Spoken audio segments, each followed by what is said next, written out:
Recording by Richard Kilmer. Murder Madness by Murray Leinster. Chapter 1. The engines of the Almirante Gomez were going dead slow. Away up beside her monster funnels, her siren blew dismally. Woo! And was silent for the regulation period, and blew desolately again into the clinging gray mist that ringed her all about. Her decks were wet and glistening. Droplets of water stood upon the deck stanchions and dripped from the outer edge of the roof above the promenade deck. The thin, swirling fog lay soggily upon the water, and the big steamer went dead slow upon her course, sending dismal and depressing blasts from her horn from time to time. It was barely possible to see from one side of the ship to the other.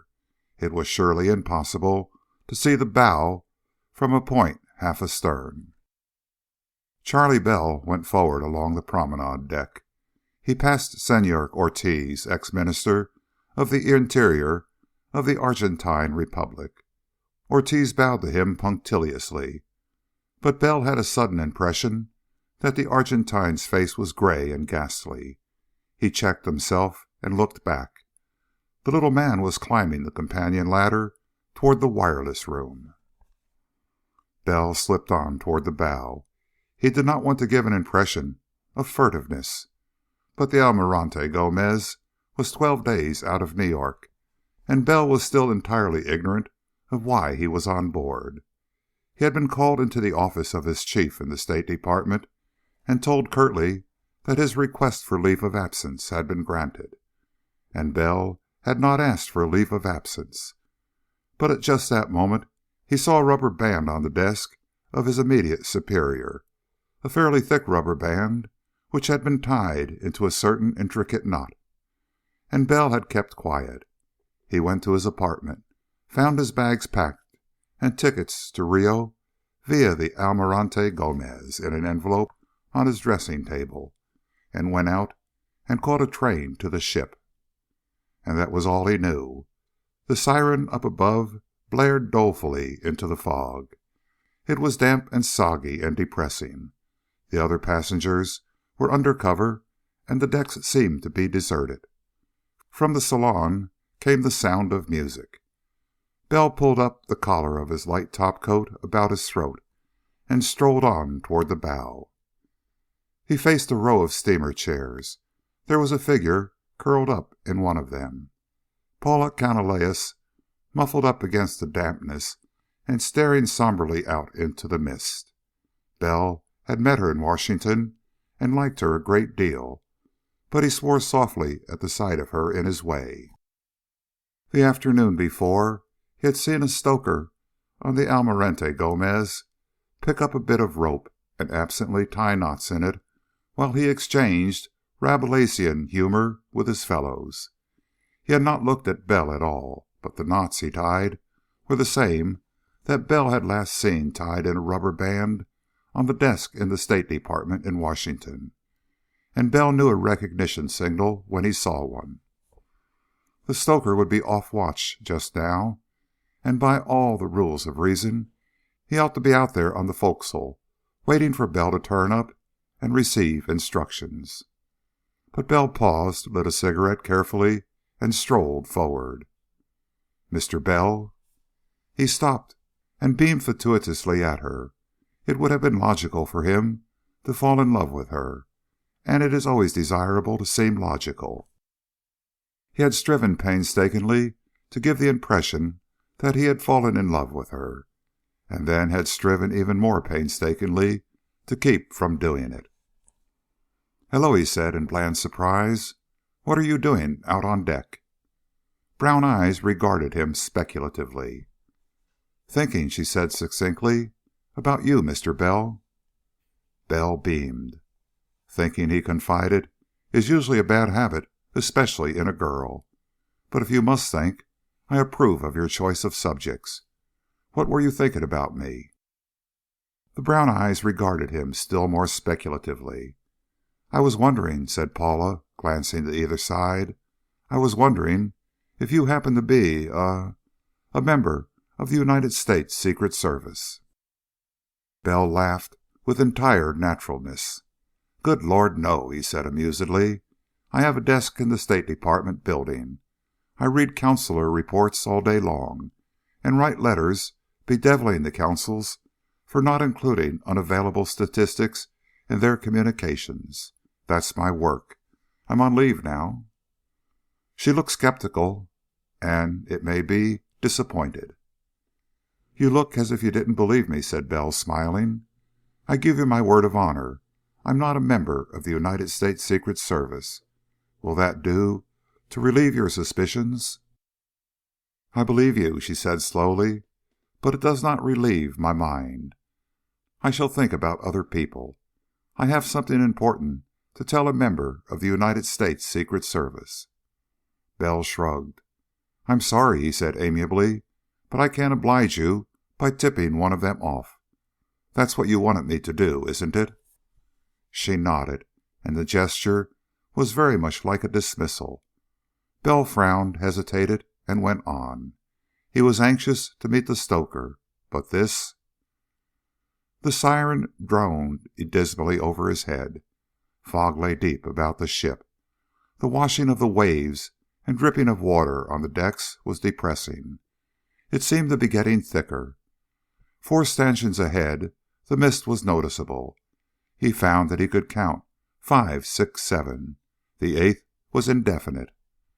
But a bar materialized in the fog before him, and the grayness drew away before him and closed in behind. When he was at the forward end of the promenade, looking down upon the forecastle deck, he was isolated. He heard footsteps some distance overhead. The watch officer up on the bridge.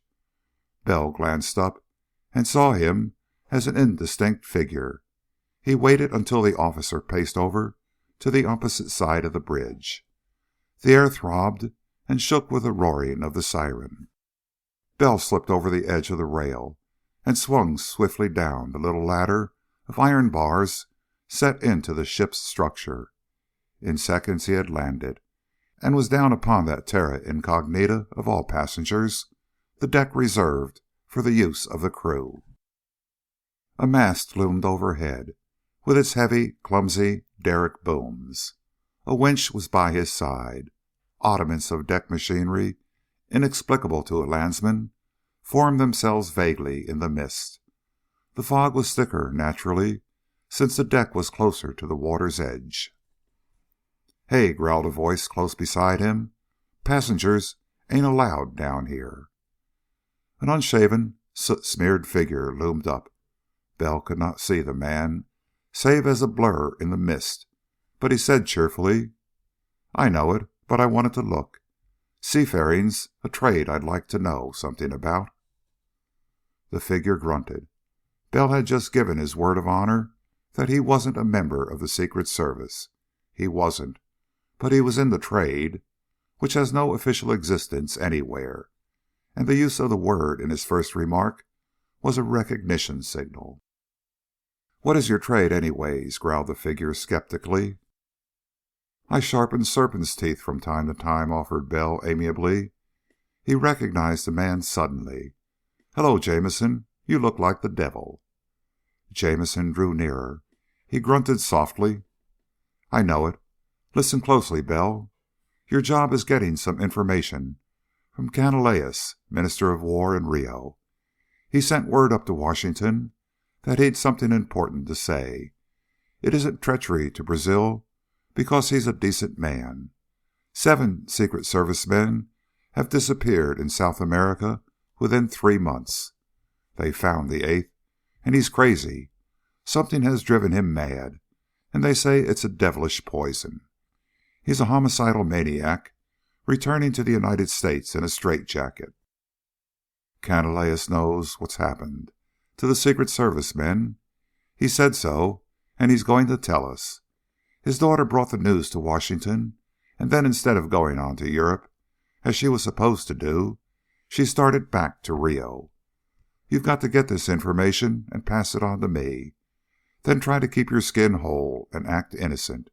You were picked out because, as a State Department man, Hell could be raised if you vanished. Understand?" Bell nodded.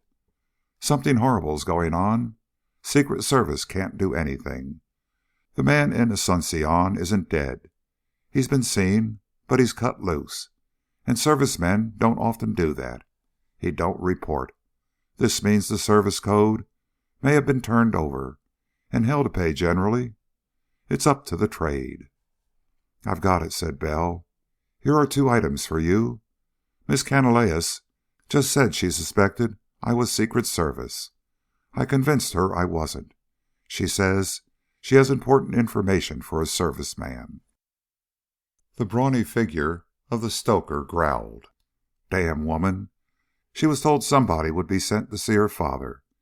She was shown a recognition knot with the outsider's variation. Given one for father. That'll identify you to him. But she shouldn't have talked. Now be careful. As nearly as we know, the chap in the straitjacket was given some poison that drove him insane. There are hellish drugs down there. Maybe the same thing happened to the others. Look out for yourself, and give me the information Canalejas gives you as quickly as God will let you. If anything happens to you, we want the stuff to get back. Understand?" "Of course," said Bell. He carefully did not shiver as he realized what Jamison meant by anything happening to him. "The other item is that Ortiz, ex-minister of the Interior of the Argentine, is scared to death about something, sending radios right and left." "Huh," growled Jamison. "One of our men vanished in Buenos Aires. Watch him. You're friendly?" "Yes." "Get friendlier. See what he's got. Now, shoo." Bell swung up the ladder again. Mist opened before him and closed again behind. He climbed over the rail to the promenade deck and felt a little flare of irritation. There was a figure watching him. He slipped to the deck and grinned sheepishly at Paula Canalejas. She stood with her hands in the pockets of her little sport coat, regarding him very gravely. "I suppose," said Charlie Bell sheepishly, "that I look like a fool, but I've always wanted to climb up and down that ladder. I suppose it's a survival from the age of childhood. At the age of 7, I longed to be a fireman." "I wonder," said Paula quietly. "Mr. Bell." She stepped close to him. "I am taking a desperate chance. For the sake of my father, I wish certain things known. I think that you are an honorable man, and I think that you lied to me just now. Go and see Senor Ortiz. Your government will want to know what happens to him. Go and see him quickly." Bell felt the same flare of irritation as before. Women do not follow rules. They will not follow rules. They depend upon intuition, which is sometimes right, but sometimes leads to ungodly errors. Paula was right this time, but she could have been wholly and hopelessly wrong if she had talked to anyone else. "My child," said Bell paternally. He was at least 2 years older than Paula. "You should be careful. I did not lie to you just now. I am not Secret Service. But I happen to know that you have a tiny piece of string to give your father, and I beg of you not to show that to anyone else. And, well, you are probably watched. You must not talk seriously to me." He lifted his hat and started astern. He was more than merely irritated. He was almost frightened. Because the trade, officially, does not exist at all, and everybody in the trade is working entirely on his own. And because those people who suspect that there is a trade and dislike it are not on their own, and have plenty of resources behind them. And yet it is requisite that the trade shall succeed in its various missions. Always. The government of the United States, you understand, will admit that it has a Secret Service, which it strives to identify solely with the pursuit of counterfeiters, postal thieves, and violators of the prohibition laws. Strongly pressed, it will admit that some members of the Secret Service work abroad, the official explanation being that they work abroad to forestall smugglers, and at a pinch and in confidence it may concede the existence of diplomatic secret agents. But there is no such thing as the trade. Not at all. The funds which members of the trade expend are derived by very devious bookkeeping from the appropriations allotted to an otherwise honestly conducted department of the United States government. Therefore the trade does not really exist. You might say that there is a sort of conspiracy among certain people to do certain things. Some of them are government officials, major and minor. Some of them are private citizens, reputable and otherwise. One or two of them are in jail, both here and abroad. But as far as the government of the United States is concerned, certain fortunate coincidences that happen now and then are purely coincidences, and the trade which arranges for them does not exist, but it has a good many enemies. The foghorn howled dismally overhead. Mist swirled past the ship, and an oily swell surged vaguely overside and disappeared into a gray oblivion half a ship's length away. Bell moved on toward the stern. It was his intention to go into the smoking room and idle ostentatiously. Perhaps he would enter into another argument with that Brazilian air pilot who had so much confidence in Handley Page wing slots. Bell had, in Washington, a small private plane that, he explained, had been given him by a wealthy aunt who hoped he would break his neck in it. He considered that wing slots interfered with stunting. He had picked out the door with his eyes when he espied a small figure standing by the rail. It was Ortiz, the Argentine ex-cabinet minister, staring off into the grayness and seeming to listen with all his ears. Bell slowed up. The little stout man turned and nodded to him, and then put out his hand. "Senor Bell," he said quietly, "tell me, do you hear airplane motors?" Bell listened. The drip, drip, drip of condensed mist, the shuddering of the ship with her motors going dead slow, the tinkling muted notes of the piano inside the salon, the washing and hissing of the waves overside. That was all. "Why, no," said Bell, "I don't. Sound travels freakishly in fog, though. One might be quite close, and we couldn't hear it. But we're 150 miles off the Venezuelan coast, aren't we?" Ortiz turned and faced him. Bell was shocked at the expression on the small man's face. It was drained of all blood, and its look was ghastly. But the rather fine dark eyes were steady. "We are," agreed Ortiz, very steadily indeed. "But I have received a radiogram that some airplane should fly near this ship, and it would amuse me to hear it." Bell frowned at the fog. "I've done a good bit of flying," he observed, "and if I were flying out to sea right now, I'd dodge this fog bank. It would be practically suicide to try to alight in a mist like this." Ortiz regarded him carefully. It seemed to Bell that sweat was coming out upon the other man's forehead. "You mean," he said quietly, "that an airplane could not land?" "It might try," said Bell with a shrug. "But you couldn't judge your height above the water. You might crash right into it and dive under. Matter of fact, you probably would." Ortiz's nostrils quivered a little. "I told them," he said steadily. "I told them it was not wise to risk." He stopped. He looked suddenly at his hands, clenched upon the rail. A depth of pallor even greater than his previous terrible paleness seemed to leave even his lips without blood. He wavered on his feet as if he were staggering. "You're sick," said Bell sharply. Instinctively he moved forward. The fine dark eyes regarded him oddly, and Ortiz suddenly took his hands from the railing of the promenade deck.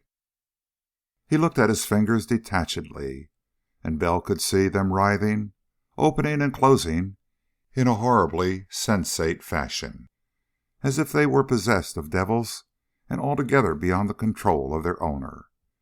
and he suddenly realized that the steady grim regard with which Ortiz had looked at his hands was exactly like the look he had seen upon a man's face once, when the man saw a venomous snake crawling toward him and had absolutely no weapon.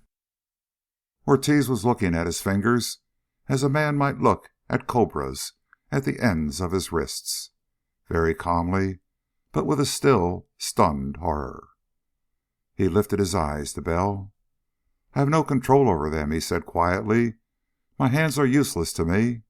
Senor Bell, I wonder if you would be good enough to assist me to my cabin." Again that deadly pallor flashed across his face. Bell caught at his arm. "What is the matter?" he demanded anxiously. "Of course I will help you." Ortiz smiled very faintly. "If any airplane arrives in time," he said steadily, "something may be done. But you have rid me of even that hope.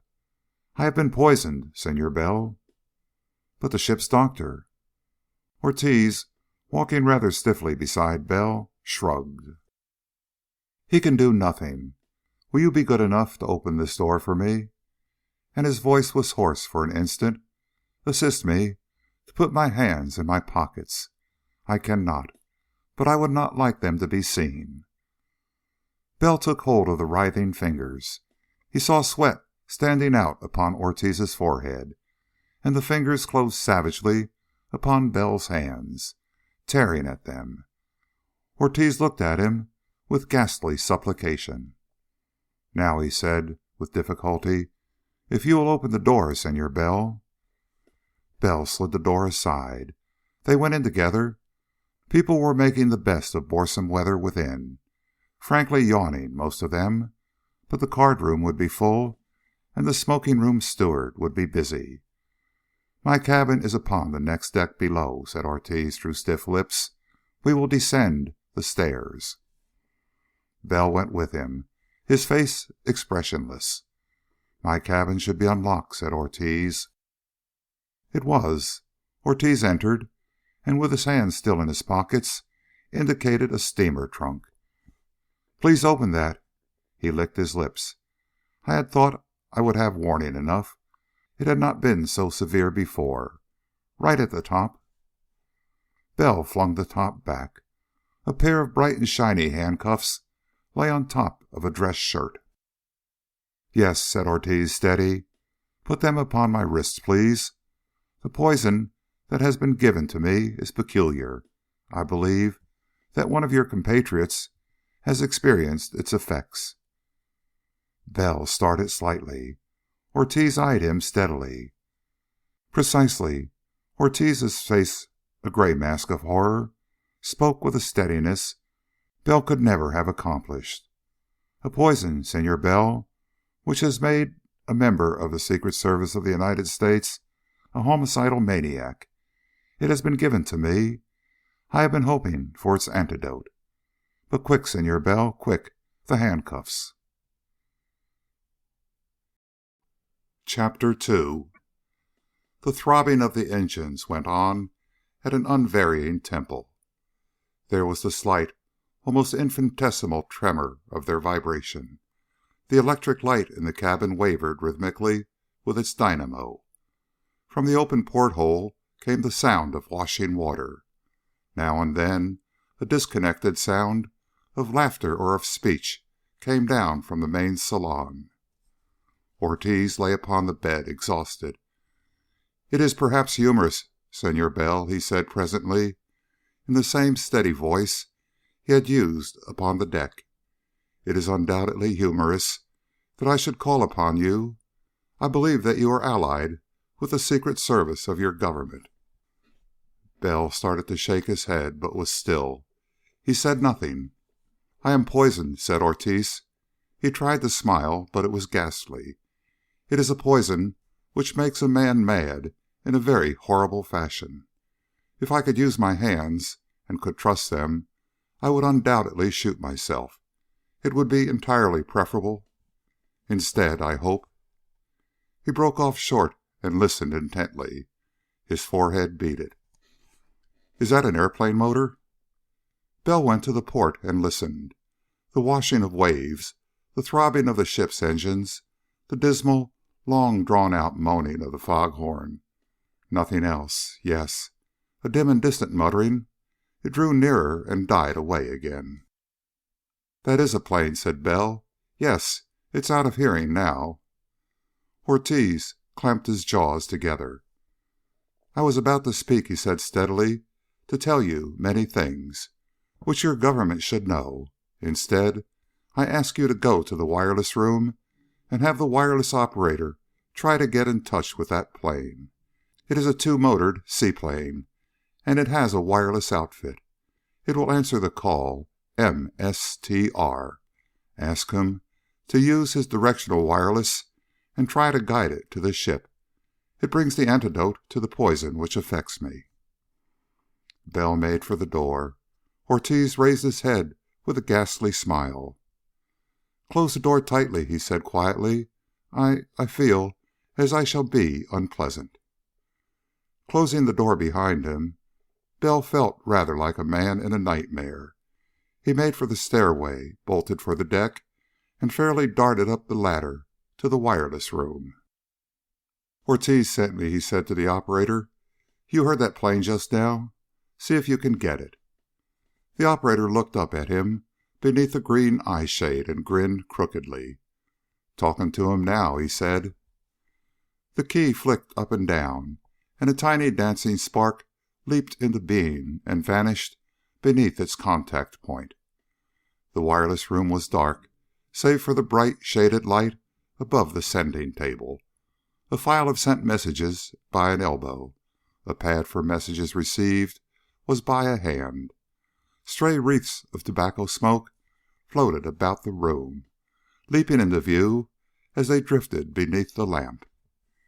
"Is he bad?" asked the operator fascinatedly, his eyes fixed on his key. Bell felt his eyelids flicker. "Very bad," he said shortly. "They tell me," said the operator, and shuddered. "Your hands get working and you can't stop 'em. I'm playing. I'm playing the master's game." The key stopped. He listened. "They're going to try to swoop over the ship and drop it," he said a moment later. "I don't think they can, but tell Ortiz they're going to try." Bell's eyes were narrow. It was not customary for a radio operator on a passenger ship to speak of an ex-cabinet minister of the Argentine Republic by a surname only. It bespeaks either impertinence or a certain very peculiar association. Bell frowned imperceptibly for an instant, thinking. "You had it?" he asked sharply. "God, no. I never took the chance. I saw the red spots once, and I went to Say, you got a password?" He was staring up at Bell. Bell shrugged. "I'm trying to help Senor Ortiz now." The operator continued to stare, his eyes full of suspicion. Then he grimaced. "All right. Go tell him they're going to drop it." Bell went out. Gray fog and washing seas, and the big ship plowing steadily on toward the south. The horn blared, startlingly loud and unspeakably doleful. Bell listened for other sounds. There were none. Down the steep ladder to the promenade deck, Paula Canalejas nodded to him. "I saw you speak to Senor Ortiz," she said quietly. "You see?" Bell was beginning to have a peculiar, horrible suspicion. It was incredible, but it was inevitable. "I think I see," he said harshly, "but I don't dare believe it. Keep quiet and don't speak to me unless I give you some sign it's safe. It's hellish." He went inside and swiftly down the stairs. He found a steward hesitating outside the door of Ortiz's cabin. He touched Bell's arm anxiously as he was about to go in. "Beg pardon, sir," he said, and stammered. I heard Mr. Ortiz making some very strange noises, sir. I thought he was sick." "He is," said Bell grimly. "He told me he does not want a doctor, though. I'm looking after him." He closed the door behind him, and Ortiz grinned at him. It was a horrible, a terrible grin, and Ortiz fought it from his face with a terrific effort of will. There was foam about his lips. "Dios! It was devilish!" he gasped. "Senor Bell, amigo mío, for the love of good God, get my revolver from my trunk. Give it to me." Bell said shortly, "The airplane just radioed that it's going to try to swoop overhead and drop a package on board the steamer. It doesn't dare alight in this fog." "I think," gasped Ortiz, "I think it would be well to tie my feet. Tie them fast. If the package comes, if I am unpleasant, knock me unconscious and pour it into my mouth. I fear it is too late now, but try it." Through the port came the mutterings of a seaplane's engines. The noise died away. Almost instantly, the siren boomed hoarsely. "Ah, Dios," said Ortiz unsteadily. "There it is, Senor Bell. I think it is too late. Would you assist me to go out on the deck, where I might fling myself overboard? I think I cannot control my legs so long." "Steady," said Bell, wrenched by the sight of the man before him fighting against unnameable horror. "Tell me." "It's a poison," said Ortiz, his features fixed in a terrible effort of will. "A ghastly, a horrible poison of the Indios of Mato Grosso in Brazil. It drives a man mad, murder mad. It's as if he were possessed by a devil. His hands first refuse to obey him, his feet next, and then his body.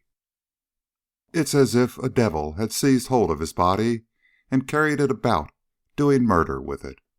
A part of the brain is driven insane, and a man goes about shrieking with the horror of what crimes his body commits until the poison reaches that portion of his brain as well. Then he is mad forever. That is what I face, amigo mío.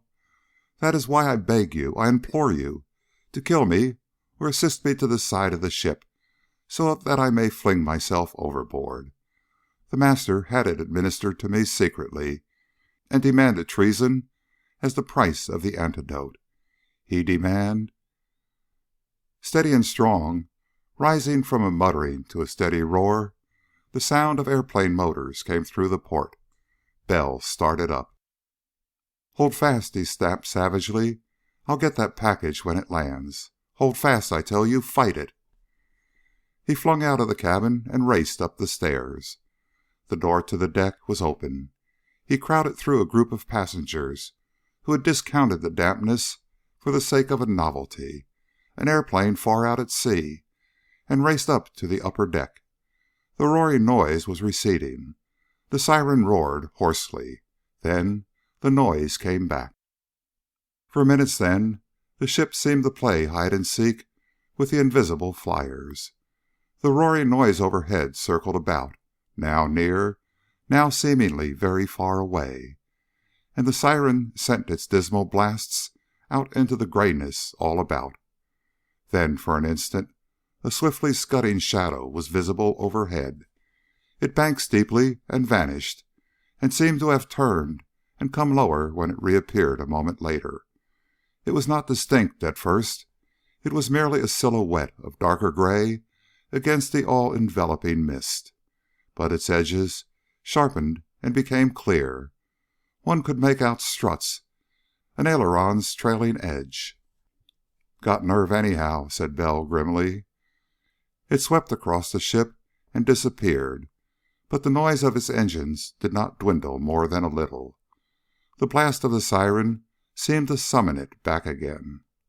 Once more it came in sight, and this time it dived steeply, flashed across the forecastle deck amid a hideous uproar, desperately, horribly close to the dangling derrick cables, and was gone.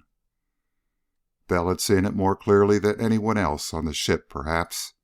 He saw a man in the pilot's cockpit, between wings and tail, reach high and fling something downward. Something with a long streamer attached to it. Bell had an instant's glimpse of the goggled face.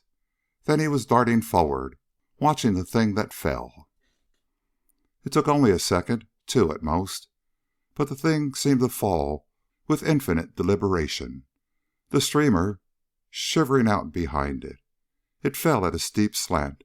The forward momentum of the plane's speed added to its own drop. It swooped down, slanting toward the rail. Bell groaned. It struck the rail itself and bounced. The sailor flung himself toward it.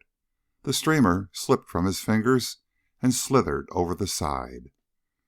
Bell was at the railing just in time to see it drop into the water. He opened his mouth to shout and saw it sink. The last of the streamer followed the dropped object down into the green water when it was directly below him. His hands clenched. Bell stared sickly at the spot where it had vanished. An instant later he had whirled and was thrusting wide the wireless room door. The operator was returning to his key, grinning crookedly. He looked up sideways. "Tell them it went overside," snapped Bell. "Tell them to try again. Ortiz is in hell. To try again. He's dying." The operator looked up fascinatedly, his fingers working his key. "Is he bad?" he asked, with a shuddering interest. "He's dying," snarled Bell in a rage because of his helplessness. He had forgotten everything but the fact that a man below decks was facing the most horrible fate that can overtake a man, and facing it with a steadfast gameness that made Bell's heart go out to him. "They don't die," said the operator. He shuddered. "They don't die of it." His key stopped. He listened. His key clicked again. "They only had 2 packages," he said a moment later. "They don't dare risk the other one. They say the fog ends 20 miles further on. They're going to land up there and taxi back on the surface of the water. It shouldn't be more than half an hour." He pushed himself back from the table with an air of finality. "That's all. They've signed off." Bell felt rage sweeping over him. The operator grinned crookedly. "Better go down and tie him up," he said, and licked his lips with the fascinated air of one thinking of a known and terrifying thing. "Better tie him up tight. It'll be half an hour more." Bell went down the companion ladder. The promenade was crowded with passengers now, asking questions of each other. Some, frowning portentously, thought that the plane an unscheduled ocean flyer who had lost his way in the fog. Paula Canalejas was close to Bell as he shouldered his way through the crowd. "That was for him?" she asked, without moving her lips. Bell nodded. "Tell him," she said quietly, "I pray for him." Bell nodded abruptly and went into the salon. It was nearly empty. He wiped the sweat off his face. It was horrible to have to go down to Ortiz and tell him that at best it would be a half hour more. There was a sudden scream below him, and then a shot. Bell jumped for the stairs, his heart in his throat, and saw Ortiz coming out of his stateroom door. His eyes were wide and agonized. His body, even in the incredibly short time before he reached the bottom of the steps, Bell had time to receive the ghastly impression that Ortiz was sane, but that his body had gone mad. Ortiz's face was white and horrified. His hands and arms were writhing savagely, working at the handcuffs on his wrists. His legs were carrying him at a curious, padding trot down the hallway. One of his hands held a glittering revolver. A steward was crouched behind a couch, his face white and filled with stark terror. And Ortiz held his head back as if struggling to hold back and control his body, which was under the control of a malignant demon. "Out of the way!" cried Ortiz in a voice of terrible despair. "Get someone to shoot me! Kill me! I cannot! Ah, Dios!"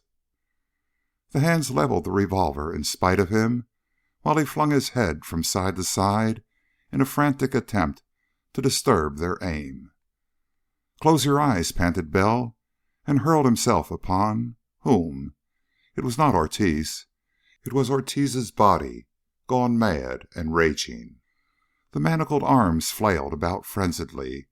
The gun went off. Again. Again. Bell struck. He knocked the thing that possessed Ortiz's body off its feet. The hands groped for him. They clubbed at him with the revolver. The feet kicked. "Keep your eyes closed," gasped Bell, struggling to get the gun away from those horrible hands. It can't see when you keep your eyes closed." Fighting insanely as this thing was fighting, he could not identify it with Ortiz himself. One of the hands unclosed from about the revolver and clawed at his throat. It seemed to abandon that effort and attack Ortiz's face in a frenzy of rage, struggling to claw his eyes open. The other held the weapon fast with maniacal strength. At the horror of feeling one of his own manacled hands attacking his face savagely, as if it were itself a sensate thing, Ortiz opened his eyes. They were wide with despair. The hand with the revolver made a sudden movement, and Bell flung his weight upon it as the clutching hand pulled the trigger. There was a deafening report. The body seemed to weaken suddenly in Bell's grip. It fought less and less terribly, though with no lessening of its savagery. He managed to get the revolver away from the hands that shook with unspeakable rage. He flung it away and stood panting. There was a crowd of people suddenly all about the place, staring, stunned, incredulous people who regarded Bell with a dawning, damning suspicion. Ortiz spoke suddenly. His voice was weak, but it was steady, and it was full of desperate relief. "I wish to make a statement," he said sharply. I wish to commit suicide, for personal reasons. Senor Bell tried to dissuade me. The handcuffs upon my wrists were placed there with my consent. Senor Bell is my friend and has done me no wrong. I shot myself with intention." Bell beckoned to the ship's doctor. "Get him bandaged up," he ordered harshly. "There's no need for him to die." The body was writhing only feebly now. Ortiz looked up at him and managed a smile. And there was that incredible impression of the body not belonging to Ortiz, or Ortiz as a sane and whole and honorable, admirable man, and the feebly writhing body with its clutching hands as some evil thing that had properly been defeated and killed. The doctor bent down. It was useless, of course. He made futile movements. "I wish to speak to my friend, Senor Bell," said Ortiz weakly. I have not long." Bell knelt beside him. "The Master's deputy in Rio," panted Ortiz weakly, almost in a whisper, is Riberia. In Buenos Aires, I do not know. There was a man, the one who poisoned me, but I killed him. Secretly, I do not think the Master knows. I pray that..." He stopped. He could not speak again, but he smiled, and a few seconds later Bell clenched his hands. Ortiz was gone. Someone touched his arm. Paula Canalejas. He stared down at her and managed to smile. It was not a very successful smile. He drew a deep breath. "I would like," said Bell wryly, "to think that when I die, I will die as well as this man did. But I'm afraid I shan't." But Paula said, "The airplane can be heard outside. It seems to be moving on the surface."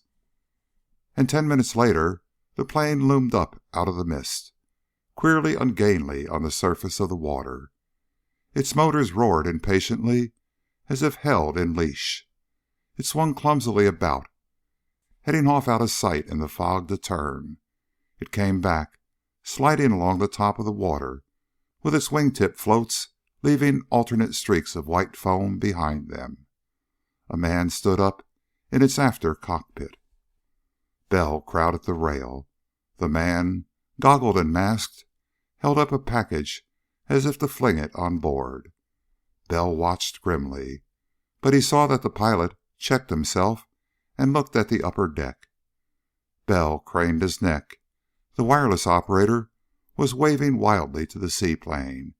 He writhed his hands and held his hand to his head as if blowing out his brains, and waved the plane away frantically. The pilot of the plane sat down. A moment later its motors roared more thunderously. It was not safe to alight on either land or water when fog hangs low, but there is little danger in taking off.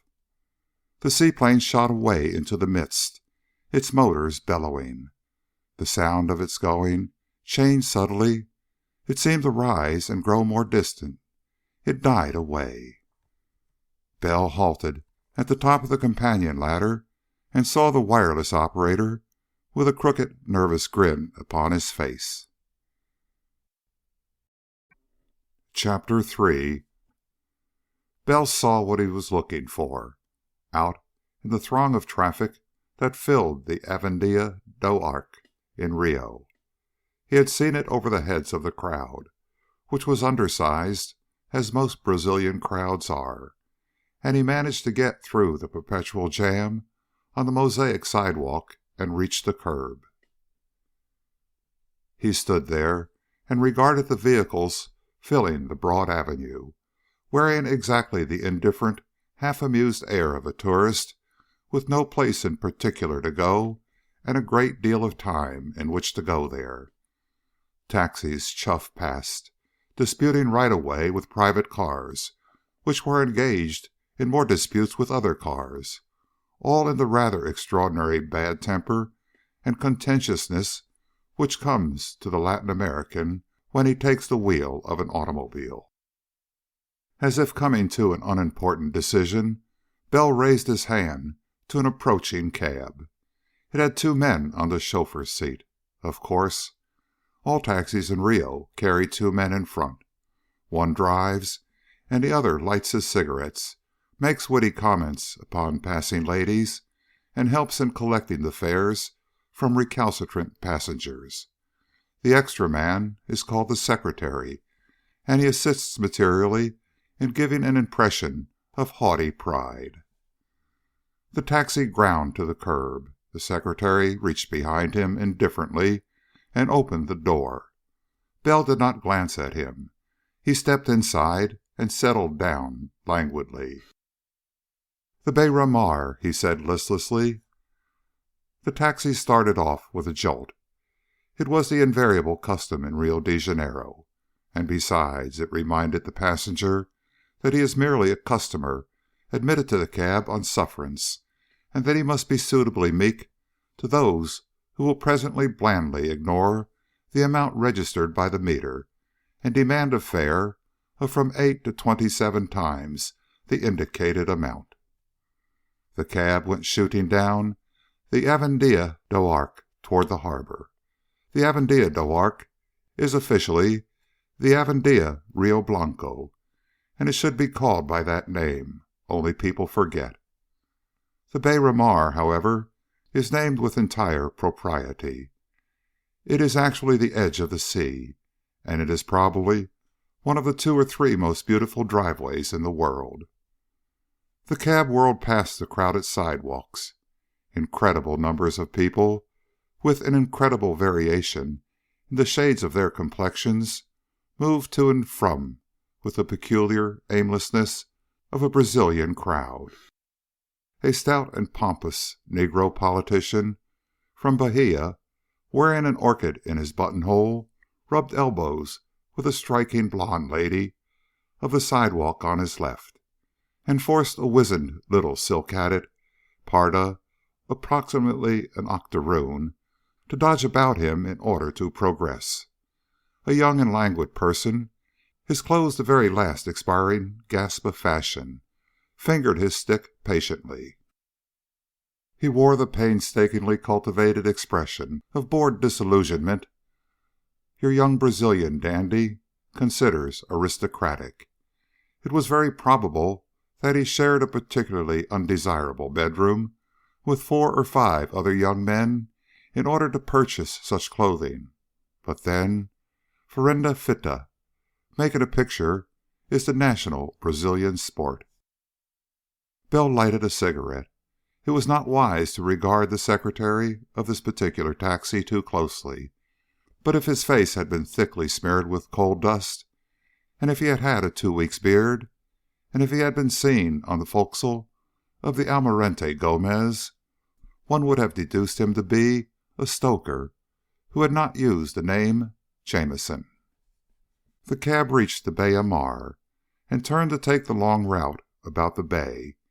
It is one of the most beautiful views to be found anywhere, and tall apartment houses have been built along its whole length to capitalize the scenery. True, the more brightly colored ladies of the capital have established themselves in vast numbers among these apartment houses, but in their languid promenades they add, let us say, the beauties of art to those of nature. A voice spoke from the chauffeur's seat. "Bell?" "Right," said Bell, without moving. His eyes flickered, however, and he found the device Jameson had inserted. A speaking tube of sorts, not especially efficient, but inconspicuous enough. He stirred listlessly and got his lips near it.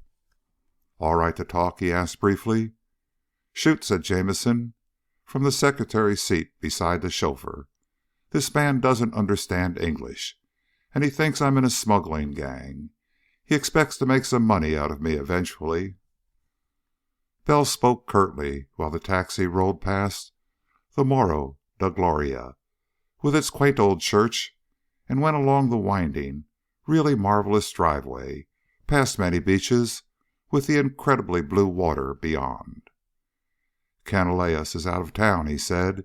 "It isn't known when he'll be back. I met his daughter at a dance at our embassy here, and she told me. We didn't dare talk much, but she's frightened, especially after what happened to Ortiz. I met Riberia, whom Ortiz named."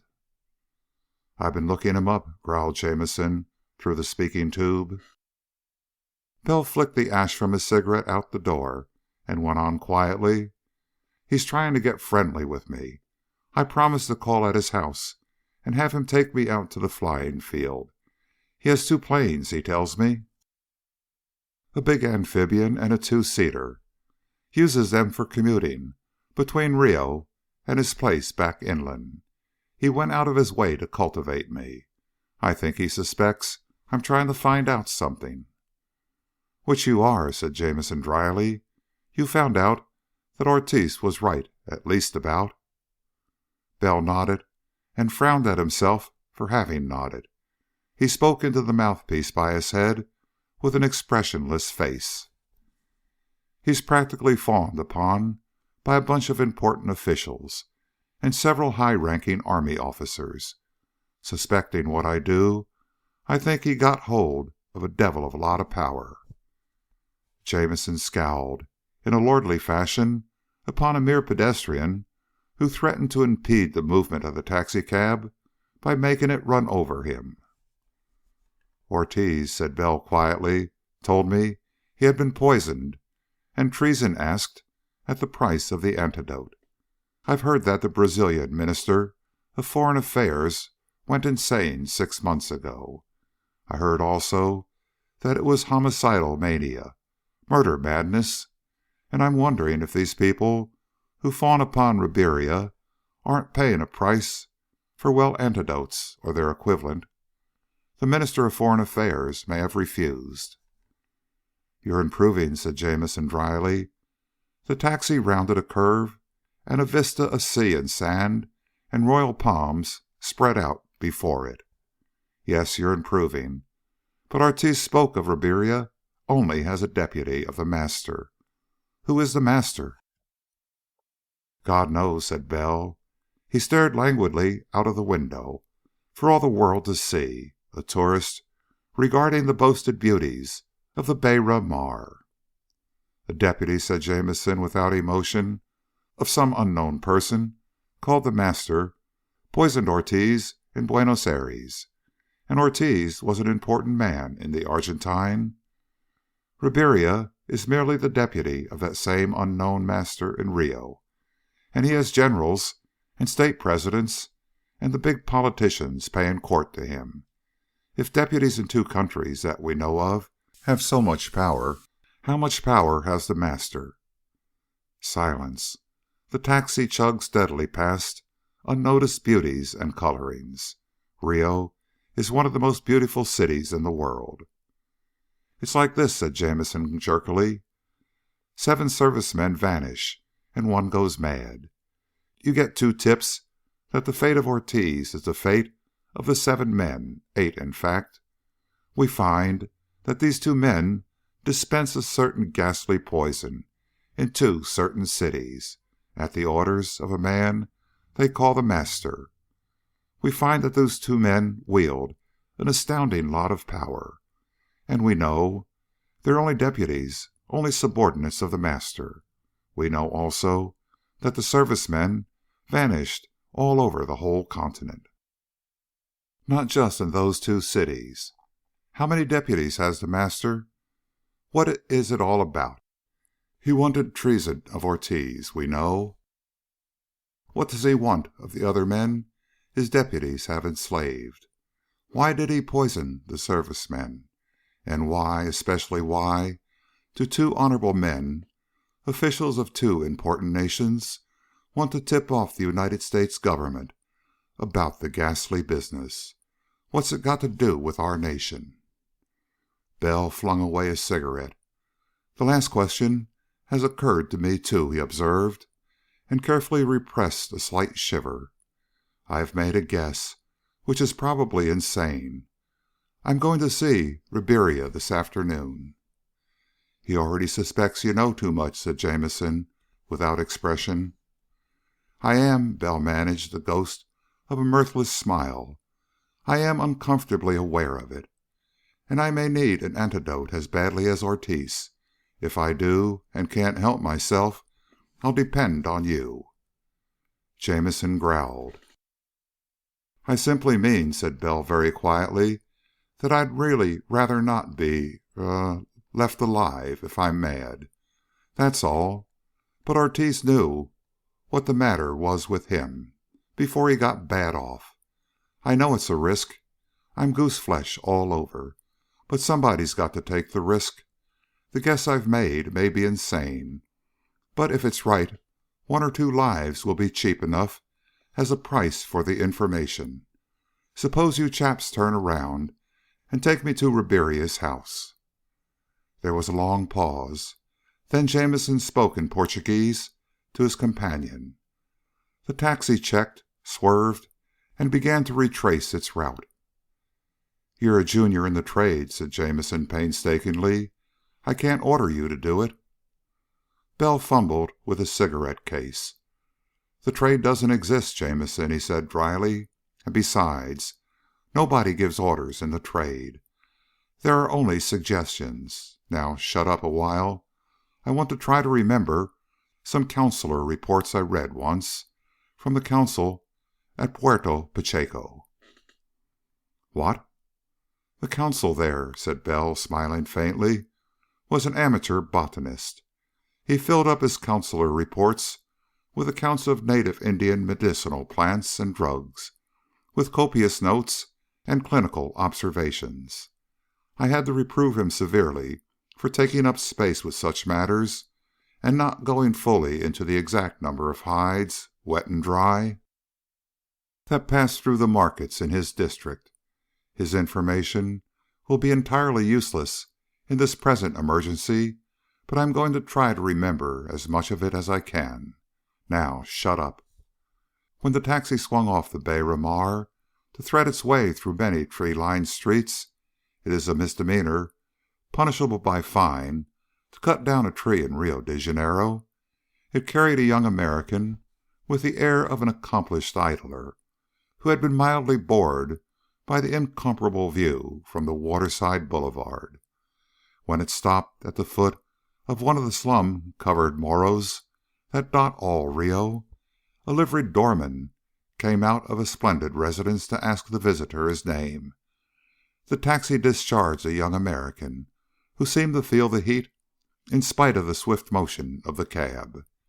He wiped off his forehead with his handkerchief, and he was assured that the Senhor Riberia had given orders he was to be admitted, night or day. When the taxi drove off, it carried 2 men on the chauffeur's seat. of whom one had lost temporarily the manner of haughty insolence which is normally inseparable from the secretary of a taxicab chauffeur. But though he wiped his forehead with his handkerchief, Bell actually felt rather cold when he followed his guide through ornately furnished rooms, which seemed innumerable, and was at last left to wait in an especially luxurious salon. There was a pause, a rather long wait, a distinctly long wait. Bell lighted a cigarette and seemed to become mildly bored. He regarded a voluptuous small statuette with every appearance of pleased interest. A subtly decadent painting seemed to amuse him considerably. He did not seem to notice that no windows at all were visible, and that shaded lamps lit this room even in broad daylight. Two servants came in, a footman in livery and a major domo. Your average Carioca servant is either fawning or covertly insolent. These two were obsequious. The footman carried a tray with a bottle, glass, ice, and siphon. "The Senhor Riberia," announced the major domo obsequiously, "begs that the Senhor Bell will oblige him by waiting for the shortest of moments until the Senhor Riberia can relieve himself of a business matter. It will be but the shortest of moments." Bell felt a little instinctive chill at sight of the bottle and glasses. "Oh, very well," he said idly. "You may put the tray there." The footman lifted the siphon expectantly. Bell regarded it indifferently. The wait before the arrival of his drink had been longer than would be required merely for the announcing of a caller and the tending of a tray, especially if such a tray were a custom of the place, and the sending of a single bottle only, without inquiry into his preferences. "No soda," said Bell. He poured out a drink into the tinier glass. He lifted it toward his lips, hesitated vaguely, and drew out his handkerchief again. He sneezed explosively, and the little drink spilled. He swore irritably, put down the glass, and plied his handkerchief vigorously.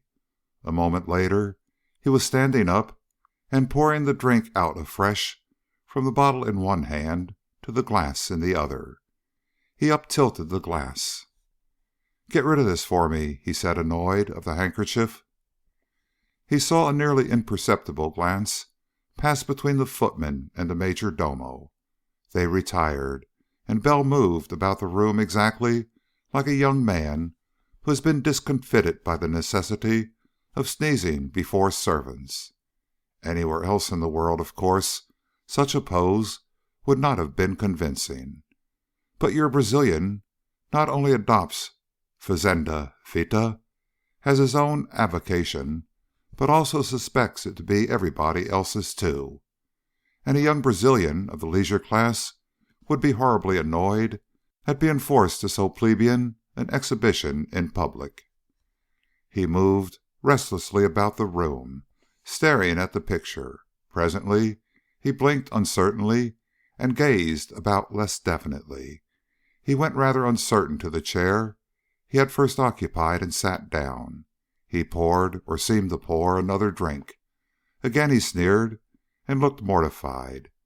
He put down the glass with an air of finality, but he looked puzzledly about him. Then he sank back in his chair and gradually seemed to sink into a sort of apathetic indifference.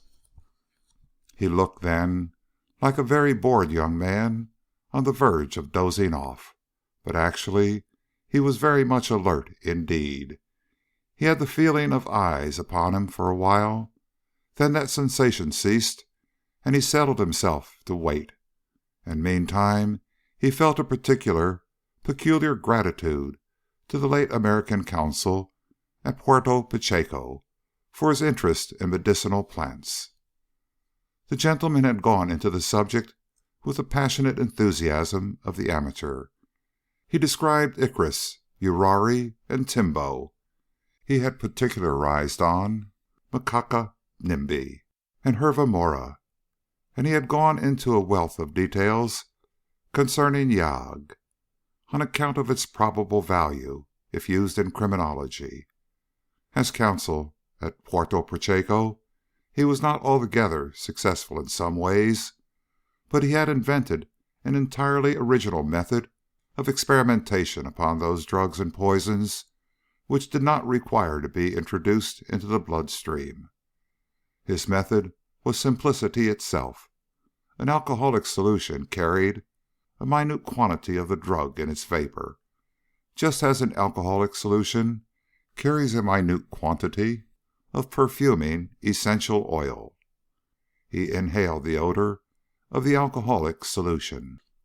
The effects were immediately, strictly temporary, and not dangerous. He was enabled to describe the odors, in some cases the tastes, and in a few instances the effects of the substances he listed, from personal experience. And Bell had used his method as an unpromising but possible test for a drug in the drink that had been brought him.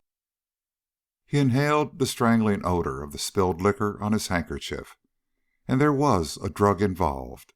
For an instant he was dizzy, and for an instant he saw the room through a vivid blue haze, and something clicked in his brain and said, "It's Yag," and the relief of dealing with something which he knew, if only at second hand, was so enormous that he felt almost weak.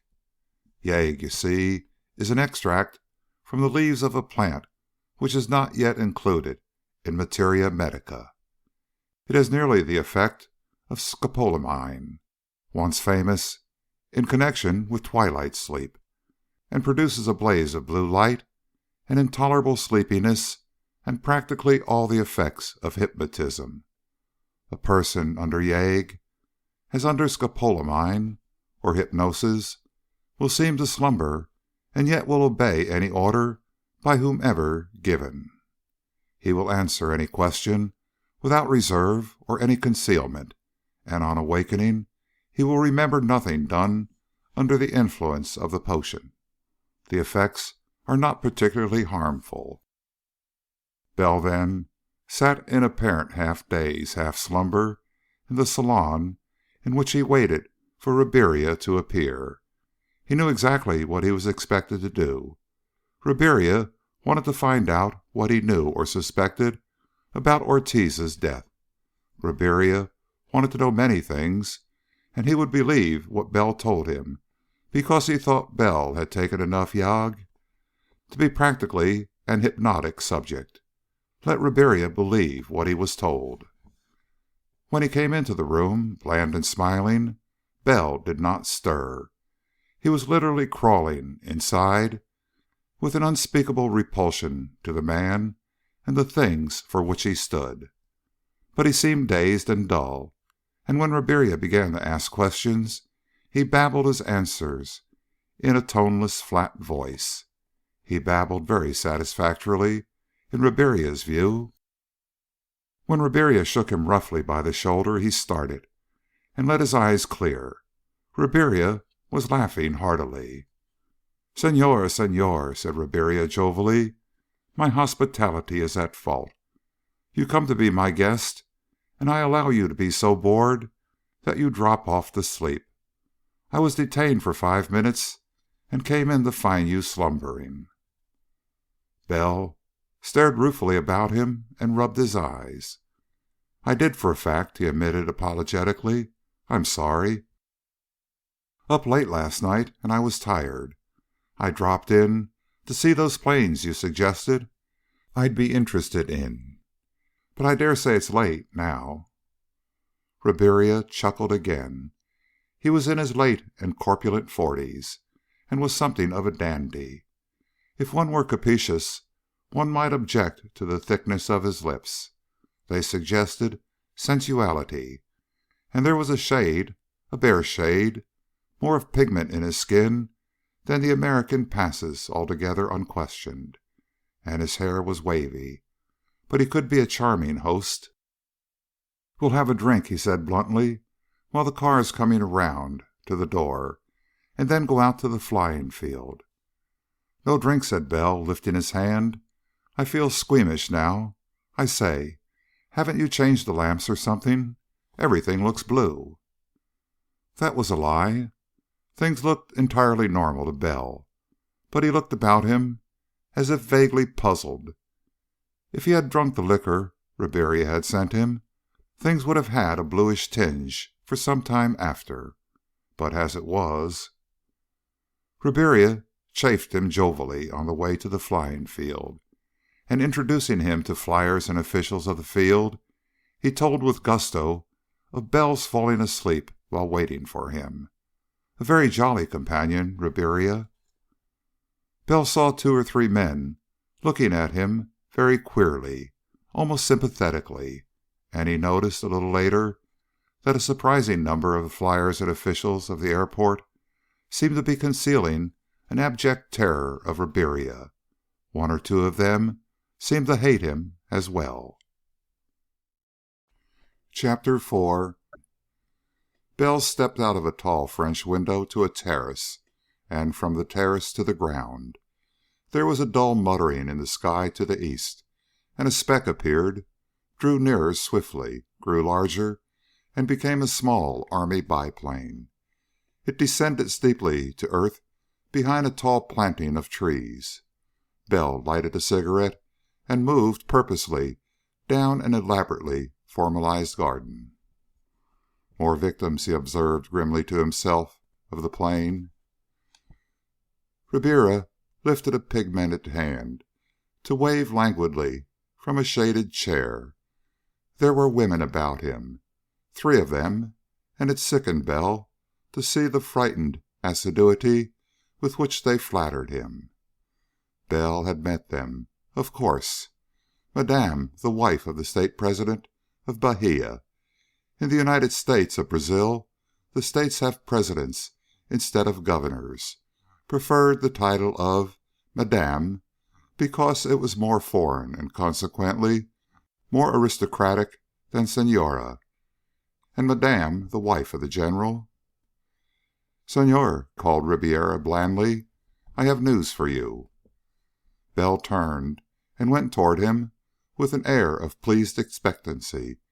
He noticed for the first time the third of the woman, young, in the first flush of youthful maturity, but with an expression of stark terror lingering behind a palpably assumed animation. "An acquaintance of yours, Senor," said Ribeira, "is to be my guests." Bell steeled himself. "The Senor Canalejas," said Ribeira, beaming, "and his daughter." Bell seemed to frown, and then seemed to remember. "Oh, yes," he said carelessly. "I met her in Washington.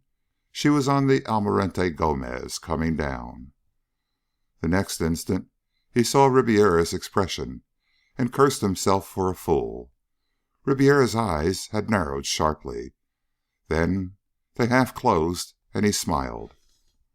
"She is charming," said Ribeira in drowsy contentment, "and I had thought you would be glad to improve her acquaintance, especially since, as my friend, you may congratulate me, a contract of marriage is under discussion."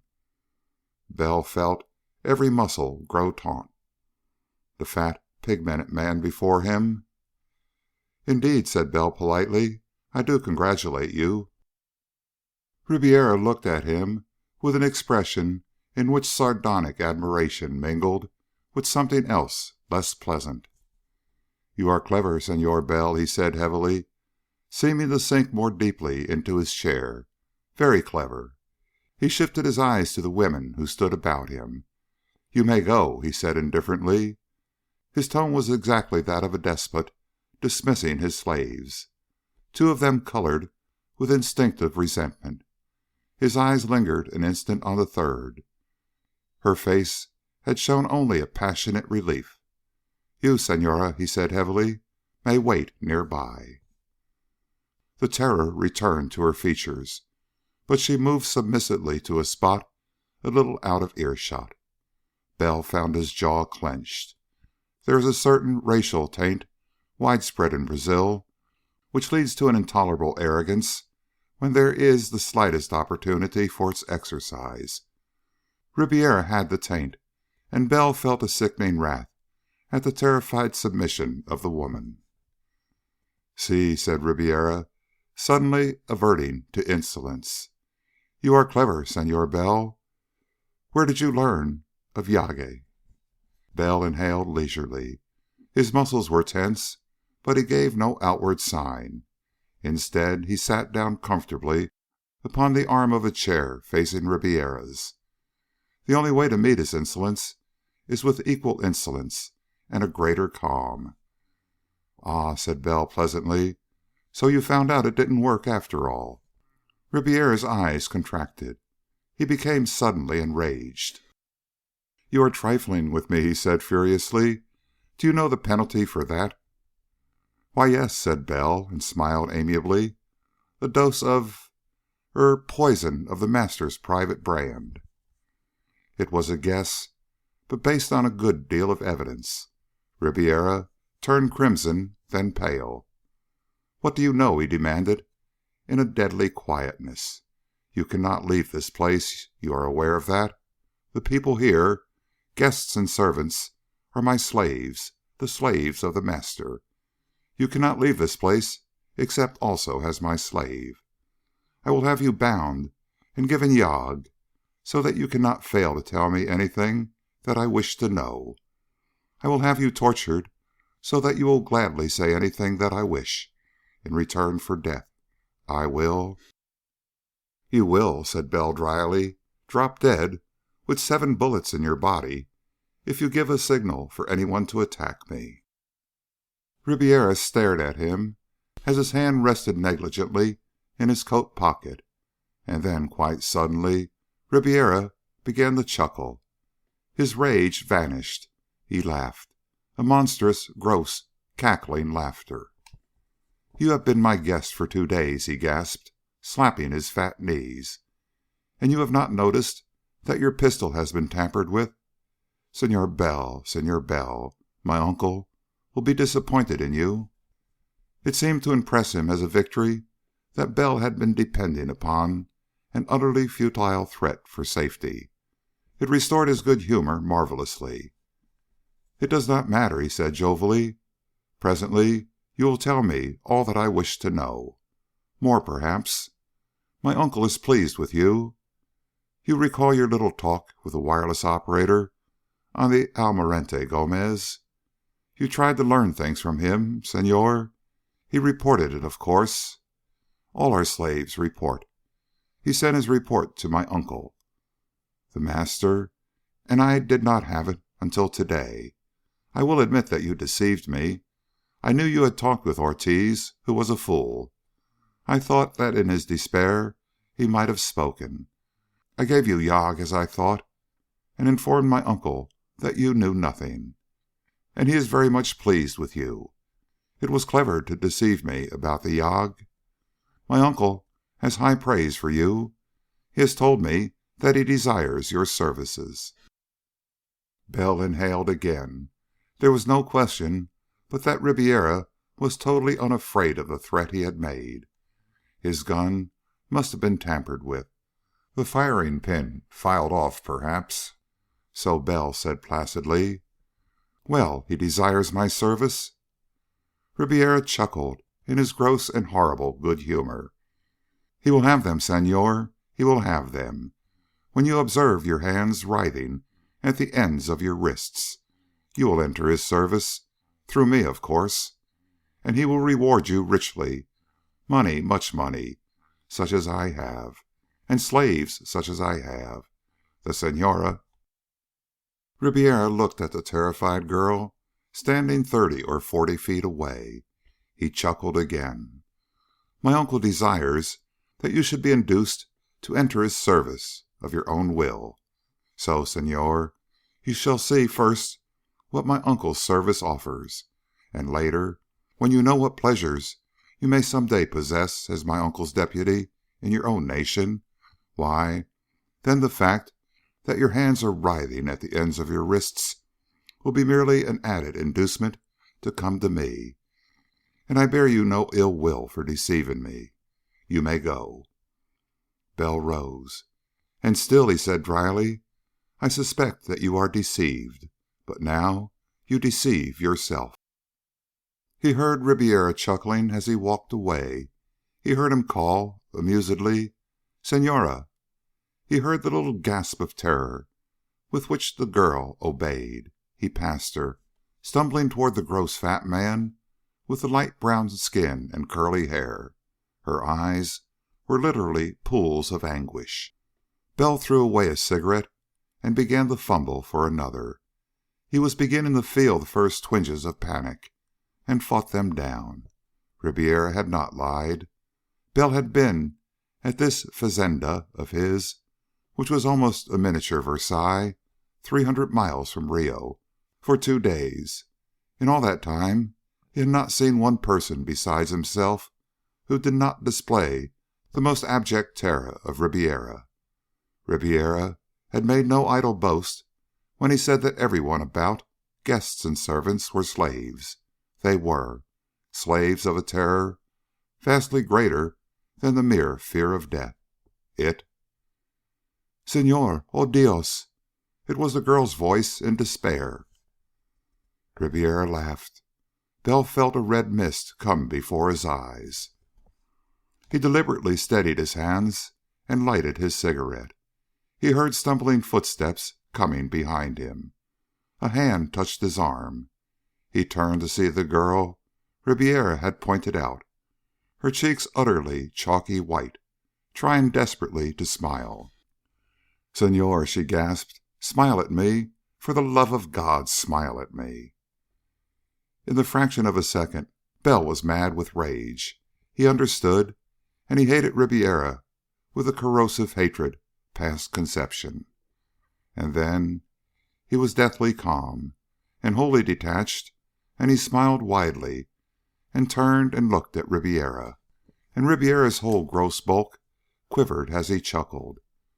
Bell took the girl's arm with an excessive politeness and managed, he never afterward understood how he managed it, to grin at Ribiera.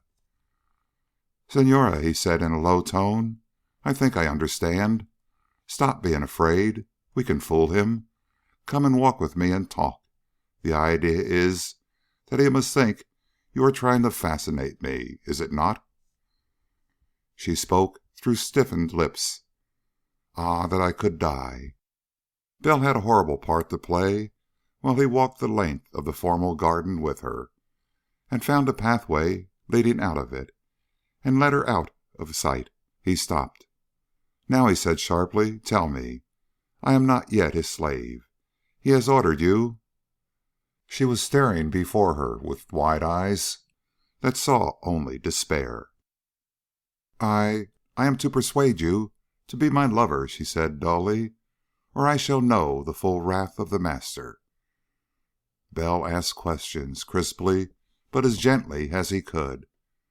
"We are his slaves," she told him apathetically. "I and mi Arturo, my husband, both of us." She roused herself little under Bell's insistent questioning. "We were guests at his house, at dinner. Our friends, people high in society and in the Republic, were all about us. We suspected nothing. We heard nothing. But 2 weeks later Arturo became irritable. He said that he saw red spots before his eyes. I also. Then Arturo's hands writhed at the ends of his wrists. He could not control them. His nerves were horrible. And mine. And we have a tiny baby. And Senor Ribiera called upon my husband. He was charming. He observed my husband's hands. He had a remedy, he said. He gave it to my husband. He became normal again. And then my hands writhed. Senor Ribiera told my husband that if he would bring me to him, and I was relieved. We were grateful. We accepted the invitation of the Senor Ribiera to this place. And he showed us a man in chains. He went mad before our eyes. He was a member of the United States Secret Service. And then the Senor Ribiera told us that we faced the same fate if we did not serve him." Bell had thrust aside rage as useless. Now He was deliberately cold. "And so?" "It is a poison," she said unsteadily. "A deadly, a horrible poison which drives men murder mad in 2 weeks from the time of its administration. The Senhor Ribiera has an antidote for it, but mixed with the antidote, which acts at once, is more of the horrible poison, which will act in 2 weeks more, so that we are entrapped. If we disobey him." Bell began to smile slowly and not at all mirthfully. "I think," he said softly, "that I shall gain a great deal of pleasure from killing the Senhor Ribiera." "Dios!" She strangled upon the word. "Do you not see, Senhor, that if he dies, we..." She stopped and choked. "We have a tiny baby, Senhor. We would..." Again sick rage surged up in Bell.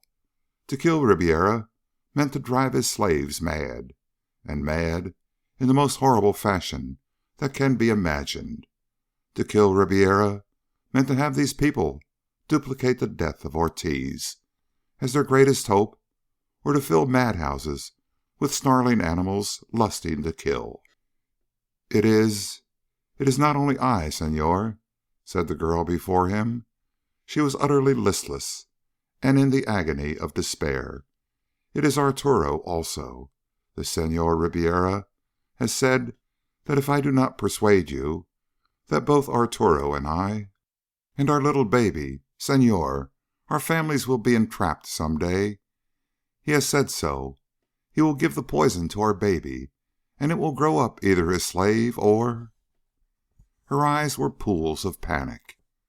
"Oh, God," said Bell very quietly, "and he's offering me this power. He's trying to persuade me to become like him. He's offering me pleasures." He laughed unpleasantly, and then he went sick with helplessness. He could kill Ribiera, perhaps, and let only God know how many people go mad. Perhaps. Or perhaps Ribiera would merely be supplanted by another man. Ortiz had said that he killed the master's deputy in Buenos Aires, but that another man had taken his place, and the thing went on, and the master desired a deputy in the United States. "Somehow," said Bell very softly, "this has got to be stopped. Somehow. Right away. That devilish stuff. Can you get a hold of a bit of the antidote?" he asked abruptly. "The merest drop of it?" She shook her head. "No, Senhor. It is given in food, in wine. One never knows that one has had it. It is tasteless, and we have only Senhor Ribiera's word that it has been given." Bell's hands clenched. "So devilish clever. What are we going to do?" The girl stuffed the corner of her handkerchief into her mouth. "I am thinking of my little baby," she said, choking. "I must persuade you, Senhor. I have been tearful. I am not attractive. I will try. If I am not attractive to you..." Bell cursed, deeply and savagely. It seemed to be the only possible thing to do. And then he spoke coldly. "Listen to me, Senhora. Ribiera talked frankly to me just now. He knows that so far I am not subdued. If I escape, he cannot blame you. He cannot. And I am going to attempt it, if you will follow me." "There is no escape for me," she said dully. "And if he thinks that I knew of your escape and did not tell him..." "Follow me," said Bell, smiling queerly. "I shall take care that he does not suspect." He gazed about for an instant, orienting himself. The plane that had just landed, the last of a dozen or more that had arrived in the past 2 days, had dipped down on the private landing field to the north. There was a beautifully kept way running from the landing field to the house, and he went on through the thick shrubbery amid a labyrinth of paths, choosing the turnings most likely to lead him to it. He came out upon it suddenly and faced toward the field. There were 2 men coming toward the house, on foot. One was a flying pilot, still in his flying clothes. The other was a tall man, for a Brazilian, with the lucent clarity of complexion that bespeaks uncontaminated white descent. He was white-haired, and his face was queerly tired, as if he were exhausted. Bell looked sharply. He seemed to see a resemblance to someone he knew in the tall man. He spoke quickly to the girl beside him. "Who is that man to the left?" "Senor Canalejas," said the girl dreamily. "He is the Minister of War. I suppose he, too." Bell drew a deep breath. He walked on confidently. As the two others drew near, he said apologetically, "Senors." They halted with the instinctive, at least surface, courtesy of the Brazilian, and Bell was fumbling with his handkerchief rather nervously, tying a knot in it. He held it out to Canalejas. "Observe." It was, of course, a recognition knot, such as may have been given to an outsider by one in the trade. The tall man's face changed, and Bell swung swiftly and suddenly and very accurately to the point of the other man's jaw. He collapsed. "Senor Canalejas," said Bell politely, "I am about to go and steal an airplane to take what I have learned to my companion for transmission. If you wish to go with me." Canalejas stared for a fraction of a second. Then he said quietly, "But of course." He turned to retrace his steps. Bell turned to the girl. "If you are wise," he said gently, "you will go and give the alarm. If you are kind, you will delay it as much as you dare." She regarded him in agonized doubt for a moment and nodded. She fled. "Now," said Bell casually, "I think we had better hasten. And I hope, Senor Canalejas, that you have a revolver. We will need one. Mine has been ruined." Without a word, the white-haired man drew out a weapon and offered it to him. "I had intended," he said very calmly, "to kill the Senor Riberia. His last demand is for my daughter." They went swiftly. The plane Bell had seen alight some 15 or 20 minutes before was just being approached by languid mechanics. It was, of course, still warm. Canalejas shouted and waved his arm imperiously. It is probable that he gave the impression of a man returning for some forgotten thing left in the cockpit of the plane. What happened then happened quickly. A few crisp words in a low tone. A minor hubbub began suddenly back at the house. Canalejas climbed into the passenger seat as if looking for something, and Bell presented his now useless automatic pleasantly at the head of the nearest staring mechanic, and while he froze in horror, scrambled up into the pilot's cockpit. "Contact," he snapped, and turned on the switch. The mechanic remained frozen with fear. "Damnation," said Bell savagely. "I don't know the Portuguese for turn her over." He fumbled desperately about in the cockpit. Something whirled. The propeller went over. Canalejas shot with painstaking accuracy twice. The motor caught with a sputtering roar. As a horde of running figures, servants and guests, running with the same desperation, came plunging out on the flying field from the shrubbery, Bell gave the motor the gun. The fast little plane's tail came up off the ground as she darted forward. Faster and faster, with many bumpings. The bumpings ceased. She was clear. And Bell zoomed suddenly to lift her over the racing, fear-ridden creatures who clutched desperately at the wheels. And then the little ship shot ahead, barely cleared the trees to the east of the field, and began to roar at her topmost speed toward Rio. Chapter 5.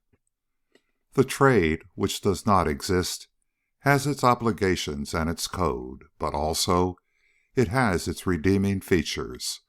When a man has finished his job, he has finished it, and as far as the trade was concerned, Bell had but little more to do. But after that, and his eyes burned smokily in their depths, there was much that he intended to do. He sat in one of the bonds of the botanical garden, half of the street railway system of Rio, and absent-mindedly regarded the scenery. This particular bond was headed out toward the Lagoa Rodrigo de Freitas, by which salty mass of water Bell would meet Paula Canalejas. He would receive a package from her, which he would deliver to Jamison, and then he would be free, and it was his private intention to engage in an enterprise which was very probably a form of suicide. But there are some things one cannot dismiss with a sage reflection that they are not one's business. This matter of Riberia was definitely one of them. The escape from Ribeira's fazenda had been relatively easy, because so thoroughly unexpected. The little plane had climbed to 5,000 feet and found the stratum of cloud that stretched for very many miles. Bell had emerged from it only twice, in the first hour of flight, and the second time the sky was clear all about him. That he was pursued, he had no doubt. That Ribeira had wireless communication with Rio, he knew, and he knew that instant and imperative orders would have gone out for his capture. Rio would not be a healthy place for him. If Ribeira had power over high government officials, he had surely indirect power over the police, and a search for Bell would be in order at once.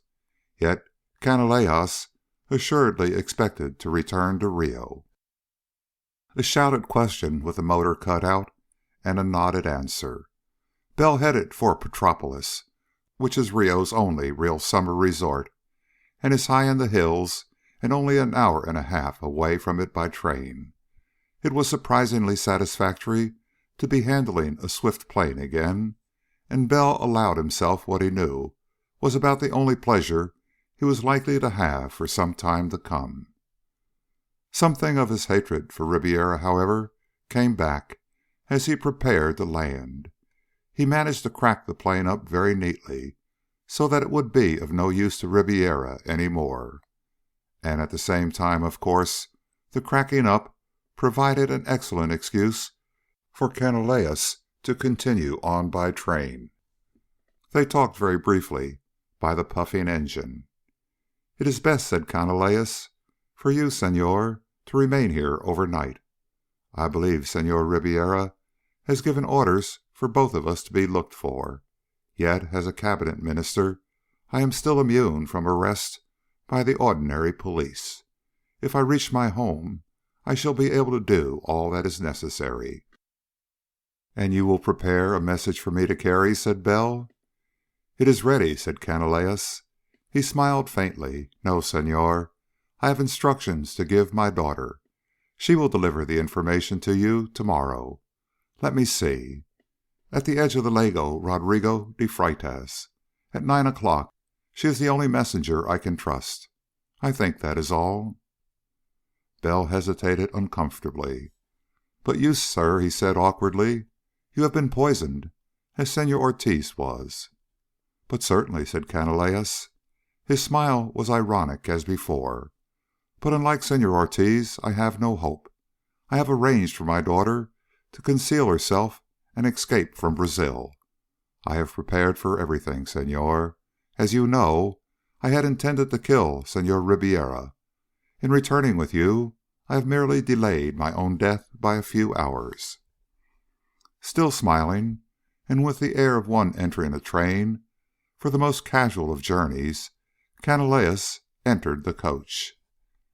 And Bell, sitting in the bonde next morning, saw with an uncanny clarity the one weak point in Ribeira's hold upon his subjects. When they had courage to fear nothing more than death, they could defy him, and not many could attain to that courage, but a few. "I'll have some help anyway," muttered Bell savagely to himself. It was a long ride to the Botanical Gardens, from which one half of the surface lines of Rio take their name. On the way out to the Lago Rodrigo de Freitas, which is close by the garden itself, Bell had time to work over for the thousandth time the information he possessed, and realized its uselessness. Two things only might be of service. One was that Ribiera was the nephew of the person referred to as the master, and yet was evidently as much subjected to him as his own victims to himself. The other was that the ultimate end of all the ghastly scheme was in some fashion political. If wealth alone had been Ribiera's aim, the gathering of his slaves would have had a different aspect. The majority of them would have been rich men of business, men who could pay out hundreds of thousands a month in the desperate hope of being permitted to remain sane. There would not have been politicians and officials and officers of the army. "The key men of the country," growled Bell inaudibly, "enslaved to Ribiera. They give him the power he's after more than cash. And it's those key men who have more to lose than money. There is such a thing as honor." 3 times the conductor stopped beside him and suggestively rattled the coins in his box. 3 times Bell absent-mindedly paid the fare for the zone.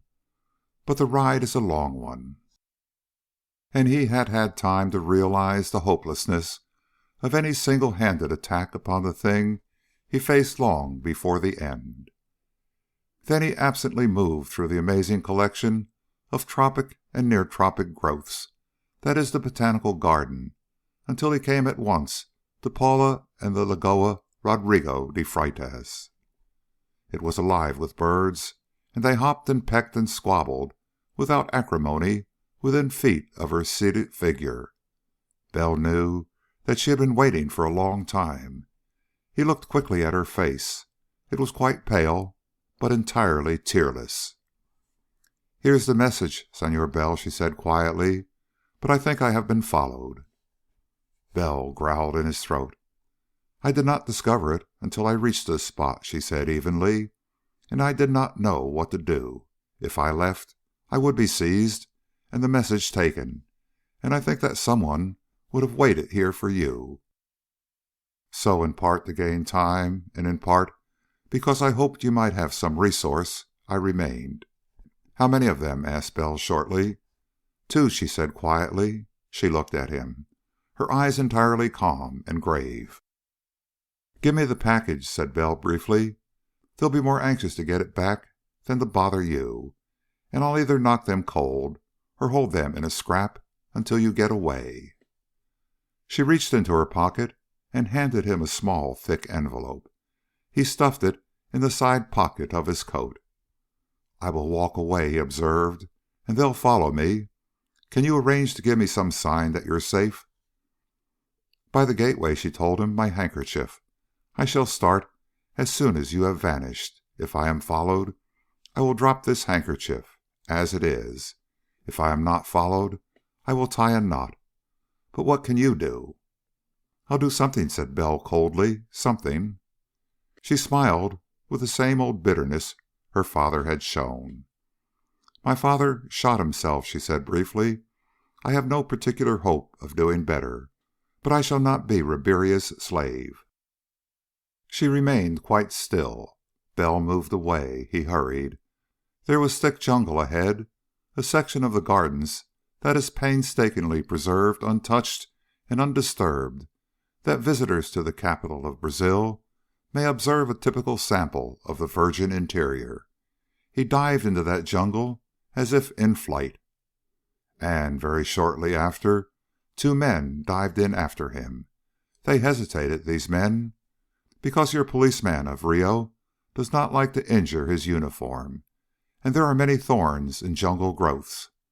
But they entered it, having first drawn small, glittering weapons, and then from the jungle came silence. It seemed to be silence, but there may have been some small, unusual noises.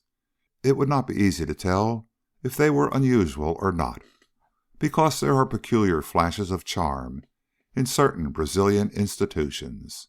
The preservation of the spot of jungle itself is one. Another is the fact that in the gardens all manner of wild things live at large, and provide unexpected and delightful surprises to the usually foreign visitors.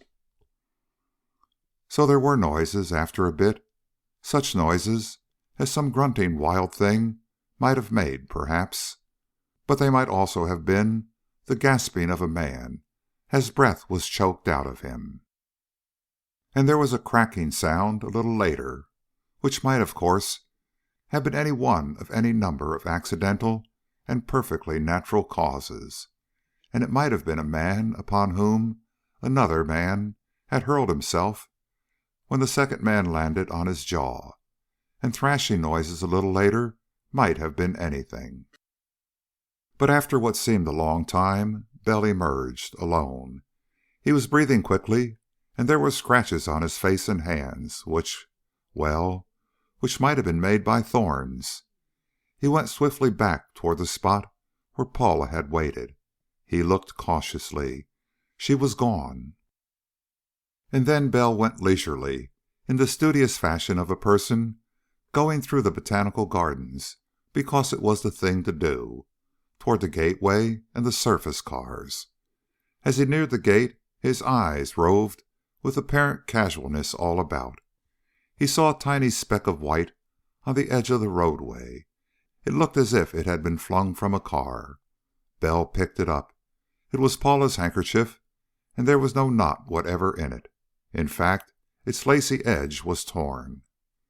"They've got her," said Bell, apparently unmoved. He waited for a car.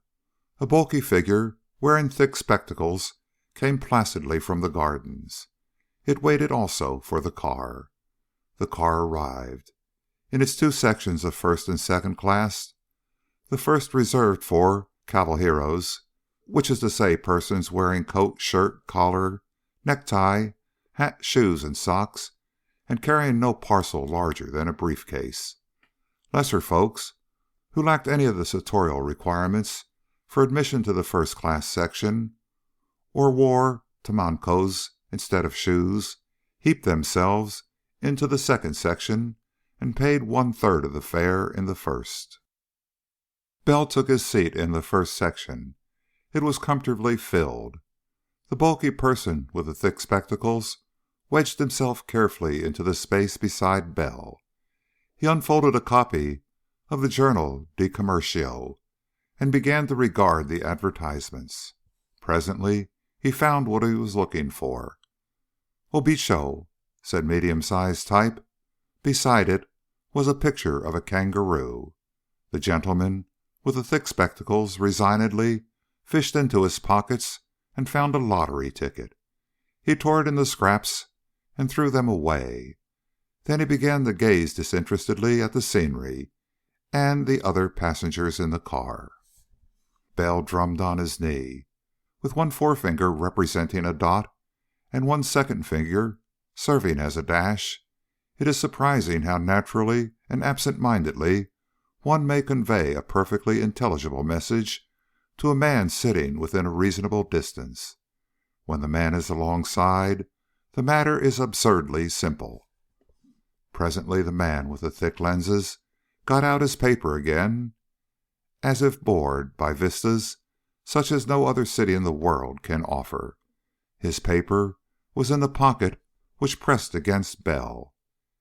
If in getting out his newspaper he also abstracted a thick, fat envelope from Bell's pocket and placed it in his own, and if all this took place under a sign, even in the section reserved for cavalhieros of approved raiment, solemnly warning passengers against batidores de carteras, or pickpockets, well, it was an ironical coincidence whose humor Bell did not see.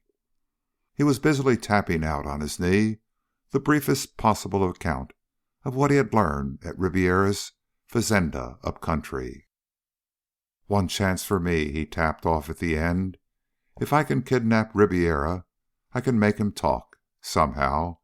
He has a big amphibian plane kept fueled and ready for a long trip. I think he is back in Rio to direct hunt for me. Paula kidnapped. My job finished. On my own now." The man with the thick spectacles did not nod. He seemed to be looking idly at his paper, but it was folded at an article very discreetly phrased beneath a photograph of Senor Tejera Canalejas, Minister of War, who had very unfortunately been found dead that morning. He had been depressed of late, but there were certain circumstances which made it as yet impossible to determine whether he had killed himself or was the victim of an assassin. "Getting set for me," tapped Bell grimly on his knee. "Ribiera told me too much." The man with thick spectacles yawned and turned the paper over.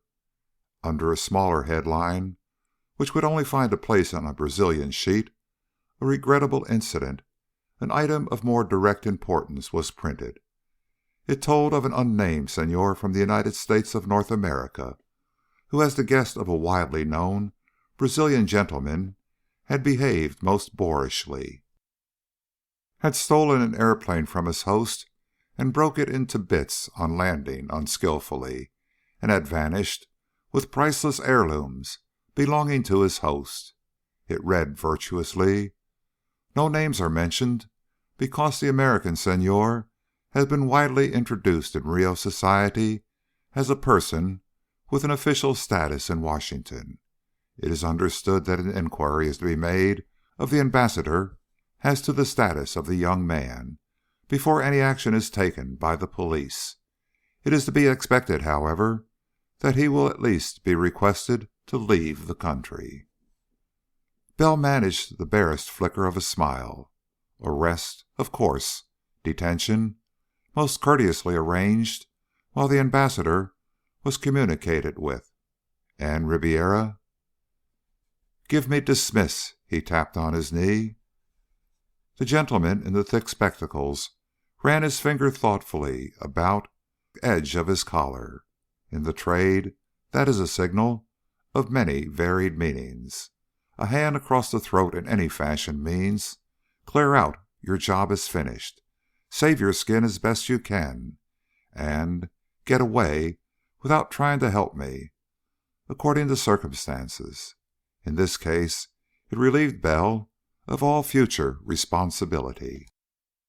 He yawned, tapping his lips with the back of his hand, signaled for a stop of the car, and got out. 5 minutes later, he had signaled a taxicab and given Ribiera's address. In 6 minutes, he was being whirled toward the one house in all Rio de Janeiro from which his chance of a safe departure was slightest. In little more than half an hour he had dismissed the cab and was gazing placidly into the startled eyes of the doorman. The doorman, like all Rio, where Ribiera was known and feared, knew that Bell was being hunted. Bell handed over his card with an inscrutable air. "The Senor Ribiera," he said dryly, "returned to the city last night. Present my card and say that I would like to speak to him." The doorman ushered him inside and summoned the major domo, still blinking his amazement, and the major domo blinked again. But Bell followed with the air of a habitué as he was again ushered into the luxurious salon in which he had once been offered a drugged drink. Again he sank down in a softly padded chair and surveyed the pictures and the minor objects of decadent art about him. Again he lighted a cigarette with every appearance of ease, and again had the impression of eyes upon him. The major domo appeared somewhat agitated. "The Senor Ribiera," he said harshly, "will see you only if you are not armed. He requires your word of honor." Bell smiled lazily. "I'll do better than that," he said languidly. "I haven't had time to buy a revolver, but the automatic he put out of commission is in my pocket. Present it to him with my compliments." He handed over the weapon, butt first. The major domo blinked and took it. Bell sat down and smiled widely. He had been expected to be uproarious, to attempt to force the major domo to lead him to Ribiera, and, of course, he would have been led past a perfectly planned ambush for his capture. But he might have killed the major domo. which would not disturb Ribiera, but had disturbed the servant. Bell smoked comfortably, and suddenly hangings parted, and Ribiera came into the room. He smiled nervously, and then, as Bell blew a puff of smoke at him and nodded casually, he scowled. "I came," said Bell deliberately, "to make a bargain. Frankly, I do not like to break my word. I was under obligations to deliver a package from Senor Canalejas to a certain messenger who will take it to my government. I have done it. But I am not, Senor Ribiera, a member of the Secret Service. I am entirely a free agent now, and I am prepared to consider your proposals, which I could not in honor do before." He smiled pleasantly. Effrontery, properly managed, is one of the most valuable of all qualities, especially in dealing with people who themselves are arrogant when they dare. Ribiera purpled with rage, and then controlled it. "Ah," he rumbled, "you are prepared to consider my proposals. There are no proposals. The Master may be amused at your cleverness in escaping. I do not know. I do know that I am ordered to make you my slave and send you to the Master. That I shall do." "Perhaps," said Bell blandly, "but I can go without food and drink for several days, which will delay the process.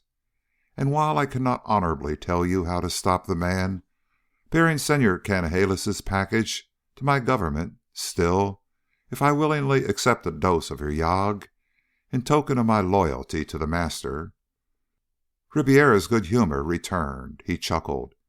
"You actually mean," he said jovially, "that you think you were given some of the Master's little compound, and that you wish to make terms before your hands begin to writhe at the ends of your wrists? Is not that your reason?" Bell's eyes flickered. He had been horribly afraid of just that. But Ribiera's amusement was reassuring. "Perhaps," said Bell, "perhaps I am." Ribiera sat down and stretched his fat legs in front of him. He surveyed Bell with an obscene, horrible amusement. "Ah, Senor," he chuckled, "some day we will laugh together over this. You yet hope, and do not yet know how much better it will be for you if you cease to hope and cultivate desires. The Master is pleased with you. You have just those qualities he knows are necessary in dealing with your nation. He is not angry with you. It is his intention to use you to extend his influence among the officials of your nation. You know, of course, that in but a little more time I will hold all Brazil, as I now hold this city, in the hollow of my hand. 4 of the republics of this continent are already completely under the control of the Master's deputies, and of the rest, Brazil is not the most nearly subdued. A year or two, and the Master will become emperor, and his deputies viceroys, and it is his whim to give you the opportunity of becoming the first deputy and the first viceroy of North America. And you come to me and offer you, Senor, to make terms. I believe even the Master will laugh when he hears of it." "But," Bell said practically, "do you accept my terms?" Ribiera chuckled again. "What are they, Senor?" "That you release the daughter of Senor Canalejas, and pledge your word of honor that she will not be enslaved." Ribiera's word of honor, of course, would be worth less than the breath that was used to give it, but his reception of the proposal would be informative. He chuckled again. "No, Senor, I do not accept, but I will promise you as a favor, because my uncle the Master admires you, that within a few weeks you shall enjoy her charms. I do not," he added with amused candor, "find that any one woman diverts me for a very long time." "Oh," said Bell very quietly. He sat for an instant, and then shrugged, and looked about as if for an ashtray in which to knock the ashes from his cigarette. He stood up, carrying the tube of tobacco gingerly, and moved toward one near Ribiera's elbow. He knocked off the ash, and crushed out the tiny coal. He fumbled in his pockets. The next instant, Ribiera choked with terror. "Let me explain," said Bell softly. "I did not give your major domo my word that I was unarmed. I merely gave him a weapon.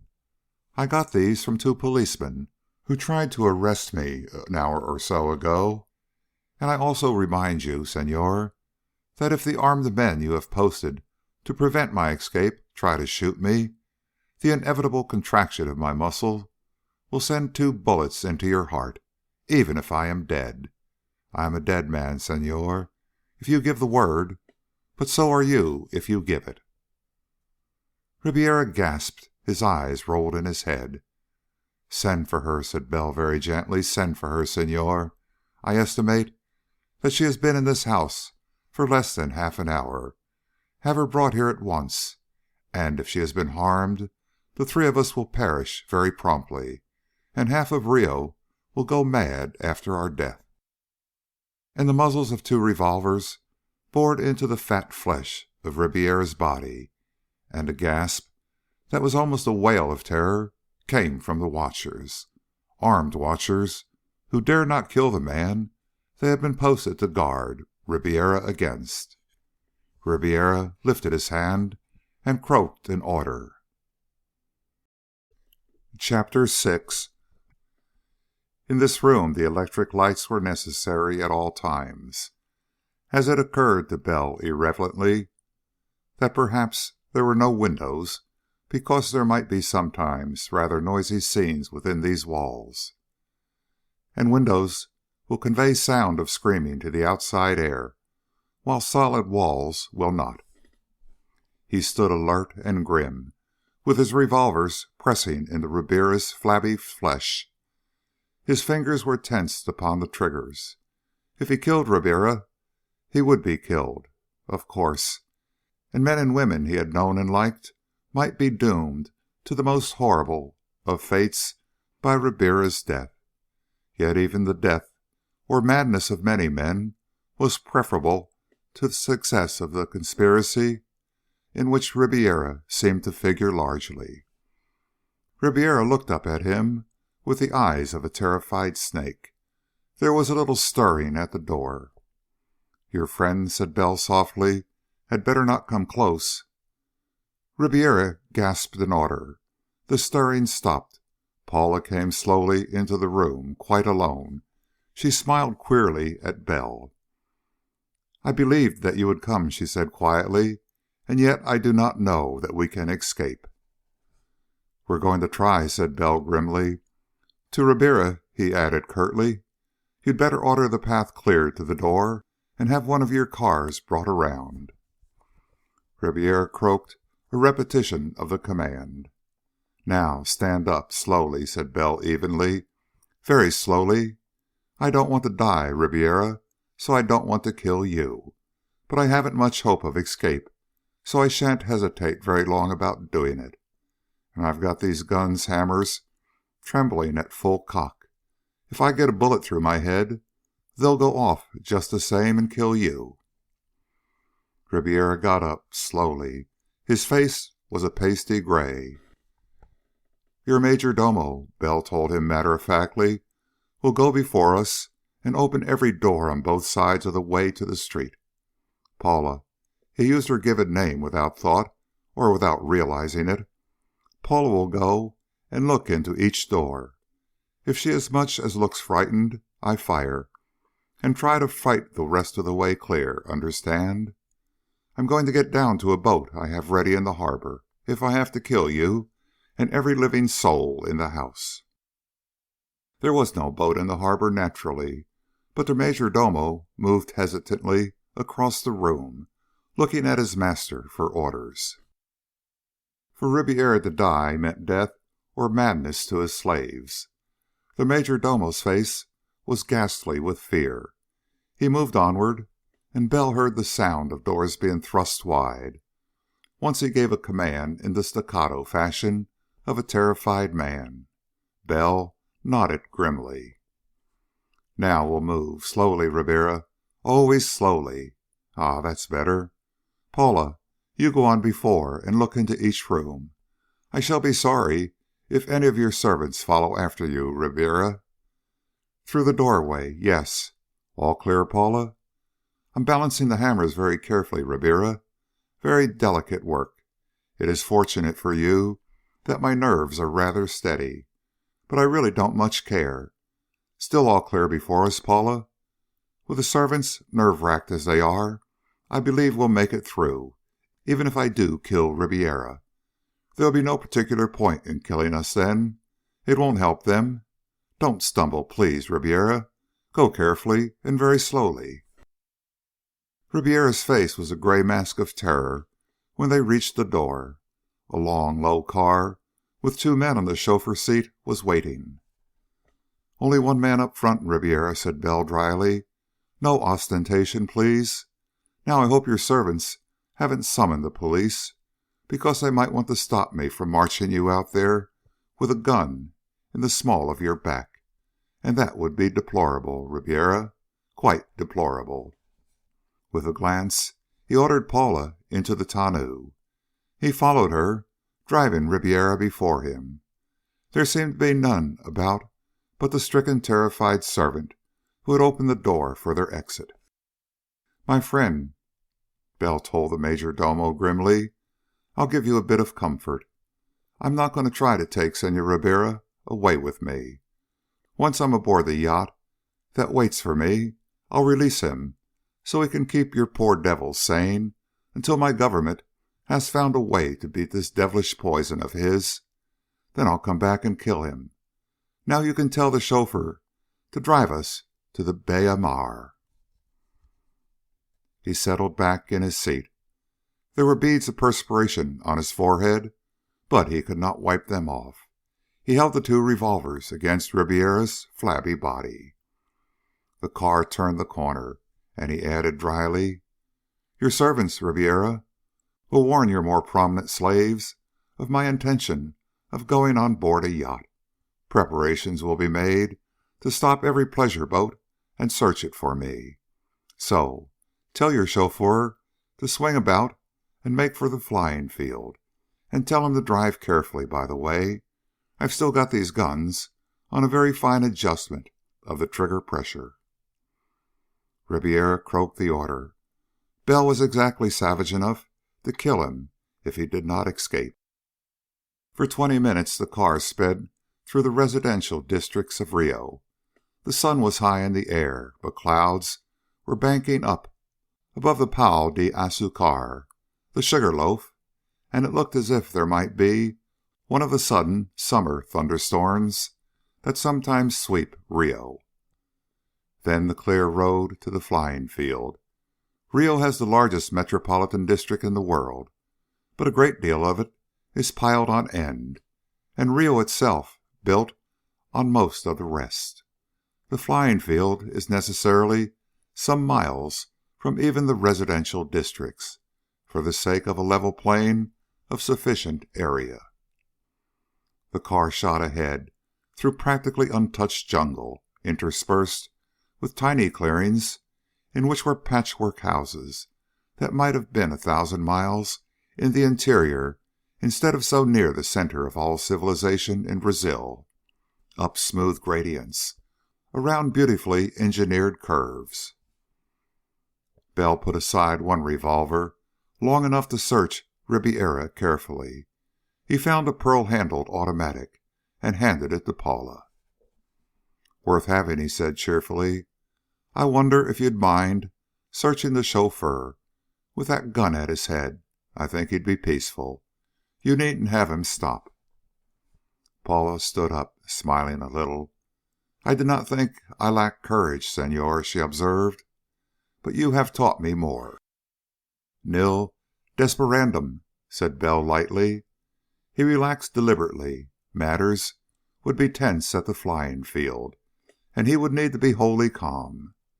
There was little danger of an attempt at rescue here, and the necessity of being ready to shoot Ribeira at any instant was no longer a matter of split seconds.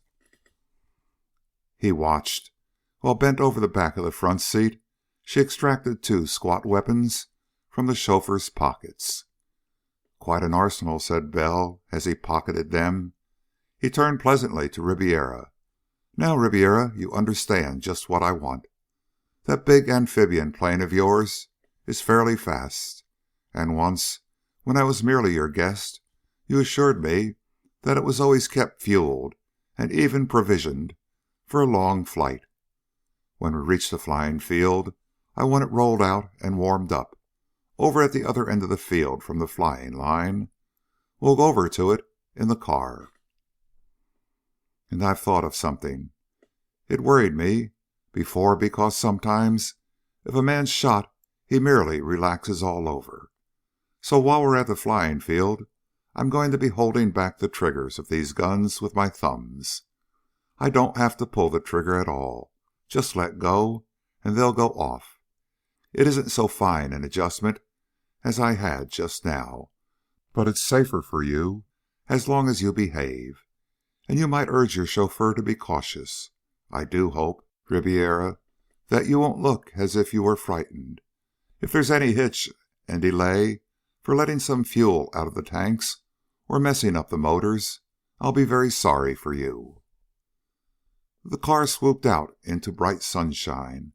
The flying field lay below, already in the shadow of the banking clouds above. Hangars lay stretched out across the level space. Through the gates, Ribiera licked his lips. Bell jammed the revolver muzzles closer against his sides. The chauffeur halted the car. Paula spoke softly to him. He stiffened. Bell found it possible to smile faintly. Ribiera gave orders. There was a moment's pause. The revolver muzzles went deeper into his side, and he snarled a repetition. The official cringed and moved swiftly. "You have chosen your slaves well, Ribiera," said Bell coolly. "They seem to occupy all strategic positions. We'll ride across." The gears clashed. The car swerved forward and went deliberately across the wide, clear space that was the flying field. It halted near the farther side. In minutes, the door of a hangar swung wide. There was the sputtering of a not yet warmed-up motor. The big plane came slowly out, its motors coughing now and then. It swung clumsily across the field, turned in a wide circle, and stopped some 40 or 50 feet from the car. "Send the mechanic back on foot," said Bell softly. Again Ribiera found it expedient to snarl, and Bell added gently, while the throttled-down motors of the big amphibian boomed on, "Now get out of the car." Tiny figures began to gaze curiously at them from the row of hangars. The mechanic starting back on foot, the 4 people getting out of the car, the big plane waiting. With his revolver ready and aimed at Ribiera's bulk, Bell reached in the front of the car and turned off the switch. The motor died abruptly. He put the key in his pocket. "Just to get a minute or two extra start," he said dryly. "Climb up in the plane, Paula." She obeyed and turned at the top. "I will cover them until you are up," she said quietly. Bell laughed, now, a genuine laugh, for the first time in many days. "We do work together," he said cheerfully. He backed up the ladder. There was a stirring over by the hangars. The mechanic who had taxied the plane to this spot was a dwindling speck, no more than a third of the way across the field. But even from that distant hangars, it could be seen that something was wrong. "Close the door, Paula," said Bell. He had seated himself at the controls and scanned the instruments closely. This machine was heavy and large and massive. The boat body, between the retractable wheels, added weight to the structure, and when Bell gave it the gun, it seemed to pick up speed with an irritating slowness, and to roll and lurch very heavily when it did begin to approach flying speed. The run was long before the tail came up. It was longer before the joltings lessened and the plane began to rise slowly, with the solid steadiness that only a large and heavily loaded plane can compass.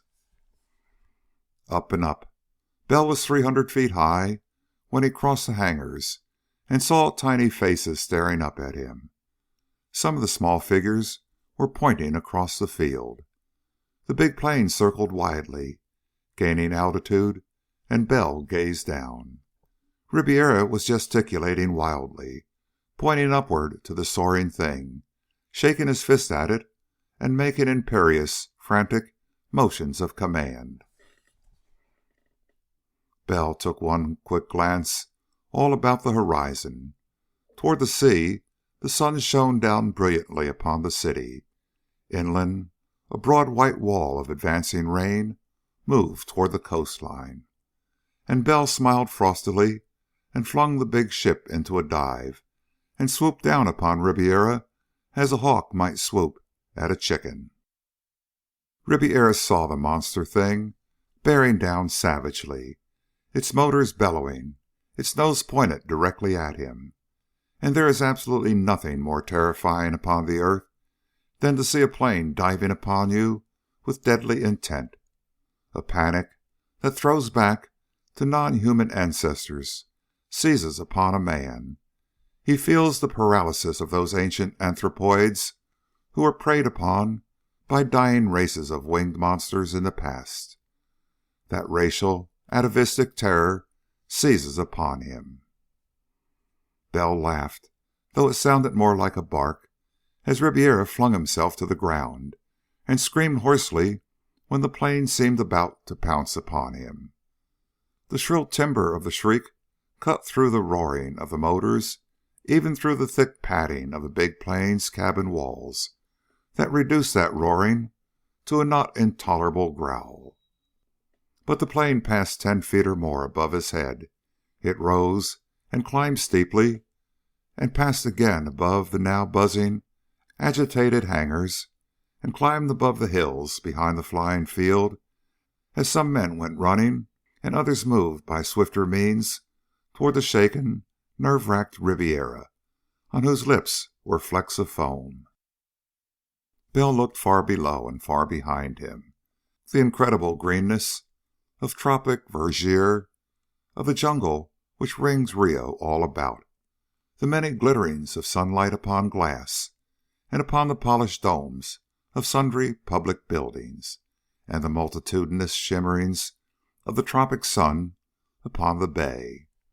The deep dark shadow of the banking clouds drew a sharp line across the earth, and deep in that shadow lay the flying field, growing smaller and distant as the plane flew on. But specks raced across the wide expanse. In a peculiar, irrational fashion, those specks darted toward a nearly invisible speck, and encountered other specks darting away from that nearly invisible speck, until gradually all specks were turned about and racing for the angular, toy-block squares which were the hangars of the aeroplanes of the city of Rio de Janeiro.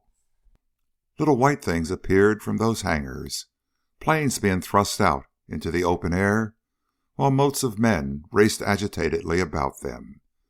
One of them was suddenly in motion.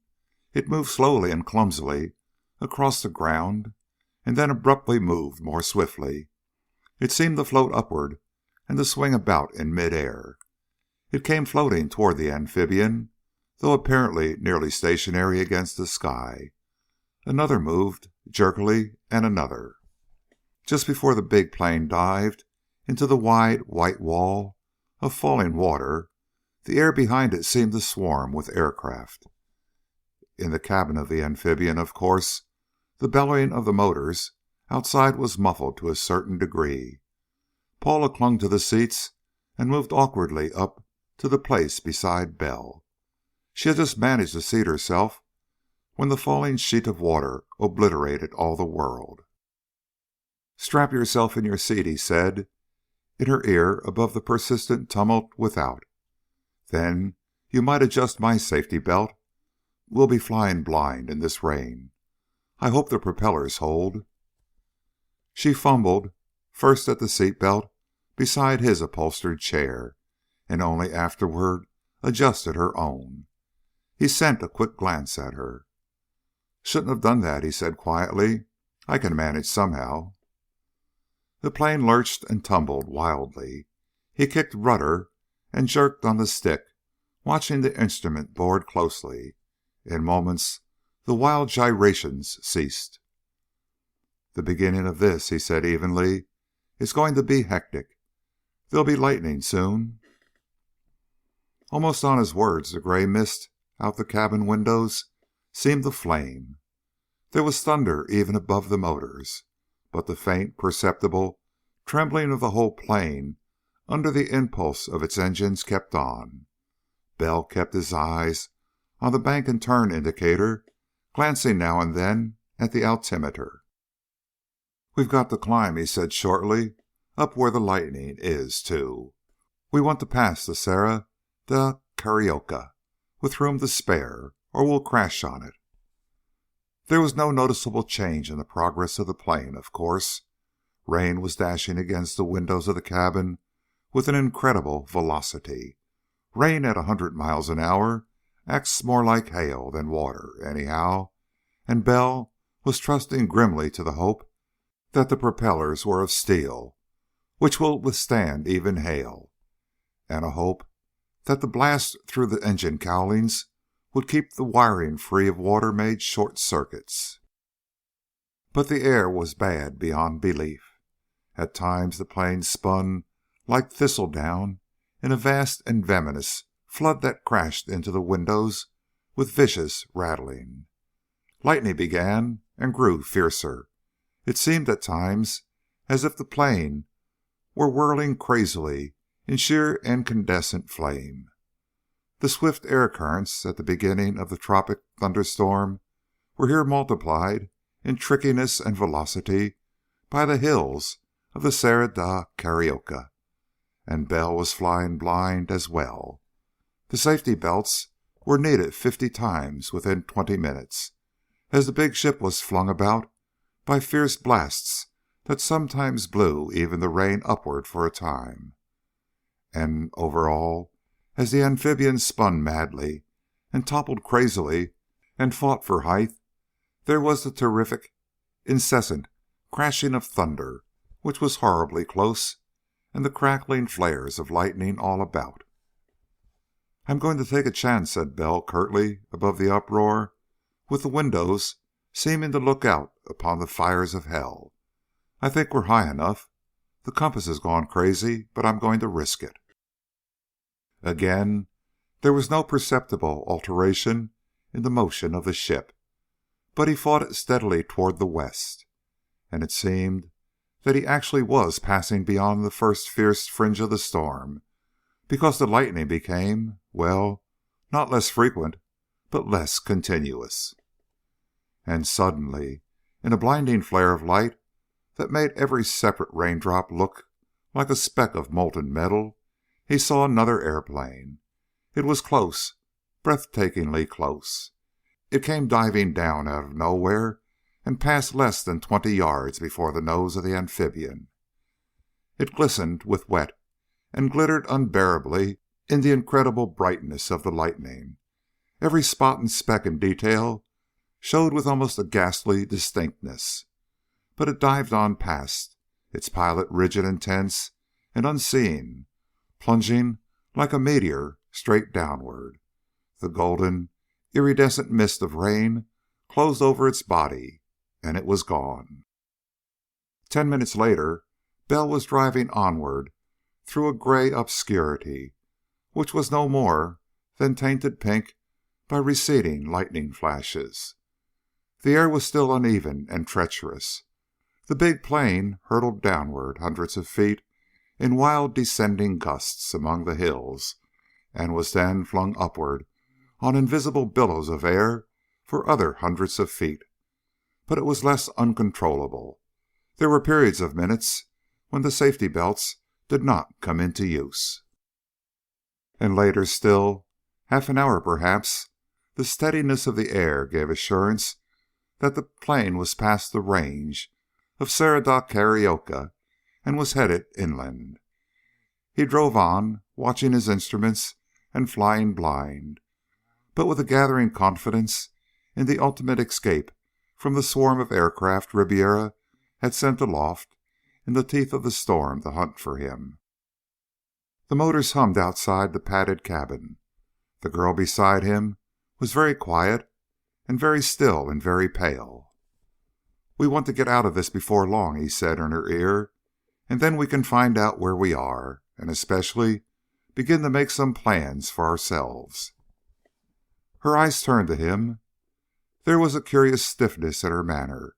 It might have seemed reserve, but Bell recognized the symptoms of a woman whose self-control is hanging by a thread. He smiled. "Hold on a while yet," he said gently. "I know you want to cry, but please hold on a while yet. When we reach friends..." Her hands went to her throat, and he could feel the effort of will that kept her voice steady. "Friends? We have no friends." She managed a smile. "The Senhor Ribiera explained to me when I arrived at his house how it was that no questions would be asked about my disappearance. My father is dead. The newspapers this morning said that it was not known whether he killed himself or was assassinated.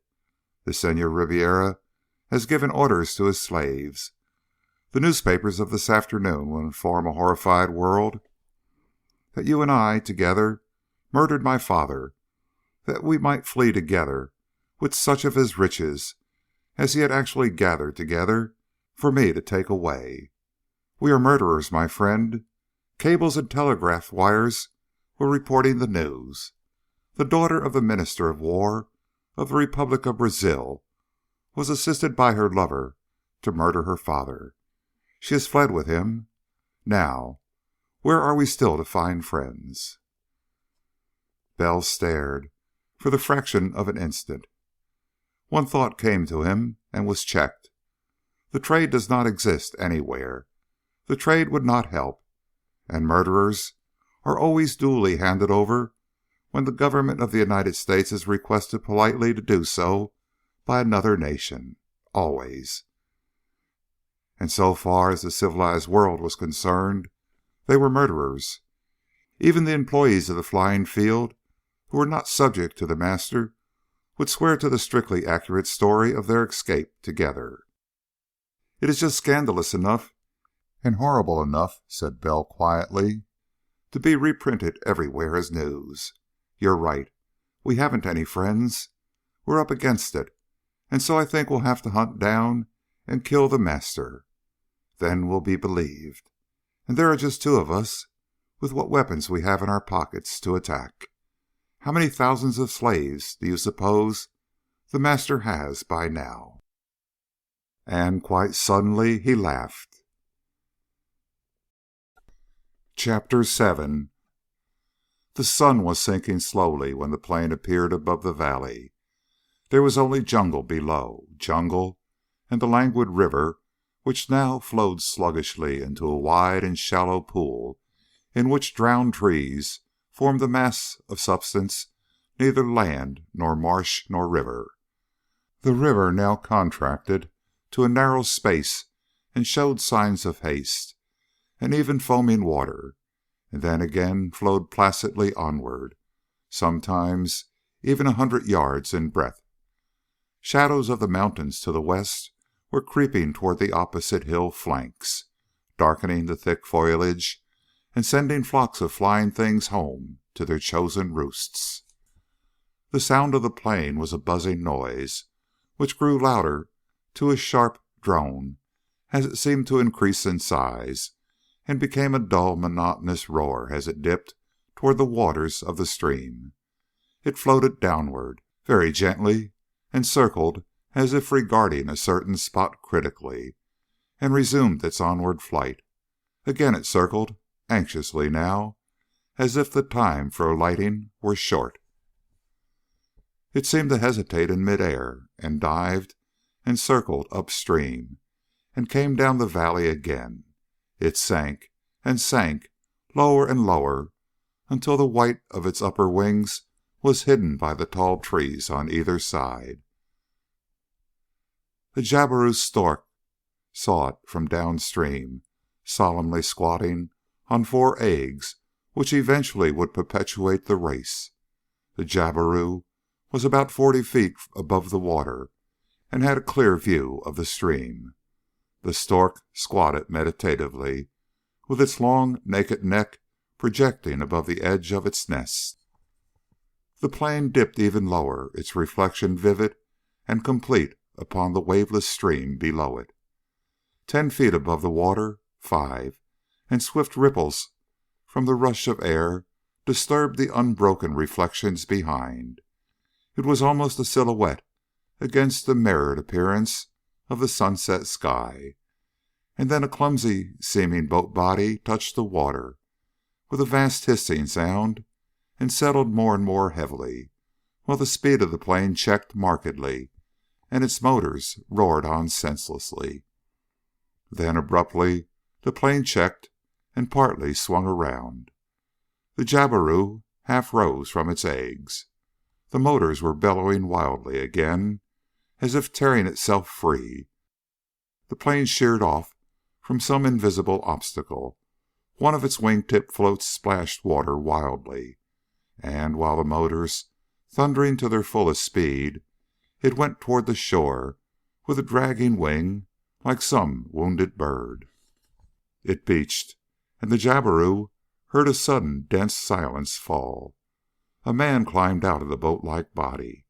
He walked to the bow and dropped to the shore. He peered under the upward slanting nose of the boat thing. The jabiru, listening intently, heard words. Then, quite suddenly and quite abruptly, and generally with the unostentatious efficiency with which nature manages such things in the tropics, night fell. It was dark within minutes. The noise of Bell scrambling back onto the deck of the amphibian's hull could be heard inside the cabin. He opened the door and slipped down inside. "There ought to be some lights," he said curtly. "Ribiera did himself rather well, as a rule." He struck a match. Paula's eyes shone in the match flame, fixed upon his face. He looked about, frowning. He found a switch and pressed it, and a dome light came into being.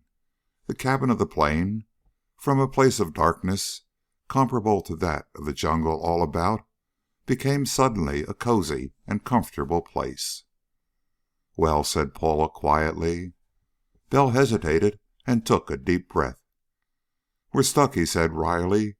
"We must have struck a snag, or perhaps a rock just under water. Half the bottom of the hull's torn out. There's no hope of repair. If I hadn't given her the gun and beached her, we'd have sunk in midstream." Paula said nothing. "Things are piling on us," said Bell grimly. "In the morning I'll try to make a raft. We can't stay here indefinitely. I'll hunt for maps, and we'll try to plan something out. But I'll admit that this business worries me, the plane being smashed." He passed his hand harassedly over his forehead. To have escaped from Rio was something, but since Paula had told him Ribiera's plans, it was clearly but the most temporary of successes. Cabinet ministers are not so commonplace but that the scandalous and horrifying crime that was imputed to Bell and Paula would be printed in every foreign country. Newspapers in Tokyo would include the supposed murder in their foreign news, and in Bucharest and even Constantinople it would merit a paragraph or two. Assuredly, every South American country would discuss the matter editorially, even where the master's deputies did not order it published far and wide. There would be pictures of Bell and of Paula, labeled with an infamy. In every town of all Brazil their faces would be known, and those who were the master's slaves would hunt them desperately, and all honorable men would seek them for a crime. Even in America there would be no safety for them. The trade does not exist officially, and a member of the trade must get out of trouble as he can. And as an accused murderer, Bell would be arrested anywhere. As worse than a mere murderess, Paula... She was watching his face. This morning," she said queerly, you quoted nil desperandum." Bell ground his teeth and then managed to smile. "If it looked like I needed you to say that," he said coolly, "I deserve to be kicked. Let's look for something to eat and count up our resources. The thing to do is, when you fall down, bounce." He managed a nearly genuine grin. Then, and to his intense amazement, she sobbed suddenly and bent her head down and began to weep. He stared at her in stupefaction for an instant, then swore at himself for a fool. Her father. Half an hour later he roused her as gently as he could. It was helplessness, as much as anything else, that had made him leave her alone. But a woman needs to weep now and then, and Paula assuredly had excuse. "Here's a cup of coffee," he said practically, "which you must drink. You can't have had anything to eat all day, have you?" The question had haunted him, too. She had been a prisoner in Ribiera's house for half an hour, possibly more, and Ribiera had in his possession and used a deadly, devilish poison from some unknown, noxious plant. Its victims took the poison unknowingly, in a morsel of food or a glass of water or of wine, and for 2 weeks there was no sign of evil. And then the poison drove its victim swiftly mad, unless the antidote was obtained from Ribiera, and Ribiera administered the antidote with a further dose of poison. If Paula had eaten one scrap of food or drunk one drop of water while Ribiera's captive, she understood. She looked up suddenly and read the awful anxiety in his eyes. "No, nothing." She caught her breath and steadied herself with an effort of the will. "I understand. You tried not to let me fear, but I ate nothing, touched nothing. I have not that to fear, at least." "Drink this coffee," said Bell, smiling. "Ribiera was a luxurious devil. There's canned stuff and so on in the locker. He was prepared for a forced landing anywhere. Flares and rockets will do us no good, but there are a pair of machetes and a sporting rifle with shells. We don't need to die for a bit, anyhow." Paula obediently took the coffee. He watched her anxiously as she drank. "Now some soup," he urged, "and the rest of this condensed stuff. And I found some maps, and there's a radio receiving outfit, if..." Paula managed to smile. "You want to know," she said, "if I can endure listening to it. Yes, I should not have given way just now, but I can endure anything." Bell still hesitated, regarding her soberly. "I've heard," he said awkwardly, "that in Brazil the conventions..." She waited, looking at him with her large eyes. "I hope," said Bell, still more unhappily, "to find this place Moradores, where you said you had some relatives. I hoped to find it before dark, but before I landed I knew I missed it and couldn't hope to locate it tonight. I thought..." "You thought," said Paula, smiling suddenly, "that my reputation would be jeopardized, and you were about to offer..." Bell winced. "Of course I don't mean to act like an ass," he said apologetically, "but some people..." "You forget," said Paula, with the same faint smile, "what the newspapers will say of us, Senhor. You forget what news of us the cables have carried about the world. I think that we had better forget about the conventions. As the daughter of a Brazilian, that remark is heresy. But did you know that my mother came from Maryland?" "Thank God," said Bell relievedly. "Then you can believe that I'm not thinking exclusively of you, and maybe we'll get somewhere." Paula put out her hand. He grasped it firmly. "Right," he said, more cheerfully than ever before. "Now we'll turn on the radio and see what news we get." Into the deep dark jungle night, then, a strange incongruity was thrust. Tall trees loomed up toward the stars. A nameless little stream flowed placidly through the night, and, beached where impenetrable undergrowth crowded to the water's edge, a big amphibian plane lay slightly askew, while a light glowed brightly in its cabin. More, from that cabin there presently emerged the incredible sound of music, played in Rio for os gentes of the distinctly upper strata of society by a bored but beautifully trained orchestra. The jabiru stork heard it, and craned its featherless neck to stare downward through beady eyes. But it was not frightened. Presently, instead of music, there was a man's voice booming in the disconnected sounds of human speech, and still the jabiru was unalarmed. Like most of the birds whose necks are bald, the jabiru is a useful scavenger, and so is tolerated in the haunts of men. And if man's gratitude is not enough for safety, the jabiru smells very, very badly, and no man hunts his tribe. Bell had been listening impatiently when a sudden whining, whistling noise broke into the program of very elevated music, played utterly without rest. The sound came from the speaker, of course. He frowned thoughtfully. The whistling changed in timbre and became flute-like, then changed again, nearly to its original pitch and tone. Paula was not listening.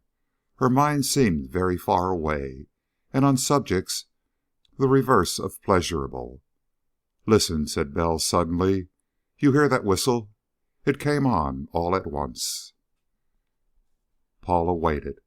The whistling noise went on.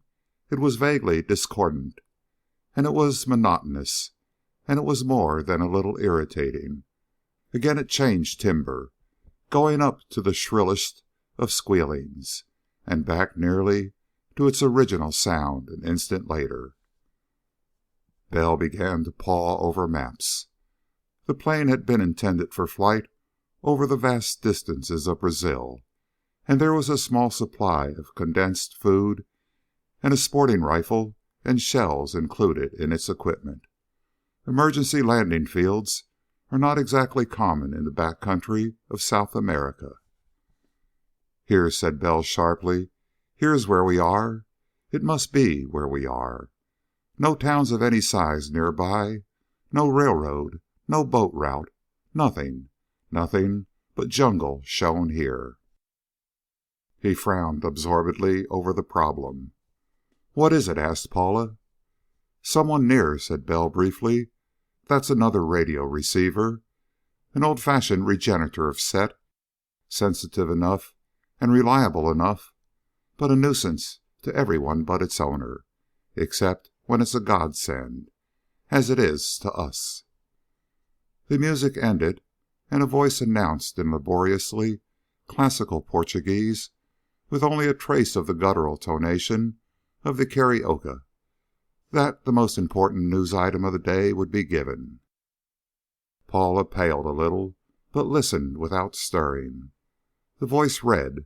The rustling of sheets of paper was abnormally loud, and a bit of foreign news, and a bit of local news, and then...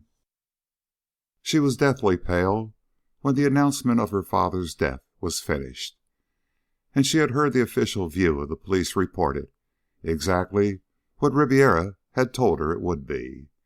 When the voice added that a friend of the late Minister of War, the Senor Riberia, had offered 20 contos for the capture of the fugitive pair who had escaped in an airplane stolen from him, she bit her lip until it almost bled. "I know," he said abstractedly. "It is as you said. But listen to that whistle." The news announcement ceased. Music began again. The whistling abruptly died away. "I just found some coils," said Bell feverishly, "that plug in to take the place of the longer wave ones. I'm going to try them. It's a hunch, and it's crazy, but..." There were sharp clickings. The radio receiver was one of those extraordinarily light and portable ones that are made for aircraft. In seconds it was transformed into a short-wave receiver. Bell began to manipulate the dials feverishly. 2 minutes, 3, 4. The speaker suddenly began to whine softly and monotonously. "Regeneration," said Bell feverishly, "on a carrier wave. It can't be far off, that receiving set."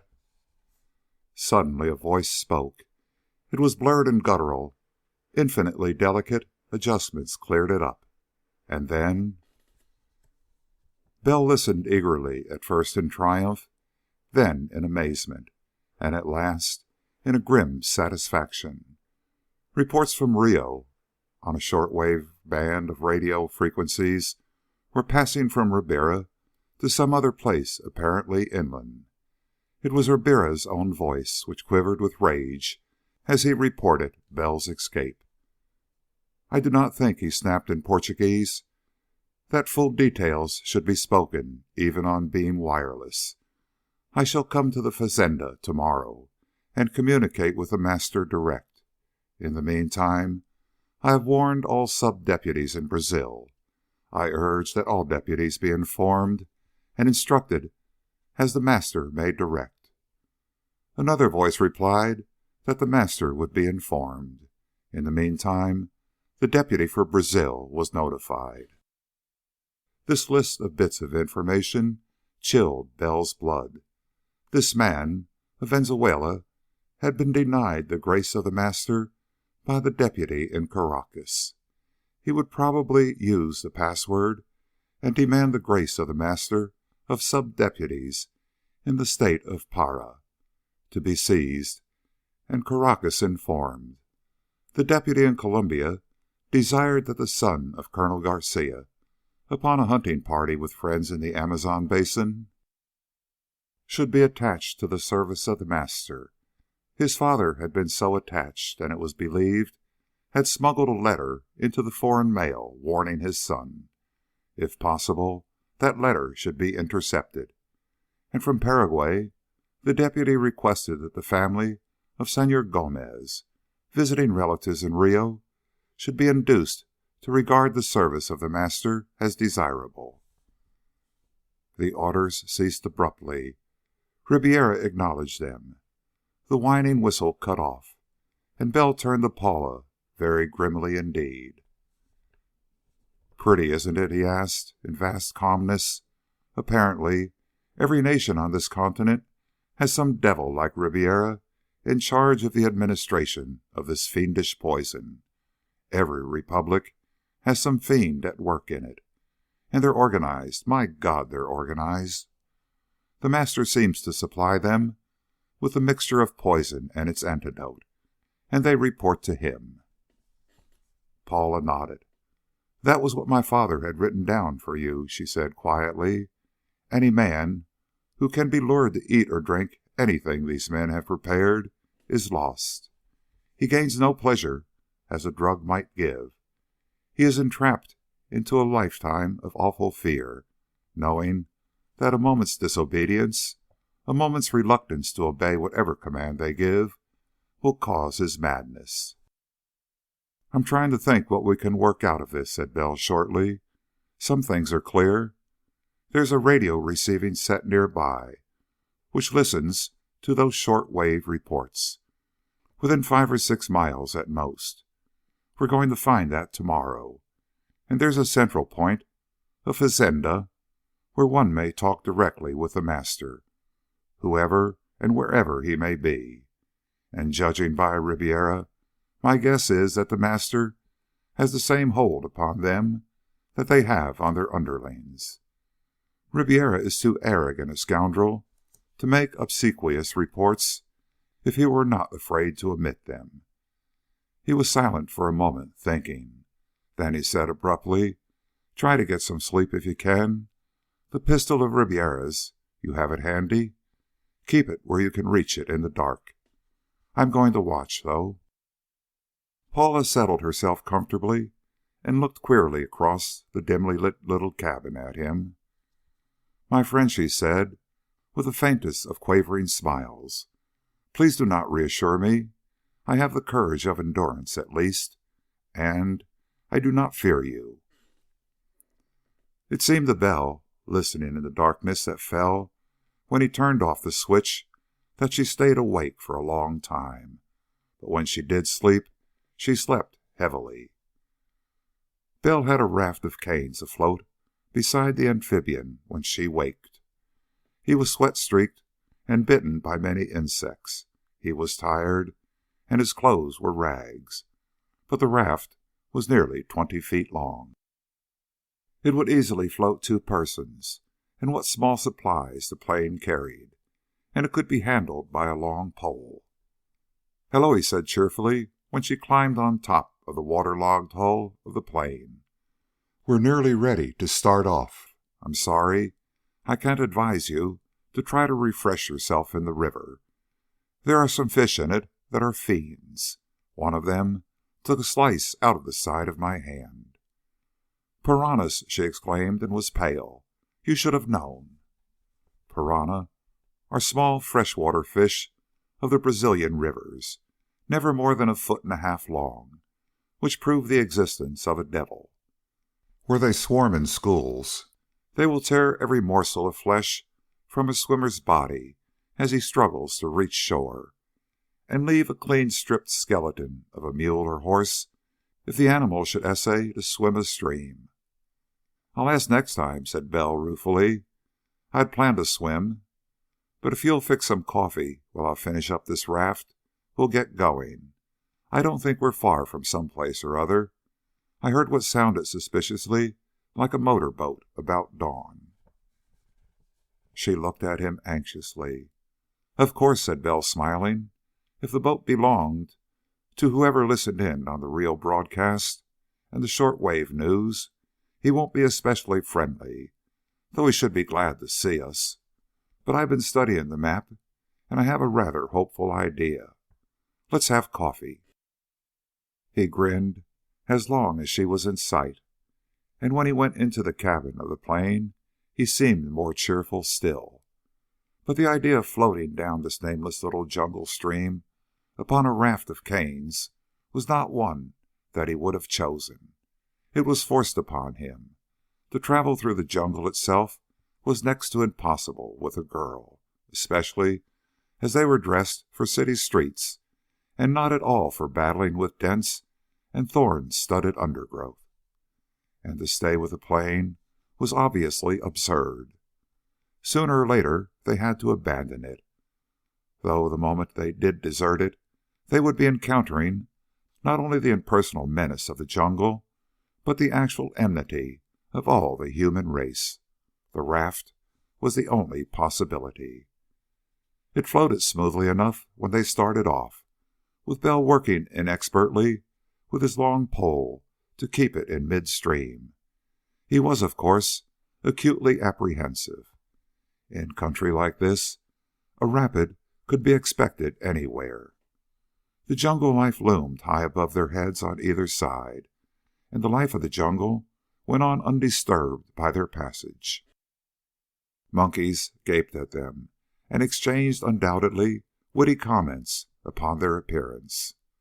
Birds flew overhead with raucous and unpleasant cries. Toucans, in particular, made a most discordant din. Once they disturbed a tiny herd of peccaries, drinking, which regarded them pugnaciously, and trotted sturdily out of sight as they came abreast. But for 1 mile, for 2, the stream flowed smoothly. A third, and Paula pointed ahead in silence. A dugout projected partly from the shoreline. Bell wielded his long pole cautiously now, and drew closer and ever closer to the stream bank. Paula pointed again. There was even a small dock, luxury unthinkable in these wilds. The raft touched bottom, and suddenly, from somewhere out of sight, there came a horrible and bestial sound. It was a scream of bloodlust, of madness, of overpowering and unspeakable rage. Following it came crackling laughter. Paula went white. "The fazenda," said Bell softly, "of the sub-deputy who was listening in on Ribiera last night, and it sounds as if someone were very much amused. Some poor devil." Paula shuddered. "I'm going ashore," said Bell, smiling frostily. "There's nothing else to do."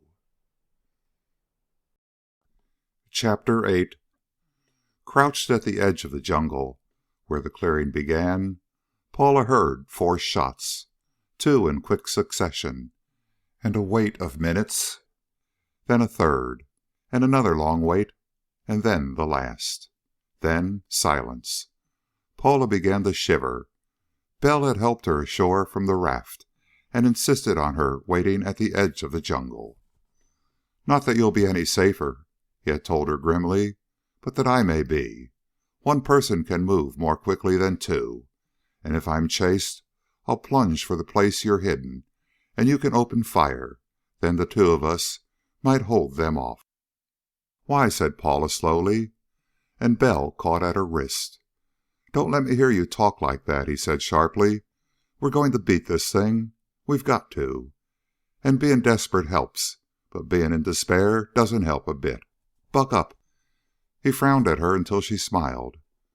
"I will not despair again without your permission," she told him. "Really, I will not."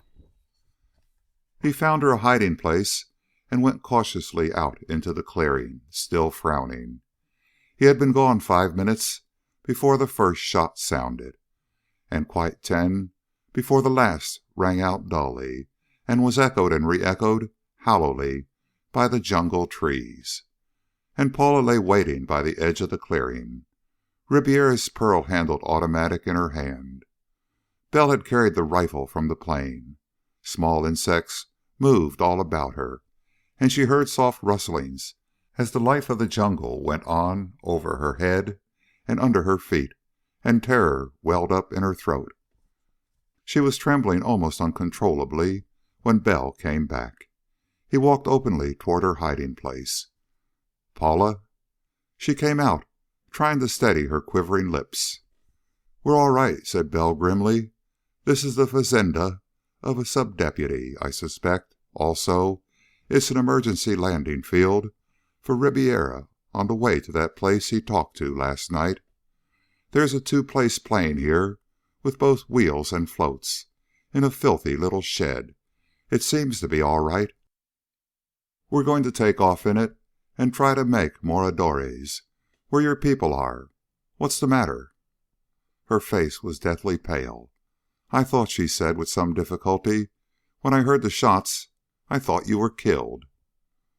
Bell shook his head. "I wasn't," he said grimly. "It was 4 other men who were killed." He led her carefully past the house. It was a fairly typical fazenda dwelling. It was more substantial than most. It was wholly unpretentious, with whitewashed walls, and the effect of grandeur it would give to natives of this region would come solely from the number of buildings. There were 6 or more. "I killed 4 men," repeated Bell coldly, "and I'm damned glad of it.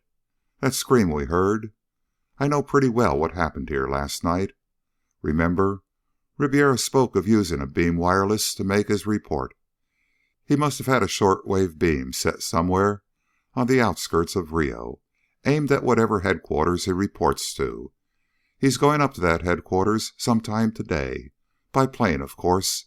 He needed emergency landing fields along the route, and here he picked out a native and made him a sub-deputy. Charming." Moving past the buildings, Paula caught sight of massive wooden bars set in the side of a building. Something crumpled up and limp lay before them. "Don't look over there," said Bell harshly. "There was a woman in this house, and she told me what happened, though I'd guessed it before. The sub-deputy was here last night with a party of friends. Newly enslaved, some of them. He entertained them. Up at Ribiera's place a girl told me she and her husband had been shown a Secret Service man. He went mad before their eyes. It was an object lesson for them, a clear illustration of what would happen to them if they ever disobeyed. I imagine that something of the sort is used by all the master's deputies to convince their slaves of the fate that awaits them for disobedience. The local man had brought a party up to watch two men go mad. After that sight, they'll be obedient. He reached the shed, huge but in disrepair. Monster doors were ajar. Bell heaved at them and swung them wide. A small, trim, two-seated plane showed in the shadowy interior. "This is for emergency use," said Bell grimly, "and we face an emergency. I'll get it out and load it up. There's a dump of gas and so on here. You might look around outside the door in case the one man who got away can find someone to help stop me." He set to work checking on fuel and oil. He loaded extra gas in the front cockpit, a huge tin of it. Another would crowd him badly in the pilot's cockpit in the rear, but he stowed it as carefully as he could. "The local sub-deputy," he added evenly, "has added to the thrill by having two men put in one cage." He let his guest observe the progress of the madness the damned poison produces, and presently, as the madness grew, the two men fought. They were murder mad.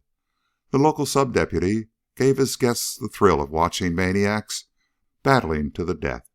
He left early this morning with his party, and I imagine that everyone was suitably submissive to his demands for the future. There were 4 men and a woman left as caretakers here.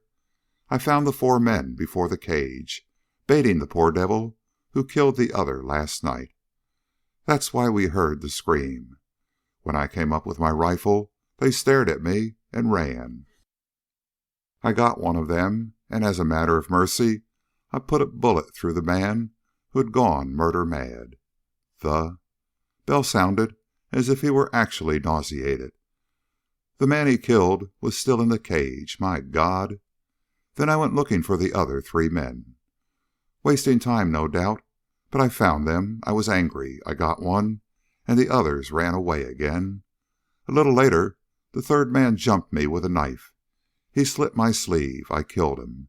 Didn't find the 4th man. Bell moved to the front of the plane. "I'll see if she catches." He swung on the stick. It went over stiffly, again and again. With a bellow, the motor caught. Bell shouted in Paula's ear. "We'll get in. Use the warming up period to taxi out. We want to get away as soon as we can." He helped her up into the seat, then remembered. He rummaged about and flung a tumbled flying suit up into the cockpit with her. "If you get a chance, put it on," he shouted.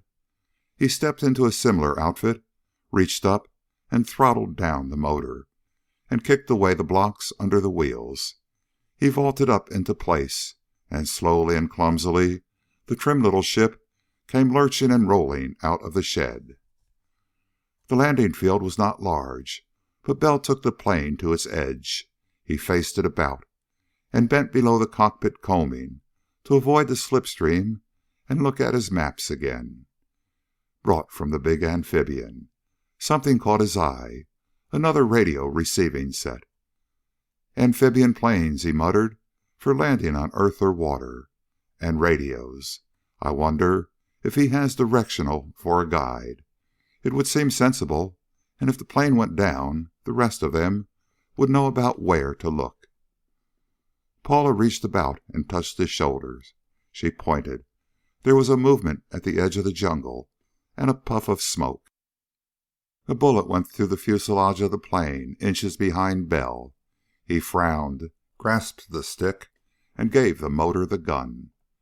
It lifted heavily, like all amphibians, but it soared over the group of buildings some 20 or 30 feet above the top of the wireless mast and went on, rising steadily to clear even the topmost trees on the farther side of the stream by 100 feet or more.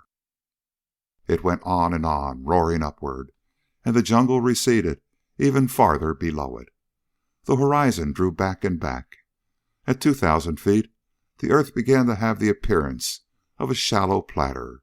At 3,000 feet, it was a steep-sided bowl, and Bell could look down and trace the meandering of the stream on which he had landed the night before. Not too far downstream, some 15 miles perhaps, or the squalid, toy-sized structure of a town of the far interior of Brazil.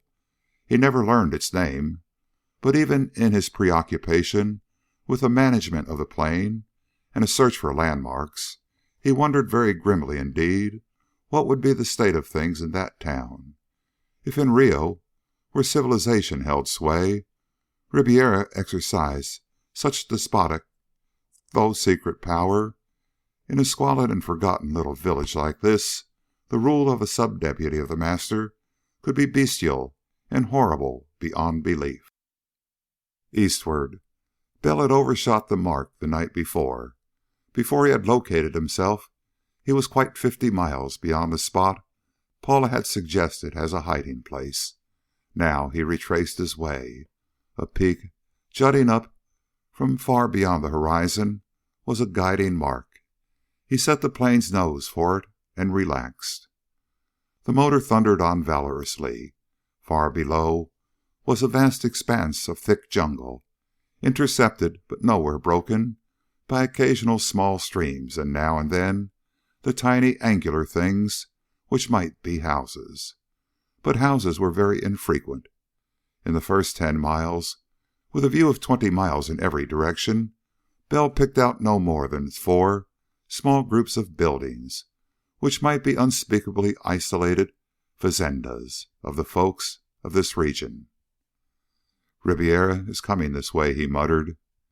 He fumbled the headphone of the radio set into place. The set seemed to be already arbitrarily tuned. He turned it on. There was a monotonous series of flashes, with the sinking note of a buzzer in them. A radio directional signal. "Ribiera's on the way." Bell stared far ahead without reason, and it seemed to him that just then, against the far distant guiding peak, he saw a black speck floating in mid-air. He pulled back the joystick. Detached, feathery clouds spread across the sky, and he was climbing for them. Paula looked behind at him, and he pointed. He saw her seem to stiffen upon sight of the other aircraft. In minutes, Bell's plane was tearing madly through the sunlit, fleecy monsters which looked soft and warm and alluring and were cold and damp and blinding in their depths. Bell kept on his course. The 2 planes were approaching each other at a rate of nearly 200 miles an hour. And then, while the harsh, discordant notes of the radio signal sounded monotonously in his ears, Bell stared down, and through a rift between 2 clouds saw the other plane for an instant 1,000 feet below. The sun shone upon it fiercely. Its propeller was a shimmering, cobwebby disk before it. It seemed to hang motionless, so short was Bell's view of it, between earth and sky, a fat, glistening body as of a monstrous insect. Bell could even see figures in its cockpits. Then it was gone, but Bell felt a curious hatred of the thing. Ribiera was almost certainly in it, headed for the place to which he had spoken the night before, and Bell was no longer able to think of Ribiera with any calmness. He felt a personal, gutsy hatred for the man and all he stood for. His face was grim and savage as his own plane sped through the clouds. But just as the 2 aircraft had approached each other with the combined speed of both, so they separated. It seemed only a moment later that Bell dipped down below the clouds, and the other plane was visible only as a swiftly receding mote in the sunlight. "I wonder," said Bell coldly to himself, with the thunder of the motor coming through the singing of the air route signal, "I wonder if he'll see the ship I cracked up last night." Paula was pointing. The shoulder of a hill upthrust beneath the jungle. The tall trees were cleared away at its crest. Small, whitewashed buildings appeared below. "Good landing field," said Bell, his eyes narrowing suddenly. "On the direct route. 50 miles back, there's another landing field. I wonder..." He was already suspicious before he flattened out above the house, while dogs fled madly. He noticed, too, that horses in a corral near the buildings showed no signs of fright, and horses are always afraid of landing aircraft, unless they have had much opportunity to grow accustomed to them. The little plane rolled and bumped and gradually came to a stop. Bell inconspicuously shifted a revolver to the outer pocket of his flying suit. Figures came toward them with a certain hesitating reluctance that changed Bell's suspicions even while it confirmed them. "Paula," he said grimly, "this is another landing field for Ribiera's emergency use. It sticks out all over the place. Relatives or no relatives, you want to make sure of them. You understand?" Her eyes widened in a sudden, startled fear. She caught her breath sharply. Then she said quietly, though her voice trembled, "I understand, of course." She slipped out of the plane and advanced to meet the approaching figures. There were surprised, astounded exclamations. A bearded man embraced her and shouted.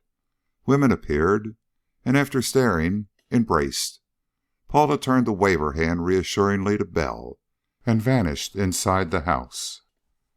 Bell looked over his instruments, examined the gas in the tank, and began to work over his maps in the blaring sunlight.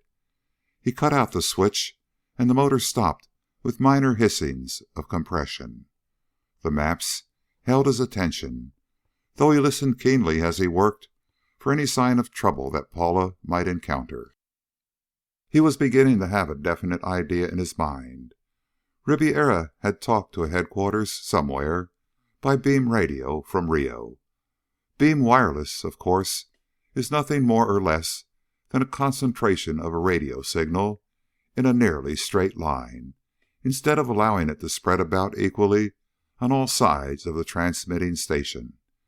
It makes both for secrecy and economy, seeing nearly all the power used at the sending apparatus is confined to an arc of about 3 degrees of a circle, directed to a given receiving station. Receiving outfits to one side or the other of that path are unable to listen in, and the signal is markedly stronger in the chosen path. Exactly the same process, of course, is used for radio directional signals, one of which still buzzed monotonously in Bell's ear until he impatiently turned it off. A plane in the path hears the signal. If it does not hear the signal, it is demonstrably off the straight route. Bell, then, was in a direct line for Rio, to the source of a radio direction signal. 50 miles back, where the big amphibian had crashed, he was in the same air line. To extend that line on into the interior would give the destination of Ribiera, with the location of the headquarters where direct communication with the master was maintained. He worked busily. His maps were in separate sheets, and it took time to check the line from Rio. When he had finished, he computed grimly. At 100 miles an hour, he was figuring the maximum distance, which could plausibly be accepted as a day's journeying by air. He surveyed the maps again. The plateau of Cuyaba, at a guess. Fleets of aircraft could practice there and never be seen. An army could be maneuvered without being reported. Certainly, the headquarters of the whole continent could be there. Striking distance of Rio, Montevideo, Buenos Aires, La Paz, and Asunción.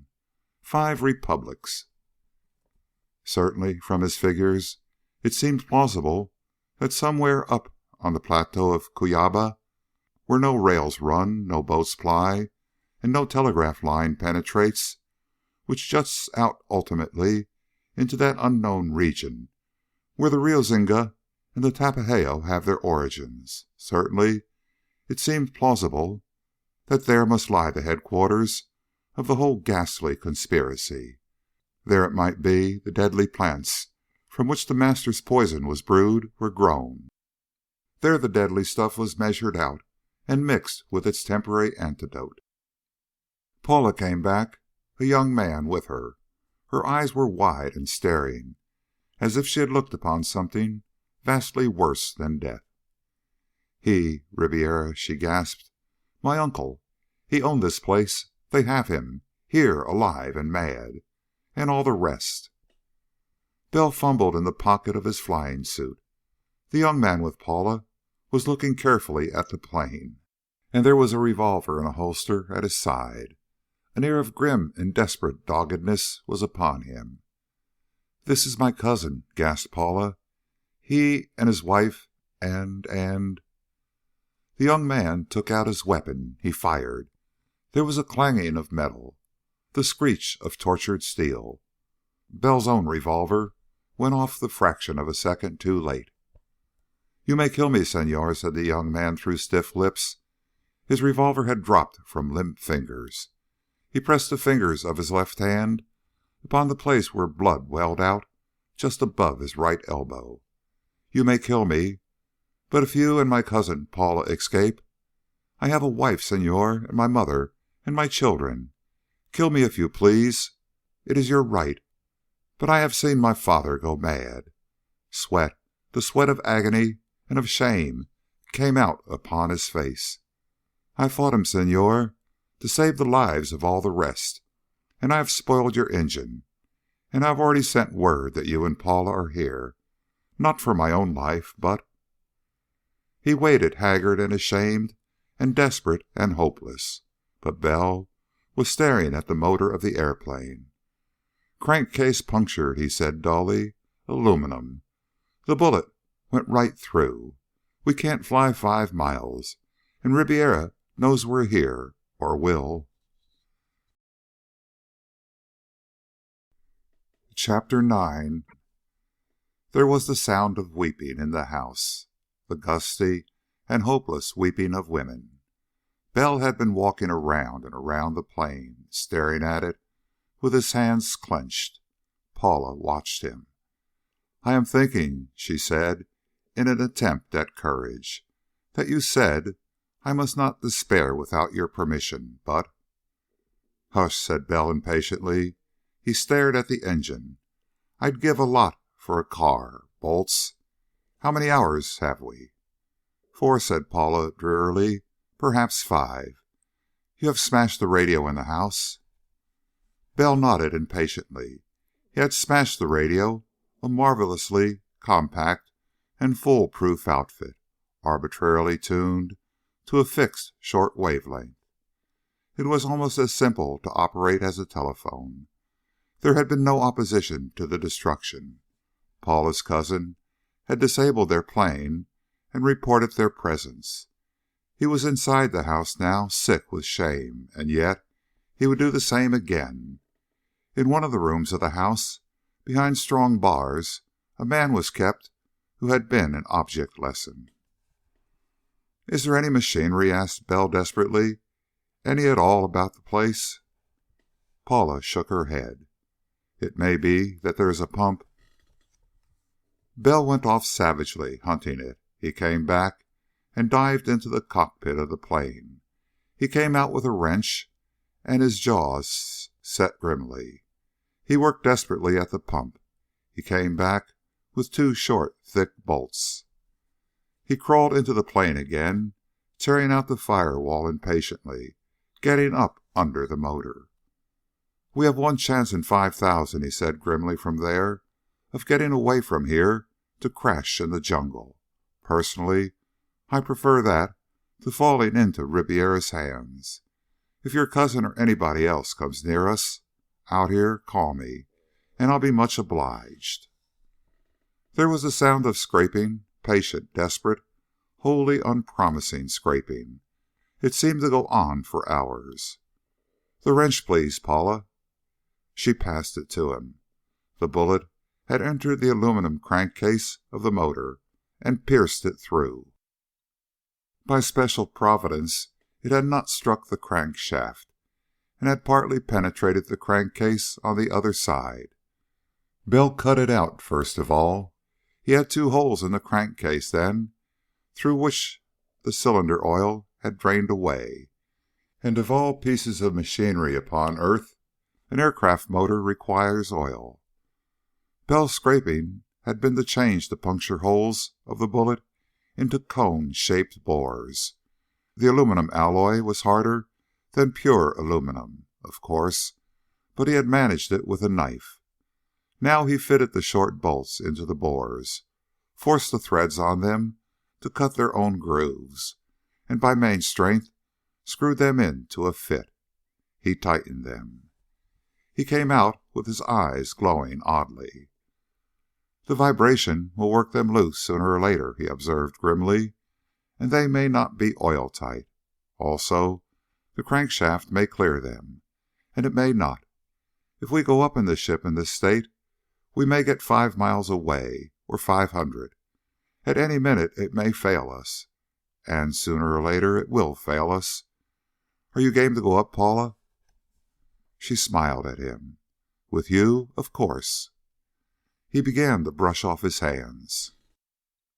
"There ought to be oil and gas here," he said briefly. "Another thing, there'll probably be some metal chips in the crankcase, which may stop an oil line at any minute. It's a form of committing suicide, I imagine." He went off, hunting savagely for the supplies of fuel and lubricant which would be stored at any emergency field. He found them. He was pouring gasoline into the tanks before what he was doing was noticed. Then there was stunned amazement in the house. When he had the crankcase full of oil, the young man came out. Bell tapped his revolver suggestively. "With no man about this house," he said grimly, "Ribiera will put in one of his own choice. And you have a wife and children, and they'll be at that man's mercy. Don't make me kill you. Ribiera may not blame you for my escape if you tell him everything, and you're hurt anyway. Either we get away, and you do that, or you're killed, and we get away anyhow." He toppled 2 last 5-gallon tins of gasoline into the cockpits, crowding them abominably, and swung on the prop. The engine caught. Bell throttled it down, kicked away the stones with which he had blocked its wheels, and climbed up into the pilot's cockpit. With his revolver ready in his lap, he taxied slowly over to a favorable starting point. The ship rose slowly and headed west again.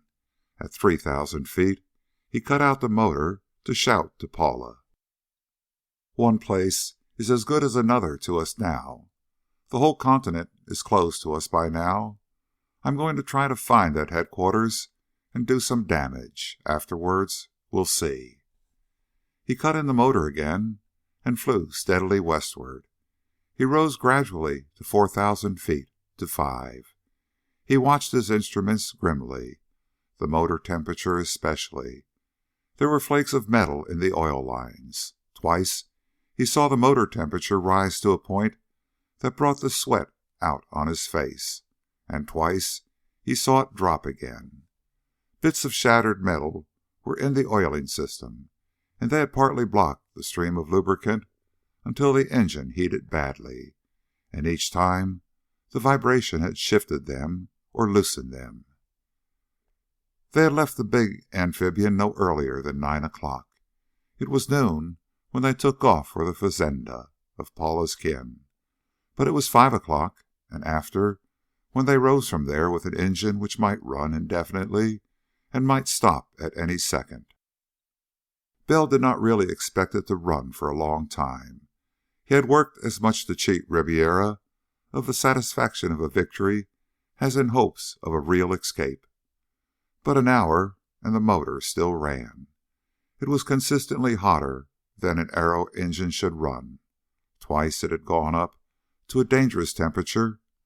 One other time it had gone up for a minute or more, as if the oiling system had failed altogether. But it still ran, and the sun was sinking toward the horizon, and shadows were lengthening. Bell began to look almost hopefully for a clearing in which to land before the dark hours came. Then it was that he saw the planes that had been sent for him and for Paula. There were 3 of them, fast 2-seaters, very much like the one he drove. They were droning eastward, with all cockpits filled, and from that enigmatic point in the west. and Bell had descended to investigate a barely possible stream when they saw him. The leader banked steeply and climbed up toward him. The others gazed, swung up sharply, and came after him, spreading out as they came. And Bell, after one instant's grim debate, went into a maple leaf dive for the jungle below him. The others dived madly in his wake. He heard a sharp, tearing rattle. A machine gun. He saw the streaks of tracers going very wide. Gunfire in the air is far from accurate. A machine gun burst from 100 yards when the gun has to be aimed by turning the whole madly vibrating ship is less accurate than a rifle at 600 or even 8. Most aircraft duels are settled at distances of less than 100 yards. It was that fact that Bell counted on. With a motor that might go dead at any instant, and a load of passengers and gas at least equaling that of any of the other ships, mere flight promised little. The other ships, too, were armed. At any rate, the leader was. And Bell had only small arms at his disposal. But a plane pilot, stunting madly to dodge tracer bullets, has little time to spare for revolver work. Bell had but one advantage. He expected to be killed. He looked upon both Paula and himself as very probably dead already, and he infinitely preferred the clean death of a crash to either the life or death that Riberia would offer them. He flattened out barely 20 yards above the wavering branches that are the roof of the jungle. He went scudding over the treetops, rising where the jungle rose, dipping where it dropped, and behind him the foliage waved wildly as if in a cyclone. The other planes dared not follow. To dive upon him meant too much chance of a dash into the entrapping branches. One plane, indeed, did try it, and Bell scudded lower and lower until the wheels of the small plane were spinning from occasional breathtaking contacts with the feathery topmost branches of jungle giants. The other plane flattened out not less than 100 feet farther up and 300 yards behind.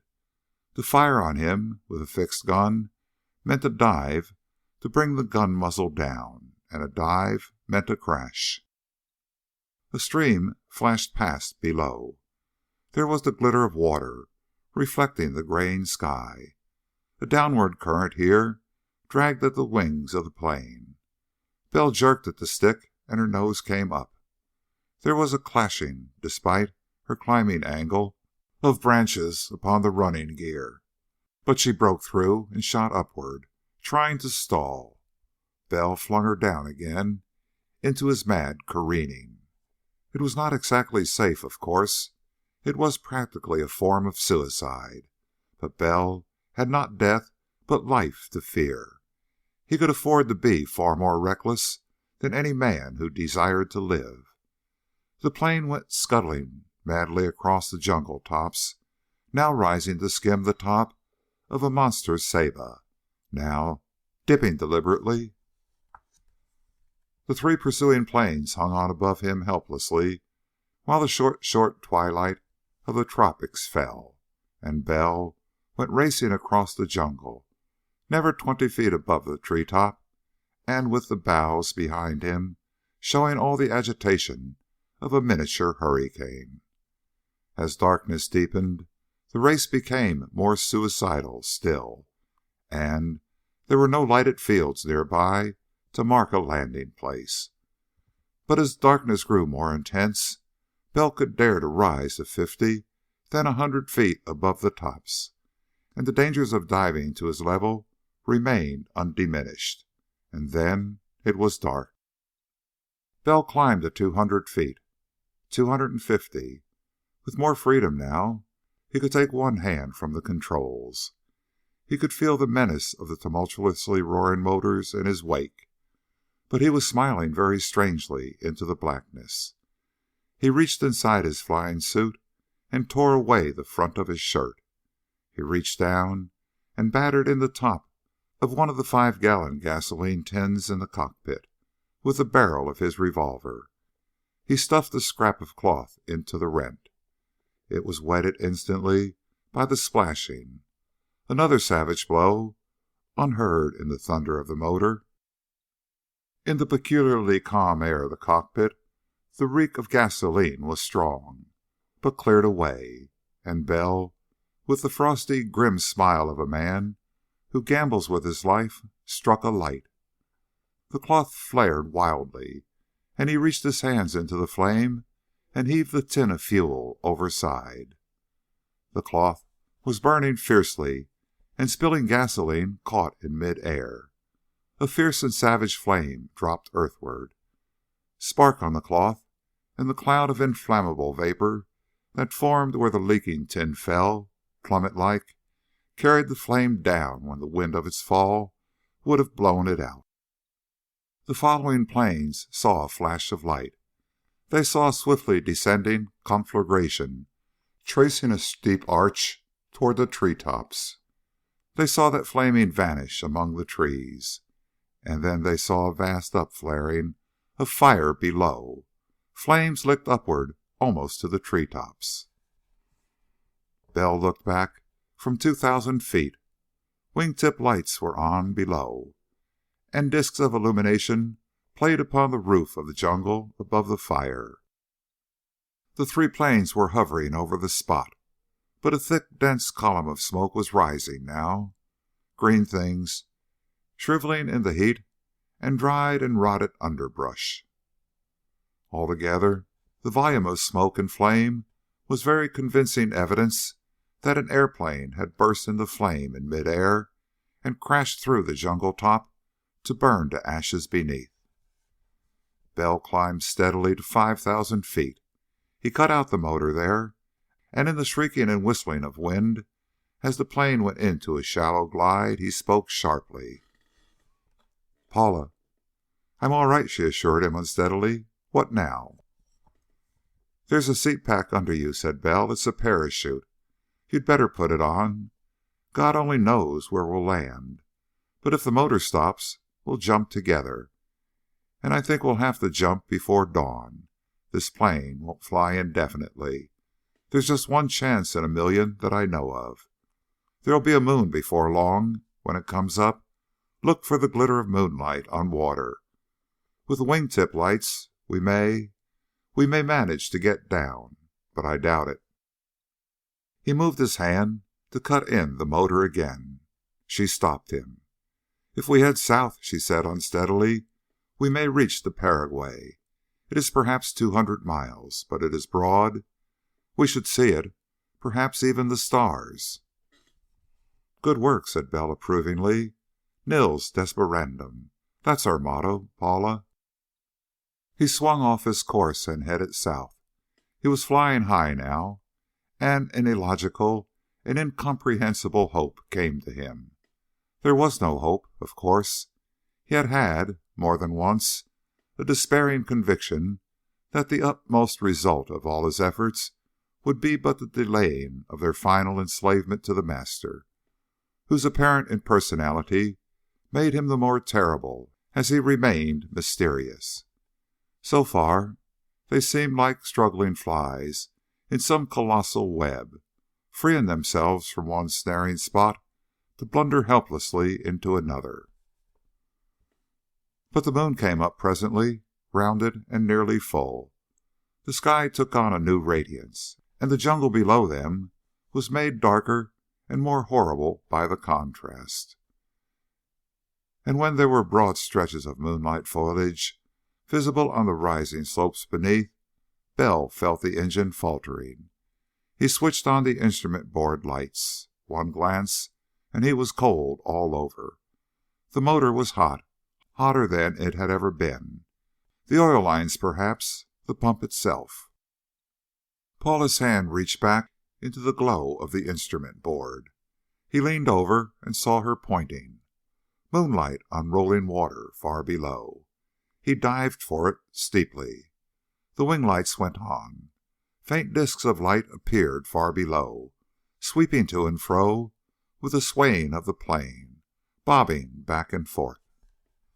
It seemed to Bell that there had been nothing quite as horrible as the next minute or two. He felt the overheated, maltreated motor laboring. It was being ruined, of course, and a ruined motor meant that they were marooned in the jungle. But if it kept going only until they landed, and if it did not, white water showed below the discs of the landing lights' glow. It tumbled down a swift, deadly rodel, a rapid, and then black deep water moving swiftly between tall cliffs of trees.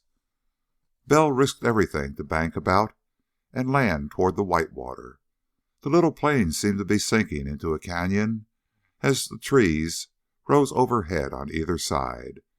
But the moonlit rapid gave him his height, approximately, and the lights helped more than a little. He landed with a terrific crash. The plane teetered on the very verge of a dive beneath the surface. Bell jerked back on the stick and killed the engine, and it settled back. A vast, colossal silence succeeded the deafening roar of 12 cylinders exploding continuously. There were little hissing sounds as the motor cooled. There was the smell of burnt oil. "All right, Paula?" asked Bell quietly. I'm all right." The plane was drifting backward now. It spun around in a stately fashion. Its tail caught in underbrush, and it swung back. It drifted past cliffs of darkness for a long time, and grounded presently with a surprising gentleness. "Do you know," said Bell dryly, "this sort of thing is getting monotonous. I think our motor's ruined. I never knew before that misfortune could grow literally tedious. I've been expecting to be killed any minute since we started off, but the idea of being stuck in the jungle with a perfectly good plane and a bad motor." He fished inside his flying suit and extracted a cigarette. Then he lit it. "Let's see. We haven't a thing to eat, have we?" There was a little slapping noise. Bell became suddenly aware of a horde of insects swarming about him. Smoke served partially to drive them off. "Look here," he said suddenly. "We could unfold a parachute and cover the cockpits for some protection against these infernal things that are biting me." "We may need the parachute," said Paula unsteadily. Does that smoke of yours drive them away?" "A little." Bell hesitated. "I say, it would be crowded, but if I came up there, or you here—" "I'll come back there," she said queerly. "The extra cans of gasoline here." She slipped over the partition in the odd flying suit which looks so much more odd when a girl wears it. She settled down beside him, and he tried painstakingly to envelop her in a cloud of tobacco smoke. The plague of insects lessened. There was nothing to do but wait for dawn. She was very quiet, but as the moon rose higher, he saw that her eyes were open. The night noises of the jungle all about them came to their ears. Furtive little slitherings, and the sounds of things drinking greedily at the water's edge, and once or twice peculiar little despairing small animal cries off in the darkness. The jungle was dark and sinister, and all the more so when the moon rose high and lighted its face and left them looking into weird abysmal blackness between moonlit branches. Bell thought busily, trying not to become too conscious of the small warm body beside him. He moved suddenly and found her fingers closed tightly on the sleeve of his flying suit. "Frightened, Paula?" he asked quietly. "Don't be. We'll make out." She shook her head and looked up at him, drawn away as if to scan his face more closely. "I am thinking," she said almost harshly, "of biology. I wonder—" Bell waited. He felt an intolerable strain in her tensed figure. He put his hand comfortingly over hers, and astoundingly he found it trembling. "Are all women fools?" she demanded in a desperate cynicism. "Are we all imbeciles? Are—" Bell's pulse pounded suddenly. He smiled. "Not unless men are imbeciles, too," he said dryly. "We've been through a lot in the past 2 days. It's natural that we should like each other. We've worked together rather well.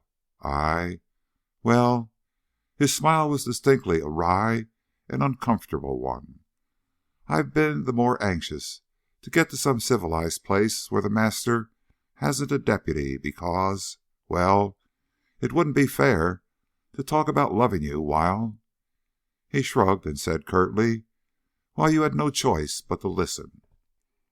She stared at him there in the moonlight, with the jungle moving about its business of life and death about them, and very, very slowly the tenseness left her figure, and very, very slowly she smiled.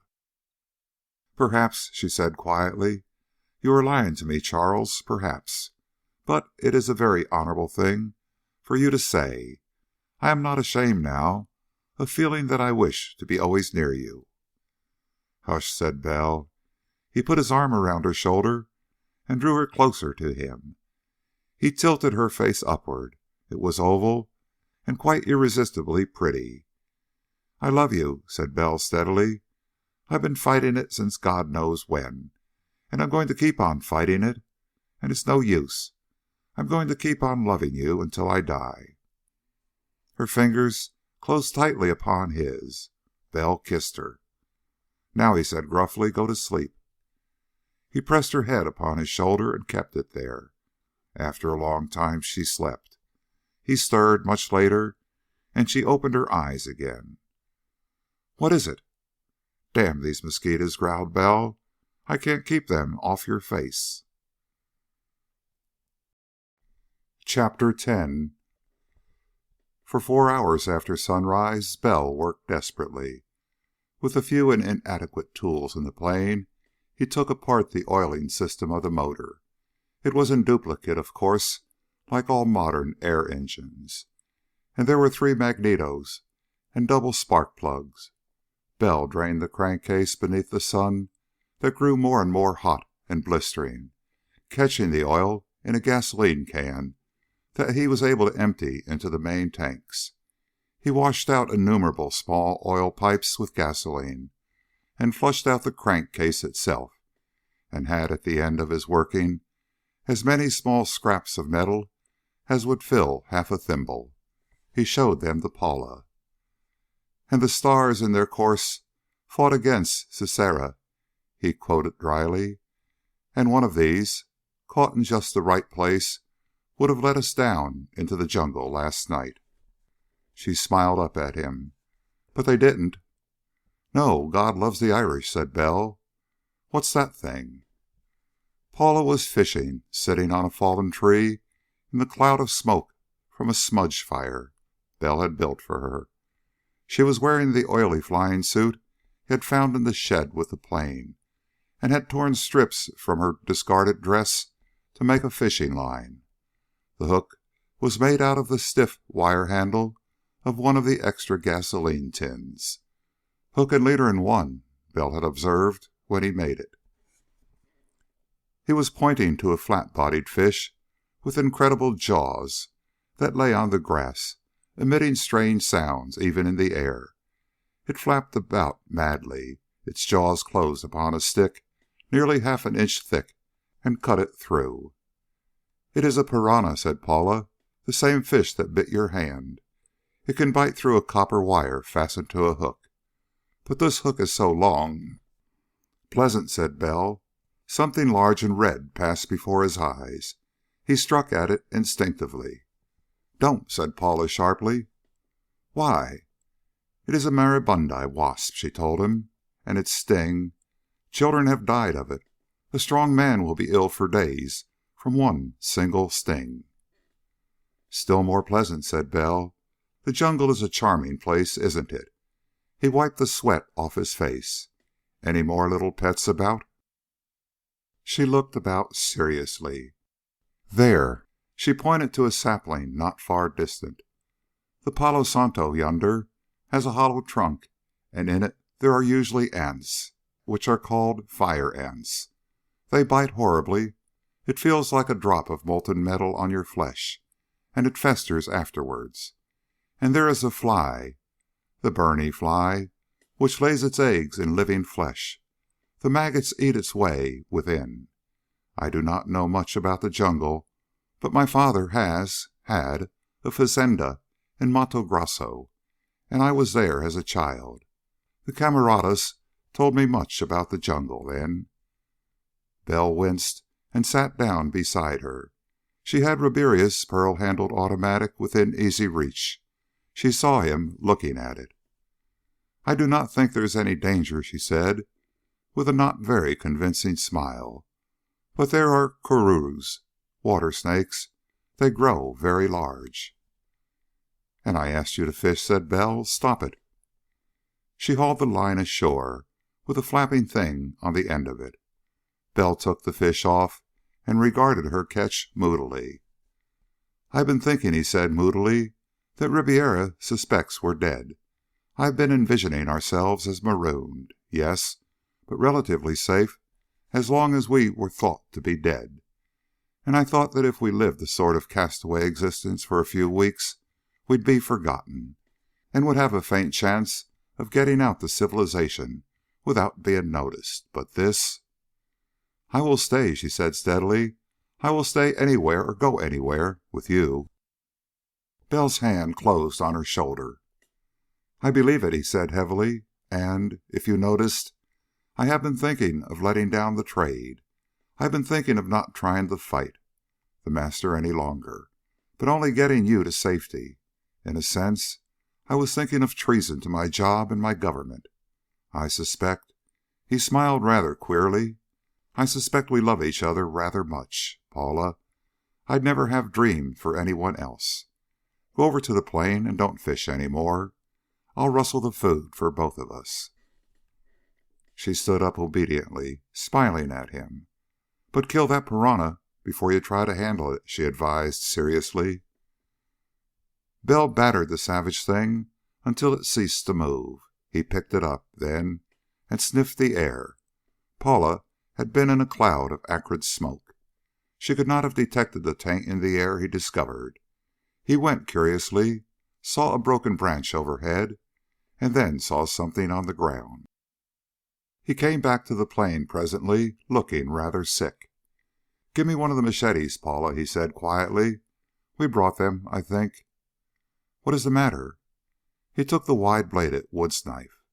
"A man," he said, nauseated. "He either fell or was thrown from somewhere high above. From a plane. He was United States Secret Service.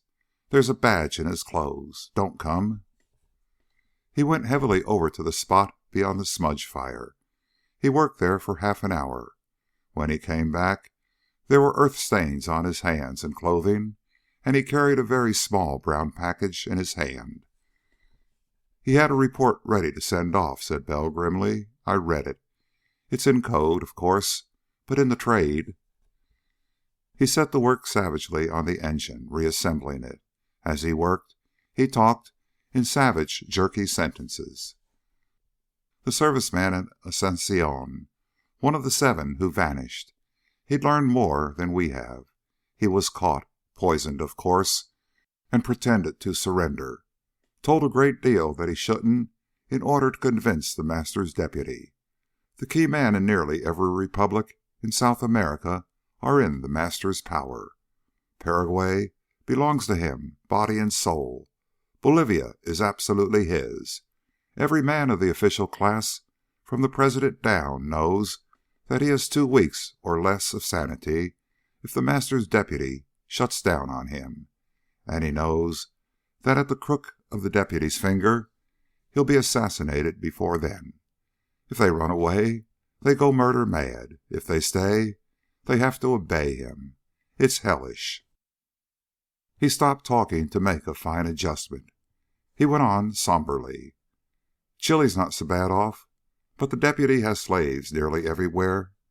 Ecuador, well, the president and half the Congress have been poisoned. The man I found was trying to get a sample of the poison for analysis. He learned it was unstable, wouldn't keep. The master has to send fresh supplies constantly all over the continent. That accounts for the deputies remaining loyal. If the master had reason to suspect them, he had only to stop their supply. They couldn't stock up on the deadly stuff for their own use, so they're as abjectly subject to the master as their slaves are to them. No new slaves are to be made in Paraguay or Bolivia, except when necessary. It is believed that in 6 months the other republics will have every influential man subjected, every army officer, every judge, every politician, every outstanding rich man. And then, overnight, South America will become an empire, with that devil of a master as its overlord. He lifted one of the oil pumps in place and painstakingly tightened the bolts that held it. "Picture it," he said grimly. "Beasts as viceroys, already taking their pleasure. Caligulas, Neros, on vice-regal thrones all over the continent. And every man who shows promise or shows signs of honor or courage or decency either killed or sent mad or..." Paula was watching his face closely. "I think," she said soberly, "that there is something worse."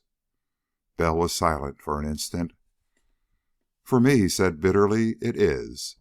Before the master dares to make his coup public, he must be sure that there will be no foreign interference.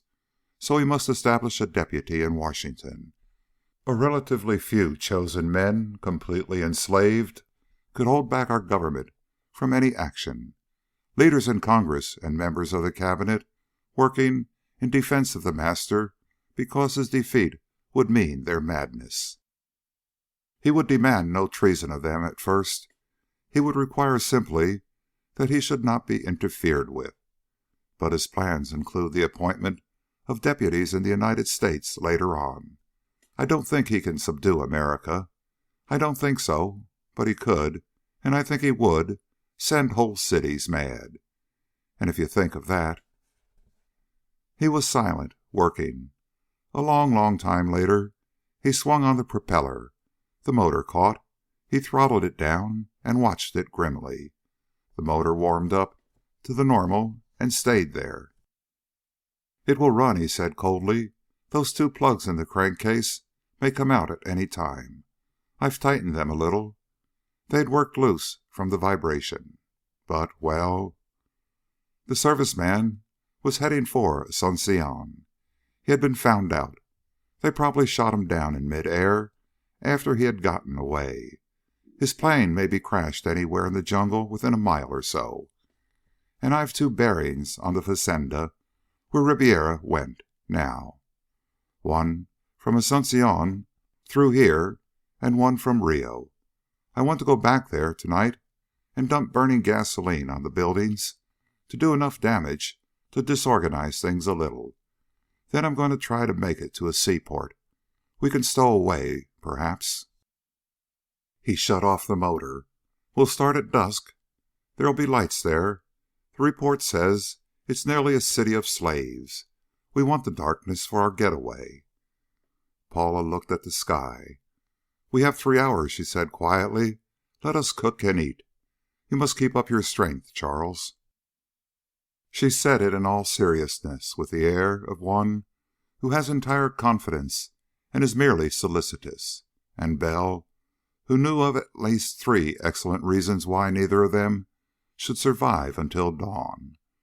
Bell looked at her queerly and then grinned, and then took her in his arms and kissed her. She seemed to like it.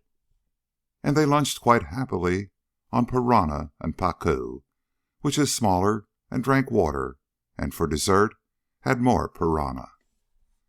The long afternoon wore away slowly. It was hot and grew blistering. Insects came in swarms and tormented them until Bell built a second and larger smudge fire. But they fastened upon his flesh when he went out of its smoke for more wood. They talked as well as they could for smoke, and looked at each other as well as they could for smarting eyes. It was not at all the conventional idea of romantic conversation, but it was probably a good deal more honest than most. because they both knew quite well that their chances of life was small. A plane whose motor was precariously patched, flying over a jungle without hope of a safe landing if that patched-up motor died, was bad enough. But with the three nearest nations subservient to the master, whose deputy Riberia was, and all those nations hunting them as soon as they were known to be yet alive.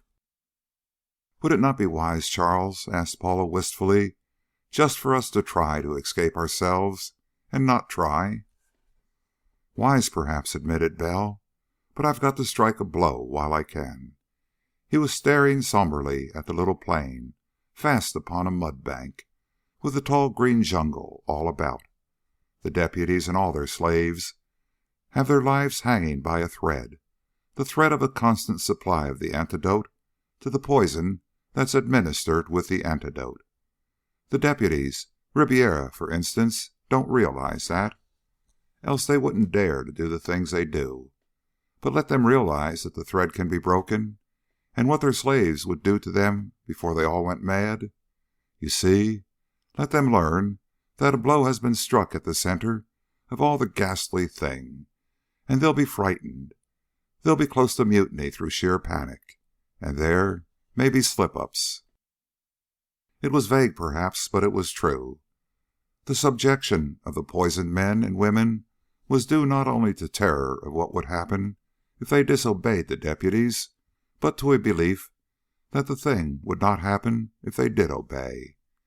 If Bell could do enough damage to the fazenda of the master to shake the second belief, he would have shaken the whole conspiracy, and a conspiracy that is not a complete success is an utter failure.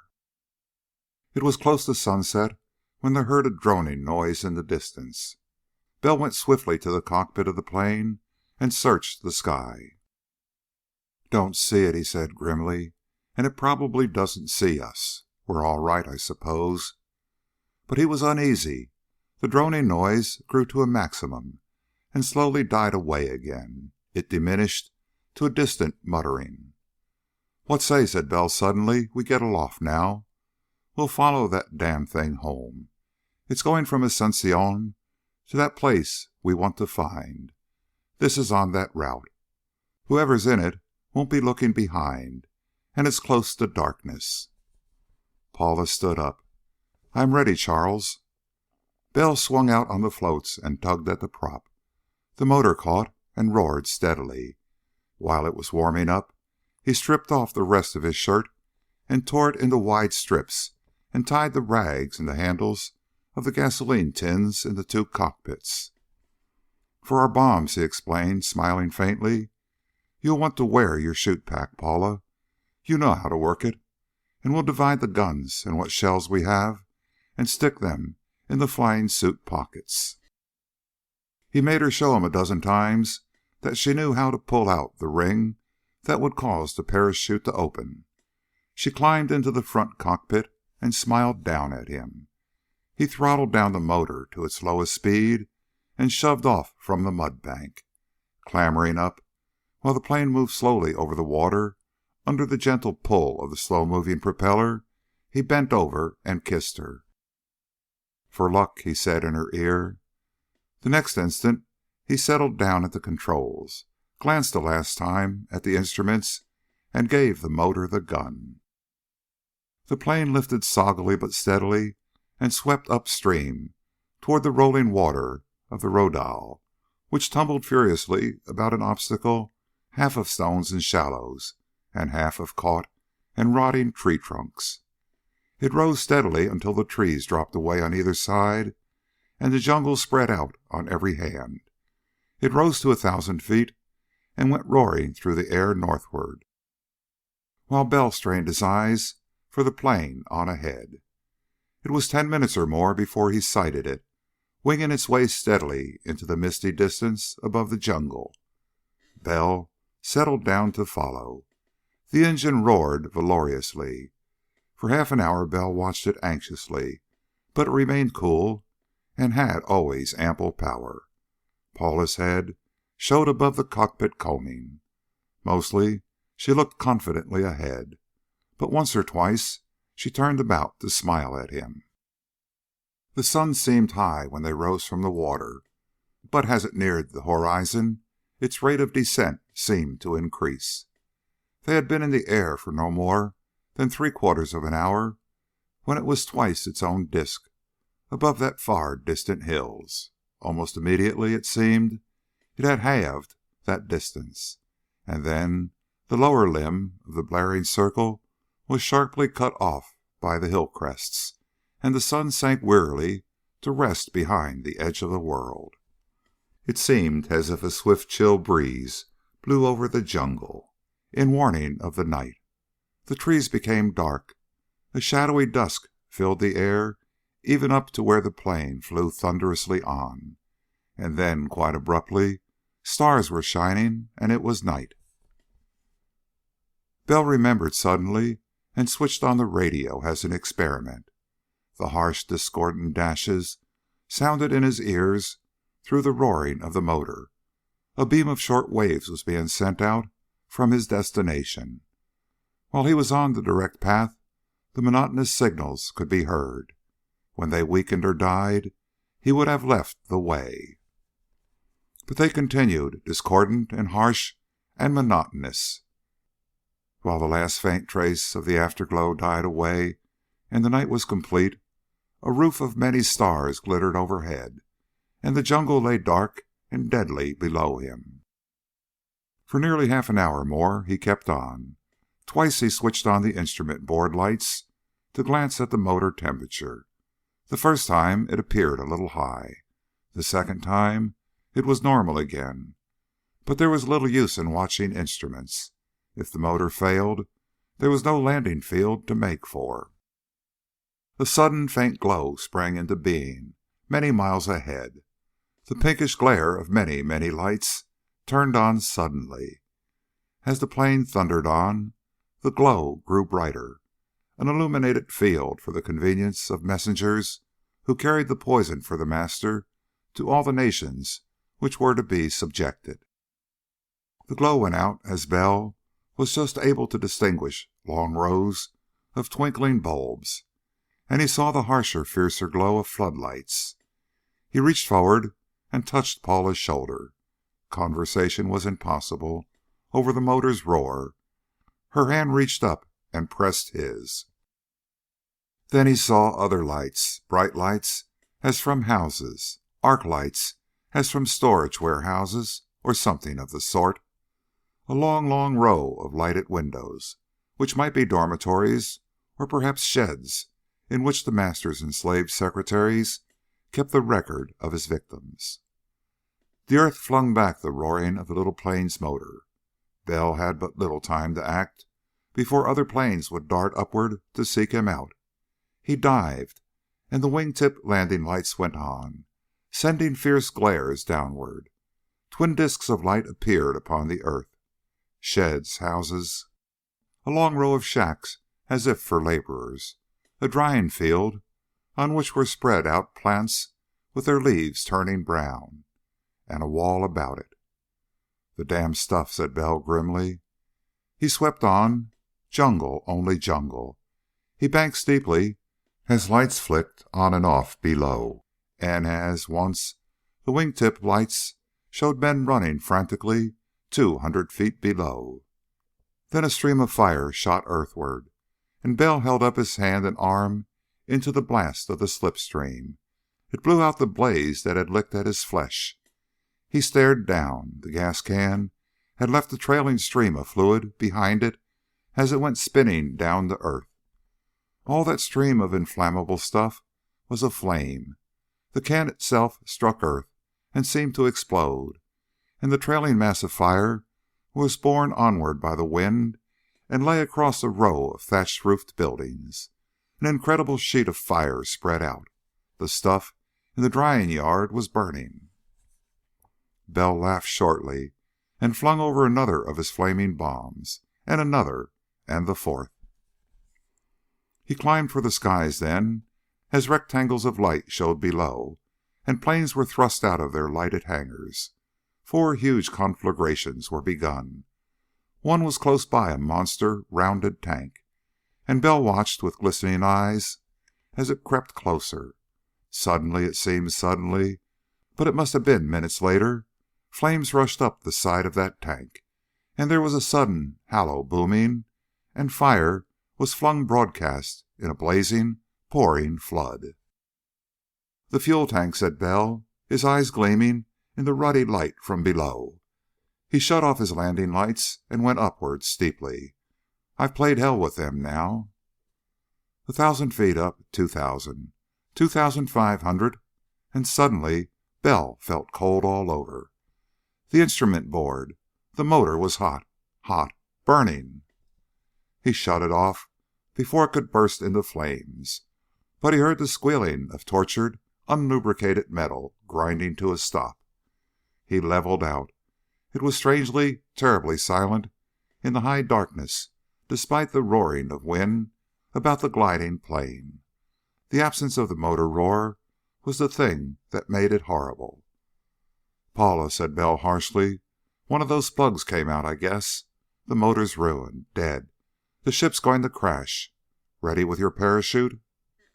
It was dark up there, save for the glare of fires upon the surface of the wings, but he saw her hand, encarmined by that glare, upon the combing of the cockpit. A moment later, her face. She turned, light-dazzled, to smile back at him. "All right, Charles." Her voice quavered a little, but it was very brave. "I'm ready. You're coming, too?" "I'm coming," said Bell grimly. Below them was the city of the Master, set blazing by their doing. If their chutes were seen descending, and if they were not... "Count 10," said Bell hoarsely, "and pull out the ring. I'll be right after you." He saw the slim little black-clad figure drop, plummet-like, and prayed in an agony of fear. Then a sudden blooming thing hid it from sight. Thick clouds of smoke lay over the lights and fires below. Bell stepped over the side and went hurtling down toward the earth in his turn. Chapter 11. Bell was falling head first when the chute opened, and the jerk was terrific, the more so as he had counted not the customary 10, but 15 before pulling out the ring. But very suddenly he seemed to be floating down with an amazing gentleness, with the ruddy blossom of a parachute swaying against the background of lustrous stars very far indeed over his head. Below him were masses of smoke and at least one huge dancing mass of flame, where the storage tank for airplane gas had exploded. It was unlikely in the extreme, he saw now, that anyone under that canopy of smoke could look up to see planer parachute against the sky. Clumsily enough, dangling as he was, Bell twisted about to look for Paula. Sheer panic came to him before he saw her a little above him, but a long distance off. She looked horribly alone, with the glare of the fires upon her parachute, and smoke that trailed away into darkness below her. She was farther from their flames than Bell, too. The light upon her was dimmer, and Bell cursed that he had stayed in the plane to make sure it would dive clear of her before he stepped off himself. The glow on the blossom of silk above her faded out. The sky still glared behind, but a thick and acrid fog enveloped Bell as he descended. Still straining his eyes hopelessly, he crossed his feet and waited. Branches reached up and lashed at him. Vines scraped against his sides. He was hurled against a tree trunk with stunning force, and rebounded, and swung clear, and then dangled halfway between earth and the jungle roof. It was a minute before his head cleared, and then he felt at once despairing and a fool, dangling in his parachute harness when Paula needed him. The light in the sky behind him penetrated even the jungle growth as a faint luminosity. Presently he writhed to a position in which he could strike a match. A thick, matted mass of climbing vines swung from the upper branches, not a yard from his fingertips. Bell cursed again, frantically and clutched at it wildly. Presently his absurd kicking set him to swaying. He redoubled his efforts and increased the arc in which he swung. But it was a long time before his fingers closed upon leaves which now came away in his grasp, and longer still before he caught hold of a wrist-thick liana, which oozed sticky sap upon his hand. But he clung desperately, and presently got his whole weight on it. He unsnapped the parachute and partly let himself down, partly slid, and partly tumbled to the solid earth below. He had barely reached it when, muffled and many times re-echoed among the tree trunks, he heard 2 shots. He cursed and sprang toward the sound, plunging headlong into underbrush that strove to tear the flesh from his bones. He fought madly, savagely, fiercely. He heard 2 more shots. He fought the jungle and the darkness like a madman, plowing insanely through masses of creepers that should have been parted by a machete, and which would have been much more easily slipped through by separating them, but which he strove to penetrate by sheer strength. And then he heard 2 shots again. Bell stopped short and swore disgustedly. "What a fool I am," he growled. "She's telling me where she is, and I..." He drew one of the weapons that seemed to bulge in every pocket of his flying suit, and fired 2 shots in the air in reply. A single one answered him. From that time, Bell moved more sanely. The jungle is not designed, apparently, for men to travel in. It is assuredly not intended for them to travel in by night, and especially it is not planned, by whoever planned it, for a man to penetrate without either machete or lights. As nearly as he could estimate it afterward, it took Bell over an hour to cover 1 mile in the blackness under the jungle roof. Once he blundered into fire ants. They were somnolent in the darkness, but one hand stung as if in white-hot metal as he went on. And thorns tore at him. The heavy flying suit protected him somewhat, but after the first 100 yards he blundered almost blindly on, with his arms across his face, stopping now and then to try to orient himself. 3 times he fired in the air, and 3 times an answering shot came instantly to guide him. And then a voice called in the blackness, and he plowed toward it. And it called again and again, and at last he struck a match with trembling fingers and saw her, dangling as he had dangled, some 15 feet from the ground. She smiled waveringly, with a little gasp of relief, and he heard something go slithering away very furtively. She clung to him desperately when he had gotten her down to solid earth, but he was savage. "Those shots, though I'm glad you fired them, may have been a tip-off to the town. We've got to keep moving, Paula." Her breath was coming quickly. "They could trail us, Charles. By daylight we might not leave signs, but forcing our way through the night..." "Right as usual," admitted Bell. "How about shells? Did you use all you had?" "Nearly, but I was afraid, Charles." Bell felt in his pockets. Half a box, perhaps 25 shells. With the town nearby, and almost certainly having heard their signals to each other, black rage invaded Bell.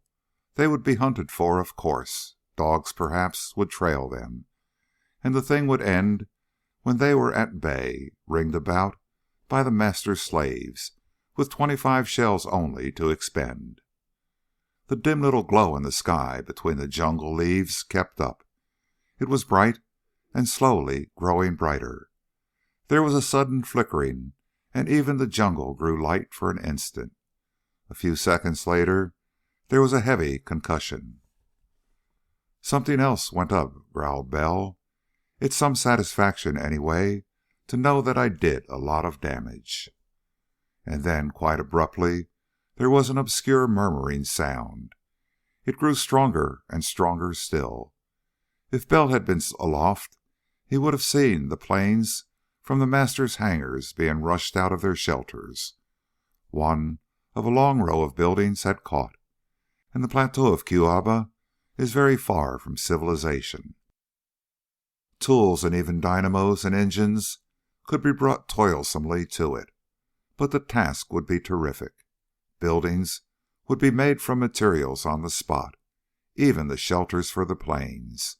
It would be much more practical to carry the parts for a sawmill and saw out the lumber on the spot than to attempt to freight roofing materials and the like to Cuyaba.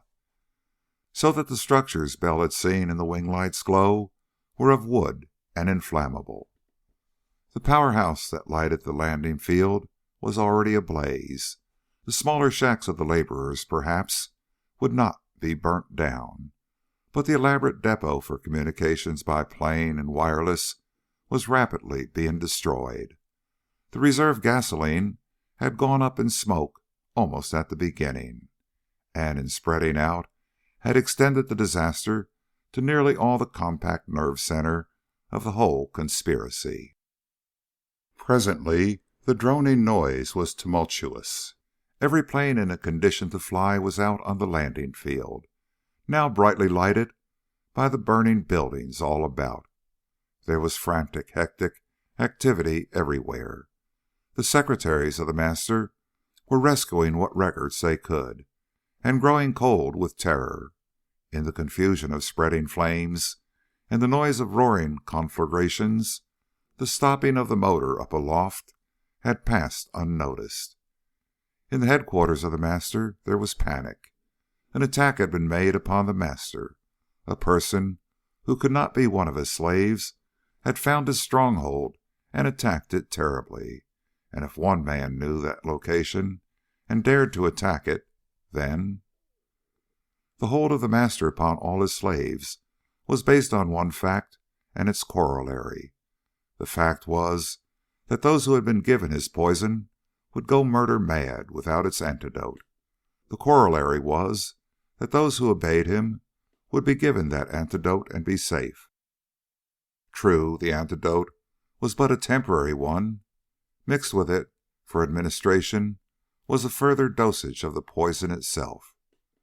But the whole power of the master was based on his slaves' belief that as long as they obeyed him abjectly, there would be no failure of the antidote supply. And Bell had given that belief a sudden and horrible shock. Orders came from one frightened man who cursed much more from terror than from rage. Riberia had advised him. To do him justice, Riberia felt less fear than most. Nephew to the master and destined successor to the master's power, Riberia dared not revolt, but at least he had little fear of punishment for incompetence. It was his advice that set the many aircraft motors warming up. It was his direction that assorted out the brainwork staff. And Ribeira himself curtly took control, indifferently abandoned the enslaved workers to the madness that would come upon them, and took wing in the last of a stream of roaring things that swept upward above the smoke and flame and vanished in the sky. Bell and Paula were huddled in between the buttress roots of a jungle giant, protected on three sides by the monster uprearing of solid wood, and Bell was absorbedly feeding a tiny smudge fire.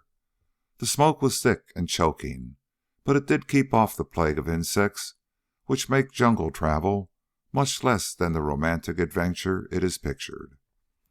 Bell heard the heavy, thunderous buzzing from the town change timbre suddenly.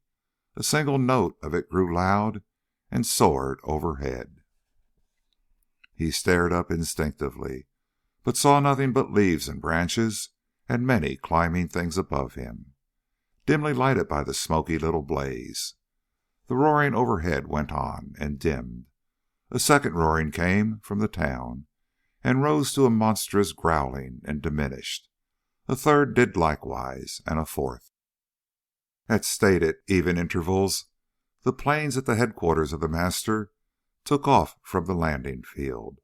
ringed about with blazing buildings, and plunged through the darkness in a straight line. The steadier droning from the town grew lighter as the jungles echoed for many miles with the sounds of aircraft motors overhead.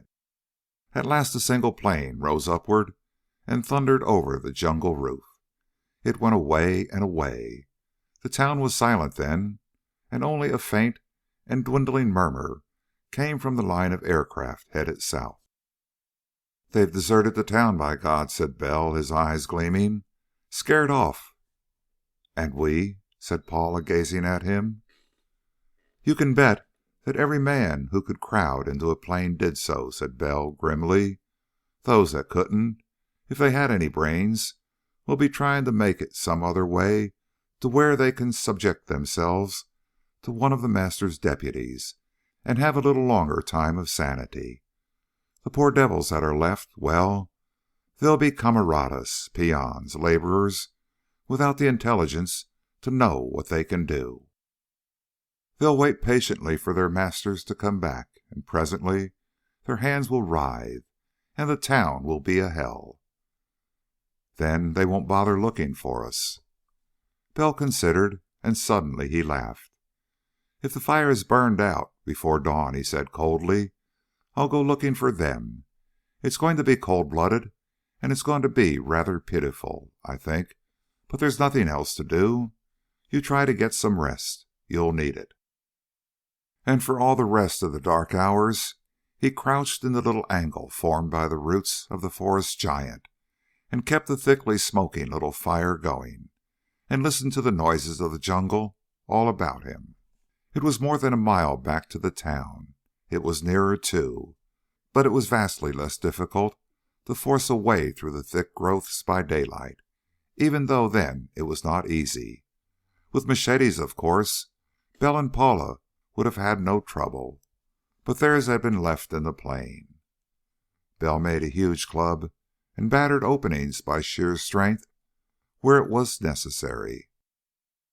Sweat streamed down his face before he had covered 500 yards, and then something occurred to him and he went more easily. If there were any of the intelligent class of the Master's subjects left in the little settlement, he wanted to allow time enough for them to start their flight. He wanted to find the place empty of all but laborers, who would be accustomed to obey any man who spoke arrogantly and in the manner of a deputy of the Master. Yet he did not want to wait too long. Panic spreads among the camarada class as swiftly as among more intelligent folk, and it is even more blind and hysterical. It was nearly 11 o'clock before they emerged upon a cleared field where brightly blooming plants grew hugely. Bell regarded these grimly. "These," he observed, "will be the Master's stock." Paula touched his arm. "I have heard," she said, and shuddered, "that the men who gather the plants that go to make the poisons of the Indios do not dare to sleep near the fresh-picked plants. They say that the odor is dangerous, even the perfume of the blossoms." "Very probably," said Bell. "I wish I could destroy the damn things, but since we can't, why, we'll go around the edge of the field." He went upwind, skirting the edge of the planted things. A path showed winding over half-heartedly cleared ground. He followed it, with Paula close behind him. Smoke still curled heavily upward from the heaps of ashes, which he reached first of all. He looked upon them with an unpleasant satisfaction. He had to pick his way between still smoking heaps of embers to reach the huts about which laborers stood listlessly, not working because not ordered to work, not yet frightened because not yet realizing fully the catastrophe that had come upon them. He was moving toward them, deliberately adopting an air of suppressed rage, when a voice called whiningly, "Senor, senor," and then pleading in Portuguese, "I have news for the Master, I have news for the Master." Bell jerked his head about. Bars of thick wood cemented into heavy timber at tops and bottom. A building that was solid wall on 3 sides, and the 4th was bars. A white man in it, unshaven, haggard, ragged, filthy, and on the floor of the cage. There had been another such cage on the fazenda back toward Rio. Bell had looked into it and had shot the gibbering thing that had been its occupant as an act of pure mercy. But this man had been through horrors and yet was sane. "Don't look," said Bell sharply to Paula. He went close. The figure pressed against the bars, whining, and suddenly it stopped its fawning. "The devil," said the white man in the cage. "What hell are you doing here, Bell? Has that fiend caught you, too?" "Oh, my God!" gasped Bell. He went white with cold rage. He had known this man before, a Secret Service man, one of the 7 who had vanished. "How is this place opened? I'll let you out." "It may be dangerous," said the white man with a ghastly grin. "I'm one of the Master's little victims. I've been trying to work a little game in hopes of getting within arm's reach of him. How'd you get here? Has he got you, too?" "I burned the damn town last night," snarled Bell, "and crashed up after it. Where's the door?" He found it, a solid mass of planks with a log bar fitted in such a way that it could not possibly be opened from within. He dragged it wide. The white man came out, holding to his self-control with an obvious effort. "I want to dance and sing because I'm out of there," he told Bell queerly. "But I know you've done me no good. I've been fed the Master's little medicine. I've been in that cage for weeks." Bell, quivering with rage, handed him a revolver. "I'm going to get some supplies and stuff and try to make it to civilization," he said shortly. "If you want to help." "Hell, yes," said the white man drearily. "I might as well. Number 114 was here. He's the Master's little pet now. Turn traitor. Report it if you ever get out." "No," said Bell briefly. "He didn't turn. He told in a very few words of the finding of the body of a man who had fallen or been thrown from a plane into the jungle." They were moving toward the rows of still standing shacks then, and faces were beginning to turn toward them. There was a little stir of apathetic puzzlement at sight of the white man who had been set free. That white man looked suddenly at Paula and then at Bell. "I've been turned into a beast," he said wryly. "Look here, Bell. There were as many as 10 and 15 of us in that cage at one time, men the deputies sent up for the purpose. We were allowed to go mad, 1 and 2 at a time, for the edification of the populace, to keep the camarada scared. And those of us who weren't going mad just then used to have to band together and kill them. That cage has been the most awful hell on earth that any devil ever contrived. They put 3 women in there once, with their hands already writhing. Ugh." Bell's face was cold and hard, as if carved from marble. "I haven't lived through it," said the white man harshly, "by being soft. And I've got less than no time to live. Sane. Anyhow, I was thinking of shooting you in the back because the young lady..." He laughed as Bell's revolver muzzle stirred. "I'm telling you," said the white man in ghastly merriment, "because I thought 114 had set me the example of ditching the service for his own life. But now it's different." He pointed. "There's a launch in that house with one of those outboard motors. It was used to keep up communication with the boat gangs that sweat the heavy supplies up the river. It'll float in 3 inches of water, and you can pole it where the water's too shallow to let the propeller turn. This rabble will mob you if you try to take it, because it'll have taken them just about this long to realize that they're deserted. They'll think you are a deputy, at least, to have dared release me. I'm going to convince them of it, and use this gun to give you a start. I'll give you 2 hours. It ought to be enough. And then..." Bell nodded. "I'm not service," he said curtly, "but I'll see it's known." The white man laughed again. "Some sigh for the glories of this world, and some for a prophet's paradise to come," he quoted derisively. "I thought I was hard, Bell, but I find I prefer to have my record clean in the service, where nobody will ever see it, than to take what pleasures I might snatch before I die. Queer, isn't it? Old Omar was wrong. Now, watch me bluff, flinging away the cash for credit of doubtful value, and all for the rumble of a distant drum which will be muted." They were surrounded by swarming, fawning, frightened camaradas, who implored the Senor to tell them if he were a deputy of the master, and if he were here to make sure nothing evil befell them. They worked for the master, and they desired nothing save to labor all their lives for the master. Only the master would allow no evil to befall them. The white man waved his arms grandiloquently. "The Senor you behold," he proclaimed in the barbarous Portuguese of the hinterland of Brazil, "has released me from the cage in which you saw me. He is the deputy of the master himself, and is enraged because the landing lights on the field were not burning, so that his airplane fell down into the jungle.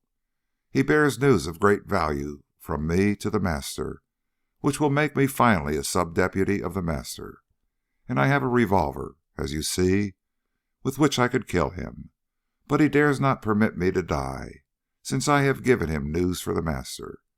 I shall wait here, and he will go and send back an airplane with the grace of the master for me and for all of you." Bell snarled an assent in the arrogant fashion of the deputies of the master. He waited furiously while the service man argued eloquently and fluently. He fingered his revolver suggestively when a wave of panic swept over the swarming mob for no especial reason. And then he watched grimly while the light little metal-bottomed boat was carried to the water's edge and loaded with food and fuel and arms and ammunition, and even mosquito bars. The white man grinned queerly at Bell as he extended his hand in a last handshake. "I, who am about to die, salute you," he said mockingly. "Isn't this a hell of a world, Bell? I'm sure we could design a better one in some ways." Bell felt a horrible, ghastly shock. The hand that gripped his was writhing in his grasp. "Quite so," said the white man. "It started about 5 minutes ago. In theory, I have about 48 hours. Actually, I don't dare wait that long, if I'm to die like a white man, and a lingering vanity insists on that. I hope you get out, Bell, and if you want to do me a favor," he grinned again, mirthlessly, "you might see that the master and as many of his deputies as you can manage join me in hell at the earliest possible moment. I shan't mind so much if I can watch them." He put his hands quickly in his pockets as the little outboard motor caught and the launch went on down river. He did not even look after them. The last Bell saw of him, he was swaggering back up the little hillside above the river's edge, surrounded by scared inhabitants of the working men's shacks, and scoffing in superior fashion at their fears. Chapter 12. It took Bell just 8 days to reach the Paraguay, and those 8 days were like an age-long nightmare of toil and discomfort and more than a little danger. The launch was headed downstream, of course, with the current behind it. It made good time. But the distances of Brazil are infinite, and the jungles of Brazil are malevolent, and the route down the Rio Loreneco was designed by the architect of hell. Rhodalus lay in wait to destroy the little boat. Insects swarmed about to destroy its voyagers, and the jungle loomed above them, passively malignant, and waited for them to die. And as if the physical suffering were not enough, Bell saw Paula wilt and grow pale. All the way down the river they passed little clearings at nearly equal distances, and men came trembling out of the little houses upon those fazendas, and fawned upon the señor who was in the launch that had come from upriver and so must be in the service of the master himself. The clearings and the tiny houses had been placed upon the river for the service of the terribly laboring boat gangs who brought the heavier supplies up the river to the master's central depot. Men at these clearings had been enslaved and ordered to remain at their posts, serving all those upon the business of the master.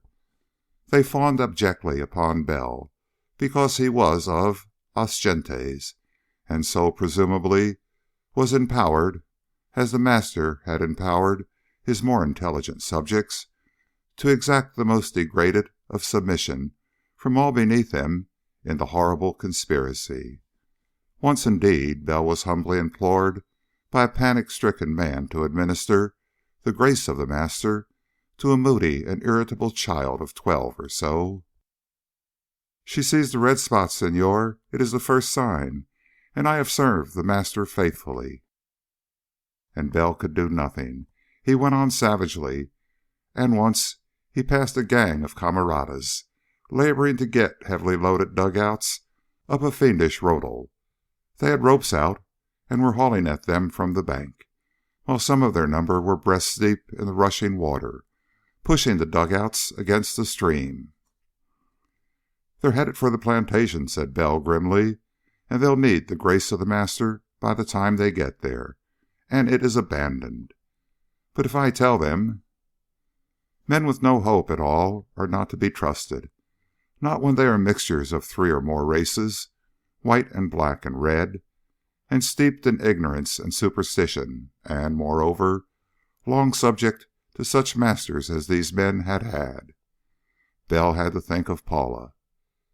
He could have landed and haughtily ordered them to float or even carry the light boat to the calmer waters below. They would have obeyed and cringed before him. But he shot the rapids from above, with the little motor, roaring past rocks and walls of jungle beside the foaming water, at a speed that chilled his blood. Paula said nothing. She was white and listless.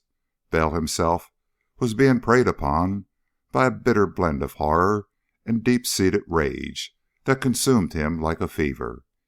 He had fever itself, of course. He was taking, and forcing Paula to take, 5 grains of quinine a day. It had been included among his stores as a matter of course by those who had loaded his boat.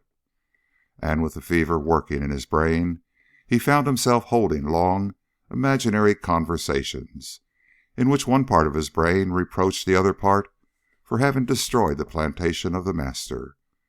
The laborers upon that plantation had been abandoned to the murder madness because of his deed. The caretakers of the tiny fazenda on the river bank were now ignored. Bell felt himself a murderer because he had caused the master's deputy to cast them off in callous indifference to their inevitable fate. He suffered the tortures of the damned and grew morose and bitter, and could only escape that self-torture by coddling his hatred for Ribiera and the master.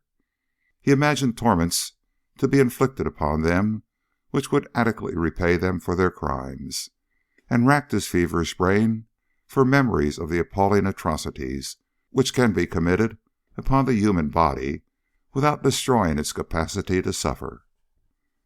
It was not normal, it was not sane, but it filled Bell's mind and somehow kept him from suicide during the horrible passage of the river. He hardly dared speak to Paula.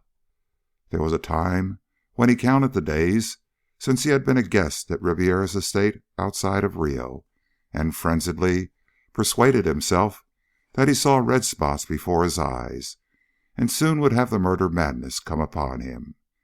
And then he thought of the supplies in Ribiera's plane, in which they had escaped from Rio. They had eaten that food. It was almost unconsciously then that he saw the narrow water on which the launch floated valiantly grow wider day by day, when at last it debouched suddenly into a vast stream whereupon a clumsy steamer plied beneath a self-made cloud of smoke. He stared dully at it for minutes before he realized. "Paula," he said suddenly, and listened in amazement to his voice. It was hoarse and harsh and croaking. "Paula, we've made it.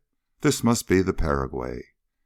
She roused herself and looked about like a person waking from a lethargic sleep.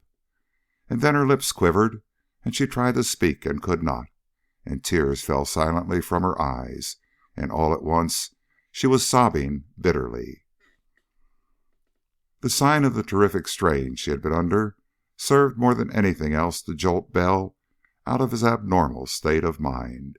He moved over to her and clumsily put his arm about her, and comforted her as best he could, and she sat sobbing with her head on his shoulder, gasping in a form of hysterical relief, until the engine behind them sputtered and coughed and died.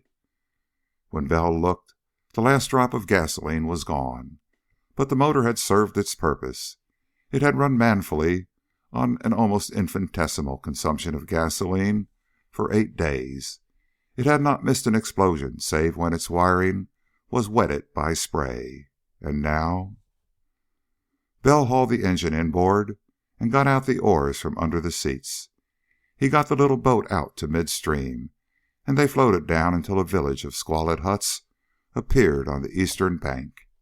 He landed there, and with much bargaining and a haughty demeanor disposed of the boat to the skipper of a batalo in exchange for passage down river as far as Corumba. The rate was outrageously high, but he had little currency with him and dared go no farther on a vessel which carried a boat of the master's ownership conspicuously towed behind. At Corumba he purchased clothes less obviously of os gentes, both for himself and for Paula, and that same afternoon was able to arrange for their passage to Asuncion as deck passengers on a river steamer going downstream. It was as two peasants then. They rode in the sweltering heat among a swarming and odorous mass of fellow humanity downstream. But it was a curious relief in some ways. The people about them were gross and unwashed and stupid, but they were human. There was none of that diabolical feeling of terror all about. There were no strained, fear-haunted faces upon the deck reserved for deck passengers and other cattle. The talk was ungrammatical and literal and of the earth.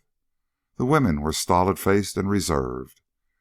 But when the long rows of hammocks were slung out in the open air in the casual fashion of sleeping arrangements in the back country of all South America, it was blessedly peaceful to realize that the folks who snored so lustily were merely human animals, it might be, with no thought above their farina and fajitas on the morrow, but human.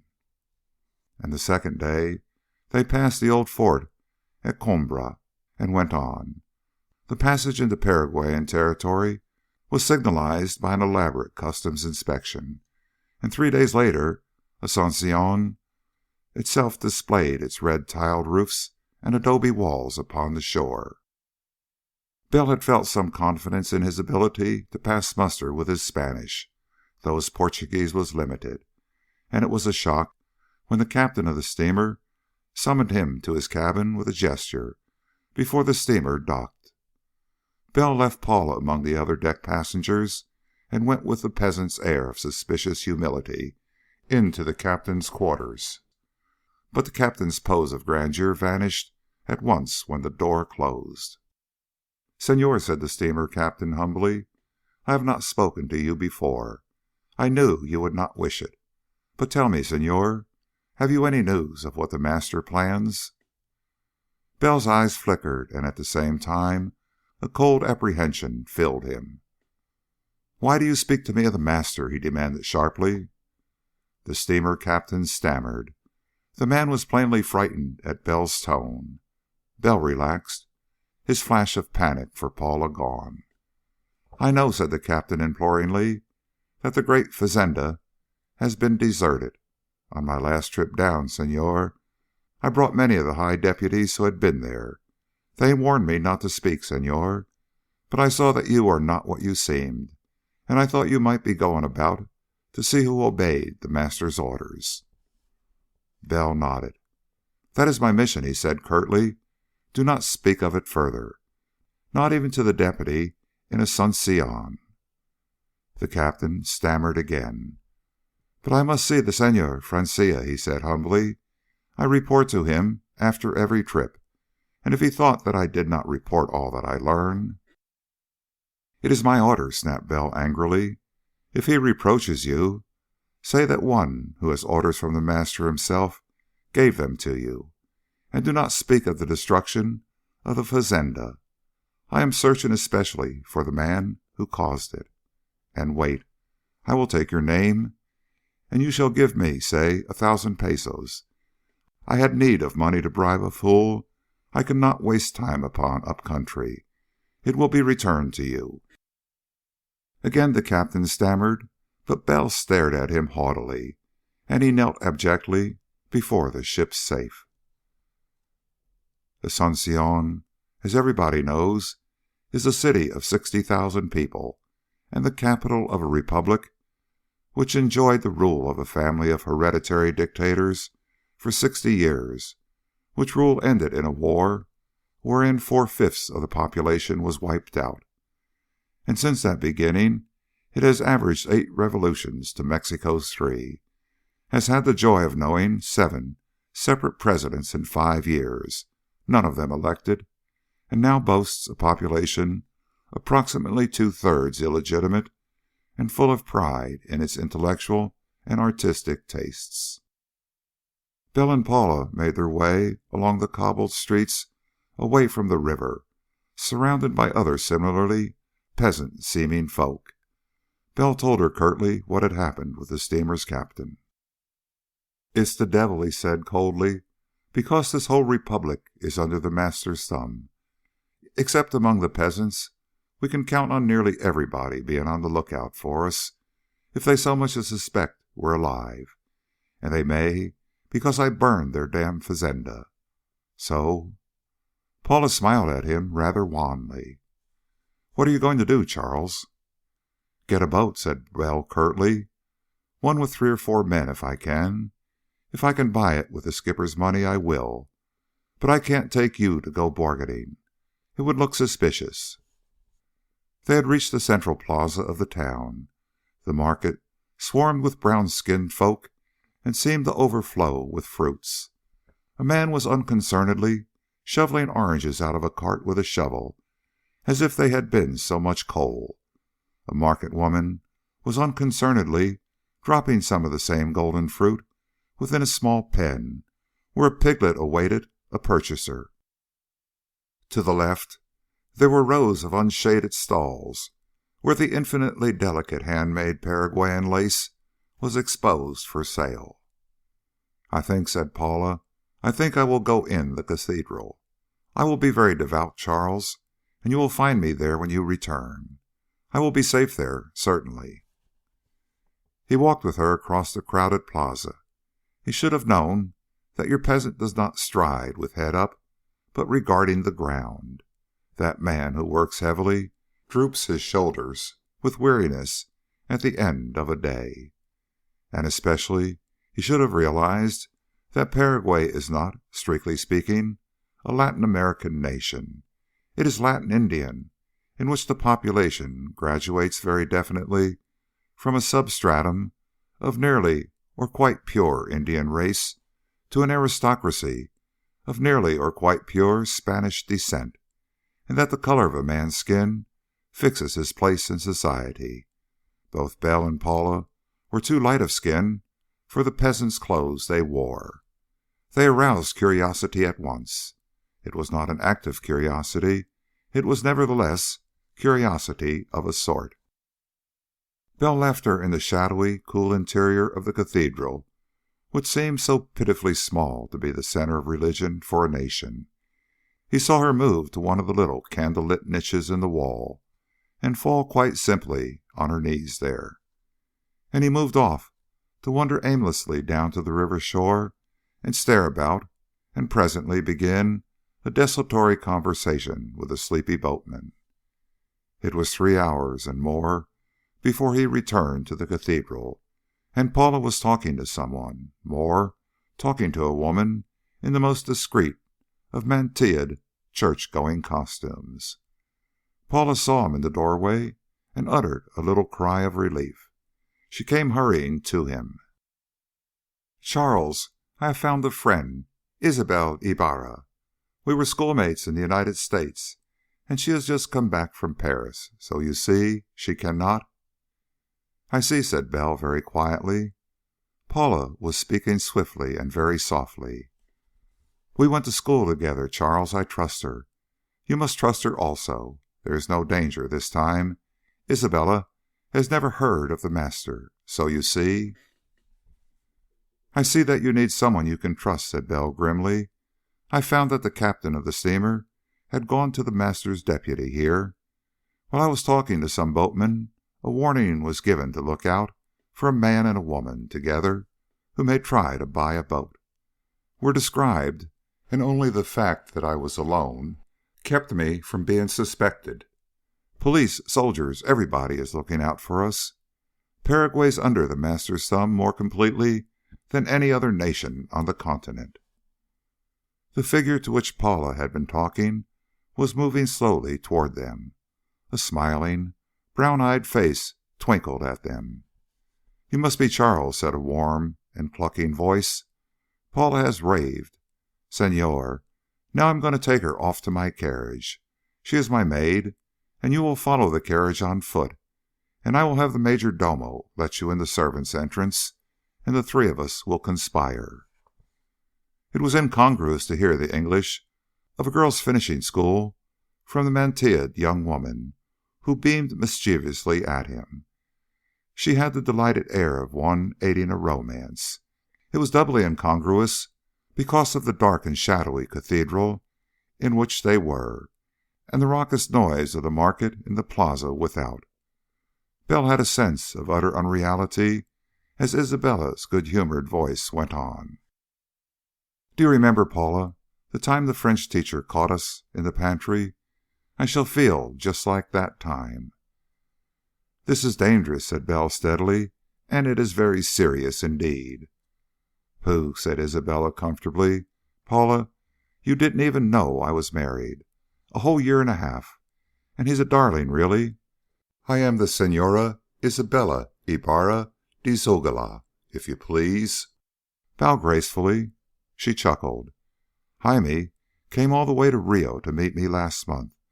I'm wild about him, Paula.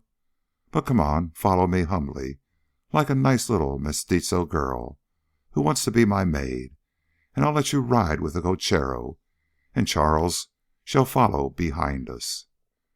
She swept out of the cathedral with the air of a grande dame, suppressing a giggle, and Paula went humbly behind her.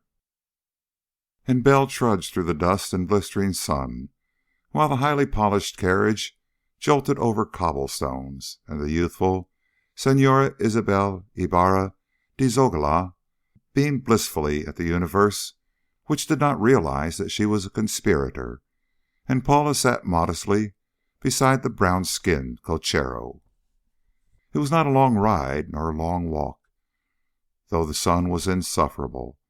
The capital of Paraguay is not large. It is a sleepy, somnolent little town in which the most pretentious building was begun as the presidential palace and wound up as the home of a bank. But there are bullet marks on the facade of the Museo Nacional, and there is still an empty pedestal here and there throughout the city where the heroes of last year's revolution in bronze have been pulled down, and the heroes of this year's uprising of the people have not yet been set up. Red-tiled roofs give the city color, and the varying shades of its populace give it variety, and the fact that below the white class of inhabitants Guarani is spoken instead of Spanish adds to the individuality of its effect. But the house into which the carriage turned could have been built in Rio or Buenos Aires without comment on its architecture. It had the outer bleakness of most private homes of South America, but it was huge, and its windows were barred. The patio, into which Bell was ushered by a bewildered and suspicious major domo, made up in color and in charm for all that the exterior lacked. A fountain played among flowers, and macaws and parrots and myriad other caged birds hung in their cages about the colonnade around the court, and Bell found Paula being introduced to a pale young man in the stiff collar and unspeakably formal morning clothes of the South American who was of the upper class. "Jaime," said Isabella, beaming, "and this is Charles, who Paula is to marry. It is romantic, it is fascinating, and I depend upon you to give him clothes so that all our servants won't stare goggle-eyed at him. And I am going to take Paula off at once and dress her. They are our guests. And Jaime, you must threaten all the servants terribly, so they will keep it very secret, that we have two such terrible people with us." Paula smiled at Bell, and he saw that she felt utterly safe and wholly at peace. Something was hammering at Bell's brain, warning him, and he could not understand what it was. But he exchanged the decorous limp handshake which is conventional south of Panama, and followed his unsmiling host to rooms where a servant laid out a bewildering assortment of garments. They were all rather formal, the sort of clothing that is held to be fitting for a man of position where Spanish is the official if not the common tongue. His host retired without words, and Bell came out later to find him sipping moodily at a drink, waiting for him. He wiped his forehead. "Be seated, Senor," he said heavily, "until the ladies join us." He wiped his forehead again and watched somberly while Bell poured out a drink. "Isabella," he seemed to find it difficult to speak. "She has told me a little, but there has been no time for more than a little. I do not wish to have her tell me too much. She does not understand. She was educated in North America, where customs are different. She demands that I assist you and the señorita. It is the señorita?" Bell stiffened. In all Spanish America the conventions are strict. For a man and woman to travel together, even perforce and for a short distance, automatically damns the woman. "Go on," said Bell grimly. His host was very pale indeed. "She demands that I assist you and the señorita to escape the police and the government.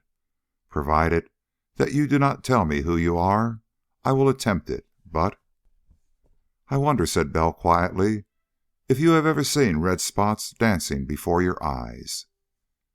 His host went utterly livid. Zuloaga looked down at his hands, as if expecting unguessable things of them, and then he shrugged and said harshly, "I have, Senor. So you see that Isabella, who does not know, is asking me to risk not only my life, but her honor." Bell said nothing for a moment. He was a little pale. "And your honor?" he asked quietly.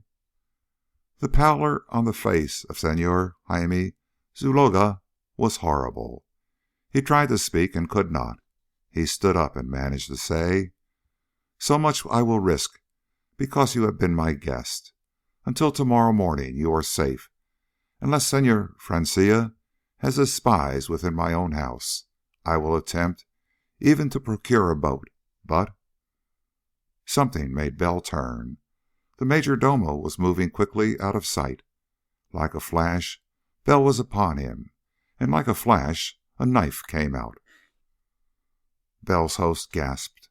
The fact that his servant had spied was more than obvious, and he had spoken treason against the master. He leaned against the table, sick and trembling and mumbling of despair, while there were crashes in the room into which Bell had plunged, while bodies thrashed about on the floor, and while stertorous breathing grew less and stopped. Bell came back, breathing hard. The front of his coat was slashed open. "He's dead," he said harshly. "He'd have reported what you said, so I killed him, and now we've got to do something with his body." He helped in the horrible task, while his host grew more and more shaken. No other servants came near, and Bell could almost read the thoughts that went through Zaloga's brain. One servant had spied, to report his treason, and that meant assassination for himself as the least of punishments, and for his wife. But there would be no punishment if he first went to the deputy and said that Bell had killed the major domo. Bell left the house before dusk, desperately determined to steal a craft of some sort, return for Paula, and get away from Asunción before dawn. He returned after an hour. In the morning, a man would be found bound and gagged, with 500 pesos stuffed into his pockets. His boat would have vanished. But there was a commotion before the house, where Paula waited fearfully. A carriage stood there, with a company of mounted soldiers about it. Someone was being put into it. As Bell broke into a run toward the house, the carriage started up, and the soldiers trotted after it. Paula was taken. Chapter 13. That night, Bell turned burglar. To attempt a rescue of Paula was simply out of the question. He was entirely aware that he would be expected to do just such a thing, and that it would be adequately guarded against. Therefore, he prepared for a much more desperate enterprise by burglarizing a bookstore in the particularly neat method in which members of the trade are instructed. The method was invented by a member of the trade who was an ex-cabinet maker and who perished disreputably. He killed a certain courier of a certain foreign government, thereby preventing a minor war and irritating two governments excessively, and was hanged. The method, of course, is simplicity itself. One removes the small nails which hold the molding of a door panel in place. The molding comes out, so does the panel. One enters through the panel, commits one's burglary, and comes out, replacing the molding and the nails with reasonable care. Depending upon the care with which the replacing is done, the means of entrance is more or less undiscoverable, but it is usually used when it is not intended that the burglary ever be discussed. Bell abstracted 2 books, wrapping paper and twine. He departed, using great care. He walked 3 miles out of town and to the banks of the Paraguay. There he carefully saturated the pages of both books in water, carefully keeping the bindings from being wetted. Then he tore one book to pieces, saving the leaves and inserting them between the leaves of the other book. Then, with a Brazil nut candle for illumination, he began to write. You see, when 2 thoroughly wetted pieces of paper are placed one above the other with a hard surface, such as the cover of another book under them, you can write upon the top one with a stick. The writing will show dark against the gray of the saturated paper. You then remove the top sheet and end the writing reproduced on the bottom sheet. And then you can dry the second sheet and find the markings vanished until it is wetted again. It is, in fact, a method of watermarking paper, and it is the simplest of all methods of invisible writing. Bell wrote grimly for hours. The book he had chosen was an old one, an ancient copy of one of Lope de Vega's plays, and the pages were wrinkled and yellowed from age alone. When by dawn the last page was dried out, there was no sign that anything other than antiquity had affected the paper.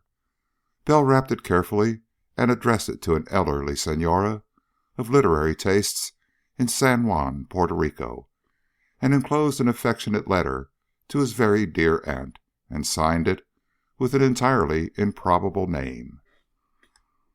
It was mailed before sunrise, the necessary stamps having been filched from the burglarized bookstore, and the price thereof being carefully inserted in the till. Bill had made a complete and painstaking report of every fact he himself had come upon in the matter of the master and of his slaves, and appended to it a copy of the report of the dead Secret Service operative number 114.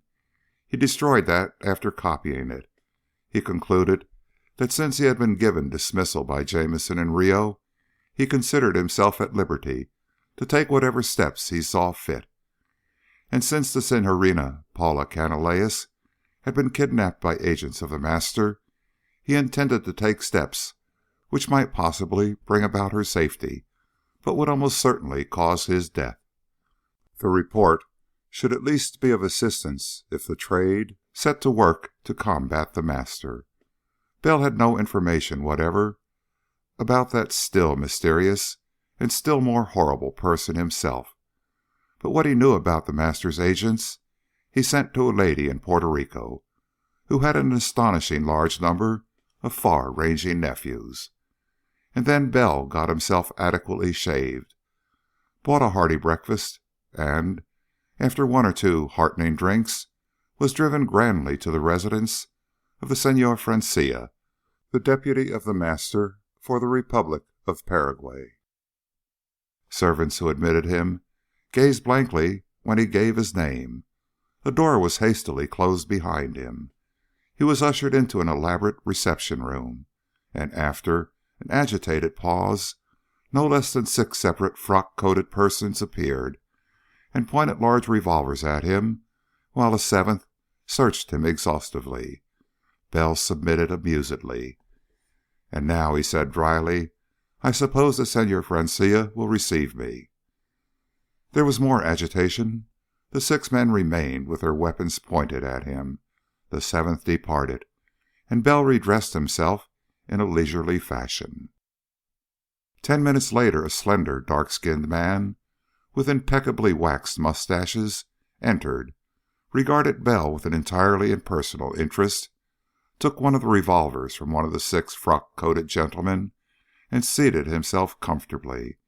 He waved his hand, and they filed uneasily from the room. So far, not one word had been spoken. Bell retrieved his cigarette case and lighted up with every appearance of ease.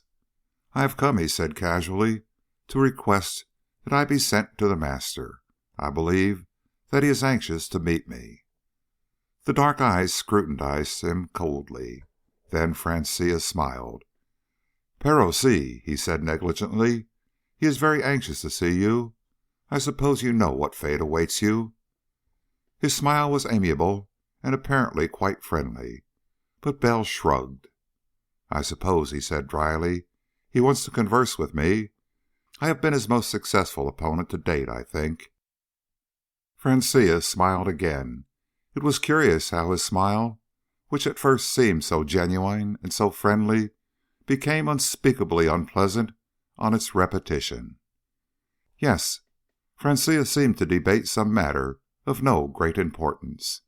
"You have been very annoying, Senor Bell. The Senor Riberia asked that you be sent to him. It was his intention to execute you privately. He described a rather amusing method to me, and I must confess that you have annoyed me likewise. Since the Cuyaba plantation was destroyed, my subjects have been much upset. They have been frightened and even stubborn. Only last week," he smiled pleasantly, "and the effect was horrible. Only last week I desired the society of a lady who is my subject, and her husband considered that, since the fazenda was destroyed, the Master would be powerless to extend his grace before long in any event, so he shot his wife and himself. It annoyed me enough to make me feel that it would be a pleasure to kill you." He raised the revolver meditatively. "Well?" said Bell coldly. Francia lowered the weapon and laughed. "Oh, I shall not do it. I think the Master would be displeased. You seem to have the type of courage he most desires in his deputies, and it may yet be that I shall greet you as my fellow deputy or perhaps my fellow viceroy. So I shall send you to him. I would say that you have about an even chance of dying very unpleasantly or of being a deputy. Therefore I offer you such courtesies as I may." Bell puffed a cloud of smoke toward the ceiling. "I'm about out of cigarettes," he said mildly. "They shall be supplied, and If you would desire feminine society, I will have some of my pretty subjects." "No," said Bell bluntly. "I would like to speak to the Signorina Canalejas, though." Francia chuckled. "She left for Buenos Aires last night. The Senor Ribiera sent a most impatient message for her to be sent on at once. I regretted it, but he had the Master's authority. I thought her charming myself." The skin about Bell's knuckles was white. His hands had clenched savagely. "In that event," he said coldly, "the only other courtesy I would ask is that of following her as soon as possible." Francia rose languidly. The revolver dangled by his side, but his grip upon it was firm. He smiled at Bell with the same effect of a horrible, ghastly geniality. "Within the hour, Senor," he said urbanely. "With the guard I shall place over you, it is no harm. I am sure to observe that the Master is at his retreat in Punta Arenas. You will go there tomorrow, as I go tonight." He moved toward the door and smiled again, and added pleasantly, "The Signorina was delivered to the Senor Ribiera this morning." Matters moved swiftly after that. A servant brought cigarettes and a tray of liquors, which Bell did not touch. There was the sound of movement, the scurrying, furtive haste, which seems always to imply a desperate sort of fear. Bell waited in a terrible calmness while rage hammered at his temples. Then the clattering of horses' hoofs outside. A carriage was being brought. Soldiers came in, and a man beckoned curtly.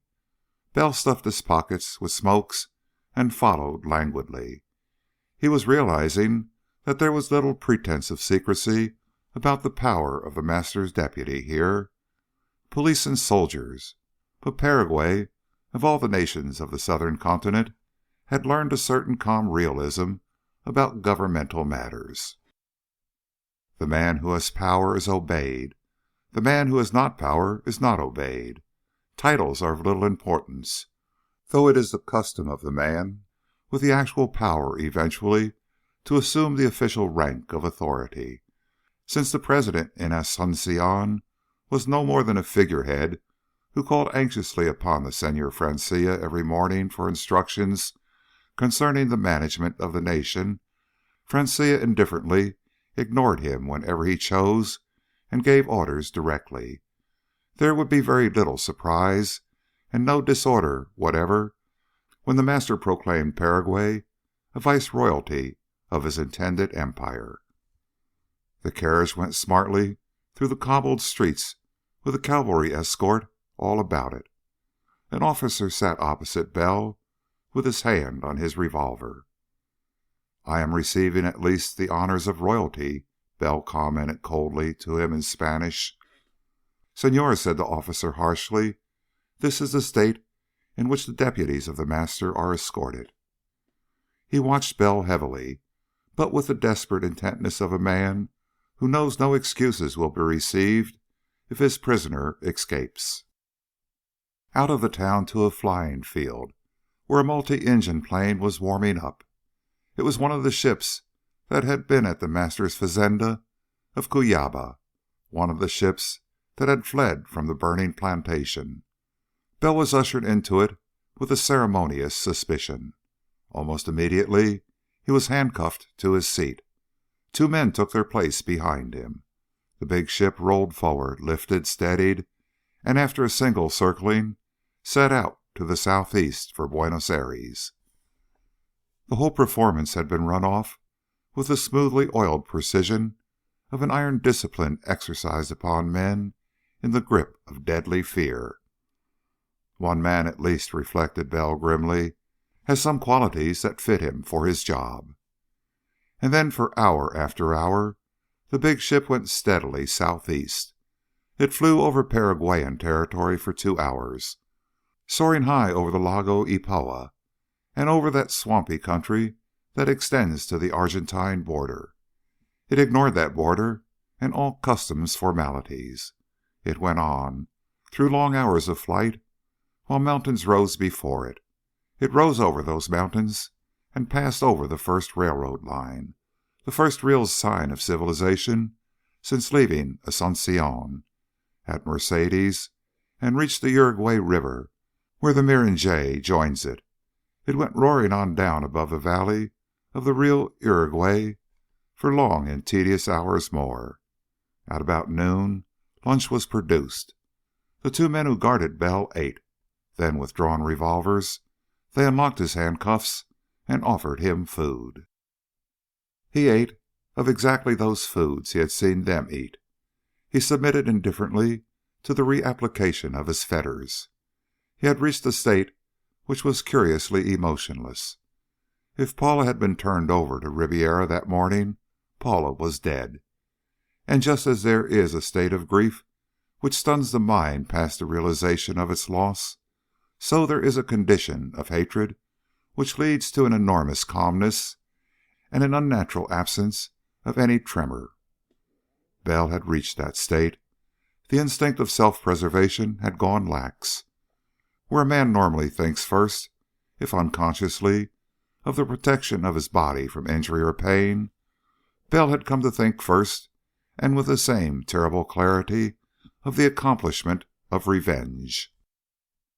He would accept the master's terms. If the master offered them, he would become the master's subject, accepting the poison of madness without a qualm.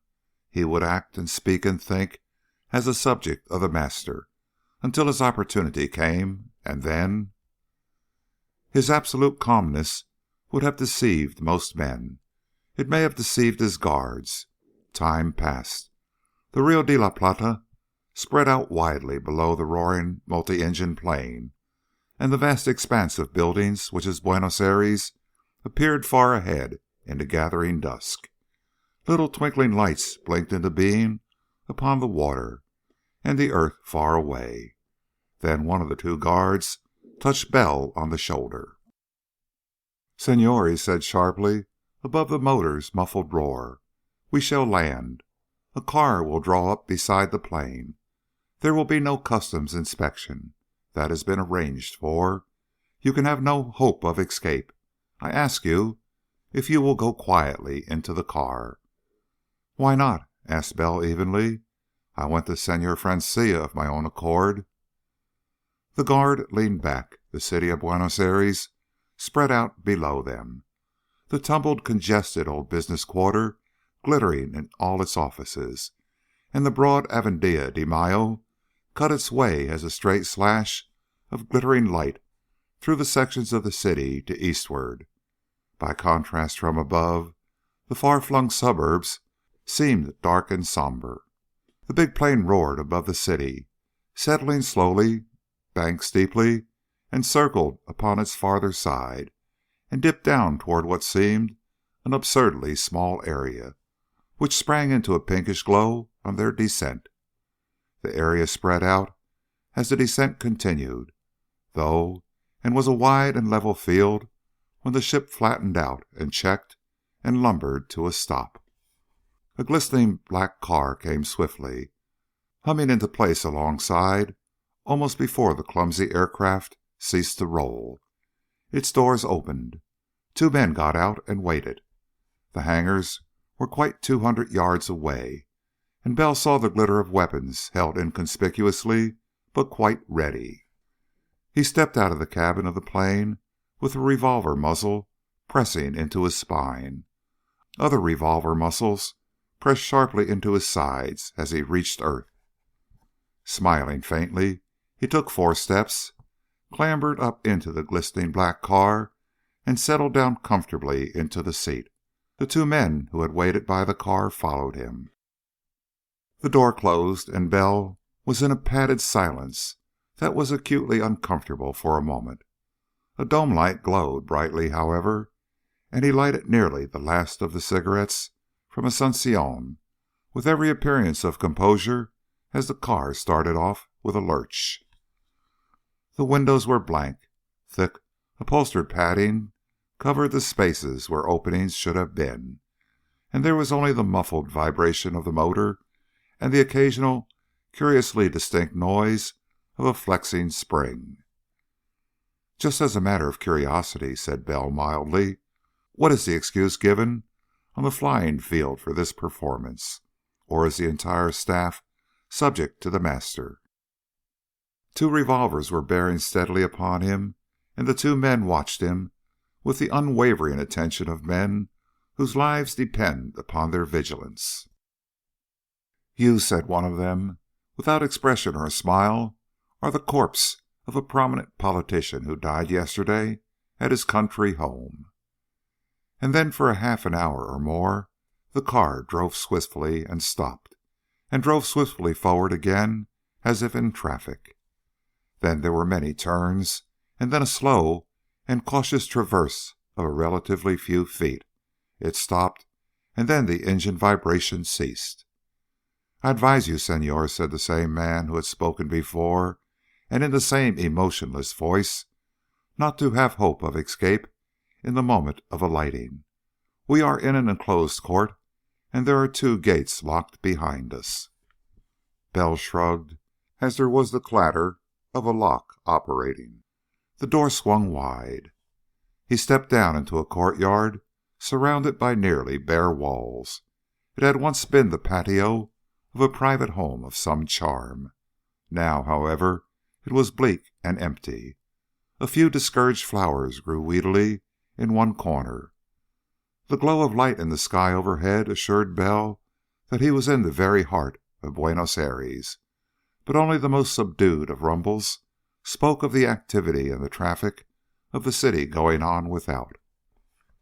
"This way," said the man with the expressionless voice. The other man followed. The chauffeur of the car stood aside as if some formality required him neither to start the motor or return to his seat until Bell was clear of the courtyard. Through a heavy timber door, along a passageway with the odor of neglect, upstairs, which once had been impressive and ornamental, into a room without windows. "You will have an interview with the Señorita Canalejas in 5 minutes," said the emotionless voice. The door closed while Bell found every separate muscle in his body drawn taut. And while his brain at first was dazed with incredulous relief, then it went dark with a new and ghastly terror. "They know Yog," he heard himself saying coldly, "which makes any person obey any command. They may know other and more hellish ones yet." He fought for self-control, which meant the ability to conceal absolutely any form of shock that might await him. That one was in store he was certain. He paced grimly the length of the room and back again. Something on the carpet caught his eye, a bit of string. He stared at it incredulously. The end was tied into a curious and individual knot, which looked like it might be the pastime of a sailor, and which looked like it ought to be fairly easy to tie. But it was one of those knots which wandering men sometimes tie absent-mindedly in the presence of stirring events. It was a recognition knot of the trade, one of those signs by which men may know each other in strange and peculiar situations. And there were many other knots tied along the trailing length of the string. It seemed as if some nervous and distraught prisoner in this room might have toyed abstractly with a bit of cord. Only Bell drew it through his fingers. Double knot, single knot, double knot. They spelled out letters in the entirely simple Morse code of the telegrapher, if one noticed. R B R A G N O N P L A H R E S T T G T J. Your old-time telegrapher uses many abbreviations. Your short-wave fan uses more. Mostly, they are made by a simple omission of vowels in normal English words. And when the recognition sign at the beginning was considered, the apparently cryptic letters leaped into meaning. Riberia gone on. Paula here. Sit tight. Jameson. When the door opened again and a terribly pale Paula was ushered in, Bell gave no sign of surprise. He simply took her in his arms and kissed her, holding her very, very close. Chapter 14. Paula remained in the room with Bell for perhaps 20 minutes, and Bell had the feeling of eyes upon them and of ears listening to their every word. In their first embrace, in fact, he murmured a warning in her ear, and she gasped a little whispered word of comprehension. But it was at least a relief to be sure that she was alive and yet unharmed. Francia had been in error when he told Bell of Paula's delivery to the Brazilian to be enslaved or killed as Riberia found most amusing. Or perhaps, of course, Francia had merely wanted to cause Bell all possible discomfort. It was clear, however, blessedly clear and evident, that Paula's pallor was due to nothing more than terror, a terror which was now redoubled because Bell was in the master's toils with her. Forgetting his warning, she whispered to him desperately that he must try to escape, somehow, before the master's poison was administered to him.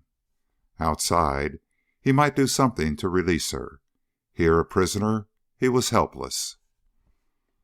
Bell soothed her, not daring either to confess the plan he had formed of a feigned submission in order to wreak revenge, or to offer encouragement because of the message knotted in the piece of string by Jamison. And because of that caution, she came to look at him with a queer doubt, and presently with a terrible, quiet grief. "Charles, you have been poisoned like the rest?" The feeling of watching eyes and listening ears was strong. Bell had a part to play, and the necessity for playing that part was the greater because now he was forced to hope. He hesitated, torn between the need to play his role for the invisible eavesdroppers and the desire to spare Paula. Her hand closed convulsively upon his. "Very well, Charles," she said quietly, though her lips quivered. If you are going to serve the master, I will serve him too, if he will let me stay always near you. But if he will not, then I can always die." Bell groaned, and the door opened silently, and there were men standing without. An emotionless voice said, "Señorita, the Señor Ortiz will interview the Señor Bell." "I'm coming," said Paula quietly. She went, walking steadily. Two men detached themselves from the group about the door and followed her. The others waited for Bell, and Bell clenched his hands and squared his shoulders and marched grimly with them. Again long passages, descending to what must have been a good deal below the surface of the earth, and then a massive door was opened and light shone through, and Bell found himself standing on a rug of the thickest possible pile in a room of quite barbaric luxury, and facing a desk from which a young man was rising to greet him. This young man was no older than Bell himself, and he greeted Bell in a manner in which mockery was entirely absent, but in which defiance was peculiarly strong. A bulky, round-shouldered figure wrote laboriously at a smaller desk to one side. "Señor Bell," said the young man bitterly, "I do not ask you to shake hands with me. I am Julio Ortiz, the son of the man you befriended upon the steamer Almirante Gomez. I am also, by the command of the master, your jailer. Will you be seated?" Bell's eyes flickered. The older Ortiz had died by his own hand in the first stages of the murder madness the master's poison produced. He had died gladly, and in Bell's view, very gallantly, and yet his son. But of course the master's deputies made a point of enslaving whole families when it was at all possible. It gave a stronger hold upon each member. "I beg of you," said young Ortiz bitterly, "to accept my invitation. I wish to offer you a much qualified friendship, which I expect you to refuse." Bell sat down and crossed his knees. He lit a cigarette thoughtfully, thinking swiftly. "I remember and admired your father," he said slowly. "I think that any man who died as bravely as he did is to be envied." The younger Ortiz had reseated himself as Bell sat down, and now he fingered nervously, wretchedly, the objects on his desk. A penholder broke between his fingers, and he flung it irritably into the wastebasket. "You understand," he said harshly, "the obligations upon me. I am the subject of the Master. You will realize that, if you desire to escape, I cannot permit it. But you did my father a very great kindness. Much of it I was able to discover from persons on the boat. More, from the wireless operator, who is also the subject of the Master. You were not acting, Senor, as a Secret Service operative in your attempt to help my father. You bore yourself as a very honorable gentleman. I wish to thank you." "I imagine," said Bell dryly, "that anyone would have done what I did." He seemed to be quite at ease, but he was very tense indeed. The bulky, round-shouldered figure at the other desk was writing busily with a very scratchy pen. It was an abominable pen. Its sputtering was loud enough to be noticeable under any circumstances. But Bell was unusually alert just now, and suddenly he added still more dryly, "Helping a man in trouble is quite natural. One always gets it back. It's a sort of dealing with the future in which there is a profit on every trade." He put the slightest emphasis on the last word and waited, looking at young Ortiz, but listening with all his soul to the scratching of the pen. And that scratching sound ceased abruptly. The pen seemed to write smoothly all of an instant. Bell drew a deep breath of satisfaction. In the trade, when in doubt, one should use the word trade in one's first remark to the other man. Then the other man will ask your trade, and you reply impossibly. It is then up to the other man to speak frankly first. But circumstances alter even recognition signs. Ortiz had not noticed any byplay, of course. It would have been rather extraordinary if he had. A pen that scratches so that the sound is Morse code for "Bell, play up, J," is just unlikely to avoid all notice. Ortiz drummed upon the desk. "Now, Senor, what can I do that will serve you? I cannot release you. You know that. I am not the deputy here. There has been a setback to the Master's plans, and all the deputies are called to his retreat to receive instructions and to discuss. I have merely been ordered to carry out the deputy's routine labors until he returns. However, I will be obeyed in any matter. I can and will do anything that will make you more comfortable or will amuse you, from a change in your accommodations to providing you with companions. You observe," he added with exquisite bitterness, "that the limit of my capacity to prove my friendship is to offer my services as a pander." Bell gazed at the tip of his cigarette, letting his eyes wander about the room for an instant, and permitting them to rest for the fraction of a second upon the round-shouldered, writing form by the side wall. "I am sufficiently amused," he said mildly. "I asked to be sent to the Master. He intends to make me an offer, I understand. Or he did. He may have changed his mind. But I am curious. Your father told me a certain thing that seemed to indicate he did not enjoy the service of the Master. Your tone is quite loyal but unhappy. Why do you serve him? Aside, of course, from the fact of having been poisoned by his deputy." Internally, Bell was damning Jamison feverishly. If he was to play up to Ortiz, why didn't Jamison give him some sign of how he was to do it? Some tip. "Herr Wiedkind," said Ortiz wearily, "perhaps you can explain." The round-shouldered figure swung about and bowed profoundly to Bell. "Der Senor Ortiz," he said gutturally, and in a sepulchral profundity, "he does not understand himself. I have never said it before, but he serves the Master because he despairs. And he will cease to serve the Master when he has hopes. And I serve the Master because I hope, and I will cease to serve him when I despair. Ortiz looked curiously and almost suspiciously at the Germanic figure, which regarded him soberly through thick spectacles. "It is not customary, Herr Wiedkind," he said slowly, "to speak of ceasing to serve the master." "It is not customary to speak of many necessary things," said the round-shouldered figure dryly. "Of our religion, for example, of the woman we love, of our conscience, of various necessary biological functions. But in the presence of the young man who is the enemy of the master, we can speak freely, you and I who serve him. We know that maybe the deputies serve because they enjoy it, but their subjects, they serve because they fear, and fear is intolerable. A man who is afraid is in an unstable condition.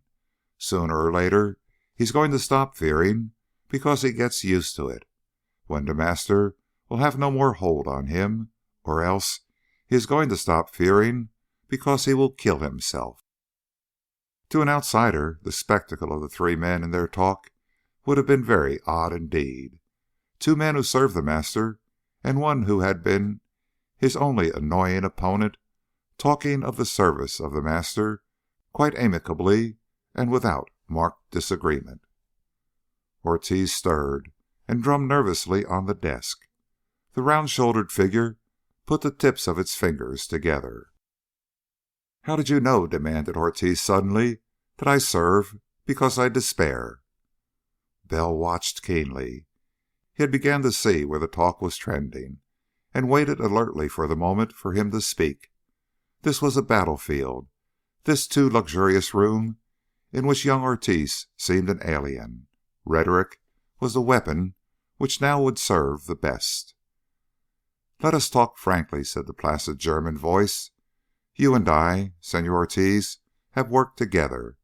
You are not a devil like most of the deputies, and I do not regret having been sent to help you. And I am not a scoundrel like most of those who help the deputies. So you have liked me a little. Let us talk frankly. I was trapped. I am a capable secretary. I speak several languages. I have no particular ambitions or any loyalties. I am useful, so I was trapped. But you, Senor Ortiz, you are different." Ortiz smiled bitterly. "It is a saying in Brazil, if I recall the words, a cauda do domino e de rendas. The devil's tail is made of lace. That is the story." Bell said quietly, "No." Ortiz stared at him. He was very pale, and suddenly he laughed without any amusement whatever. "True," said Ortiz. He smiled in the same bitterness. "I had forgotten.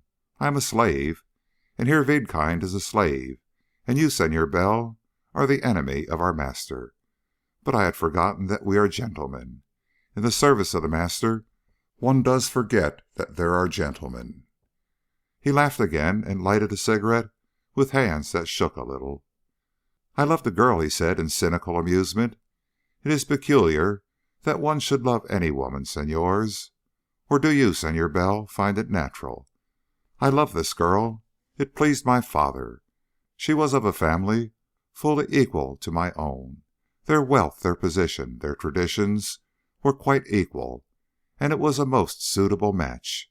Most remarkable of all, I loved her as one commonly loves only when no such considerations exist. It is amusing to me now to think how deeply and how truly and how terribly I loved her."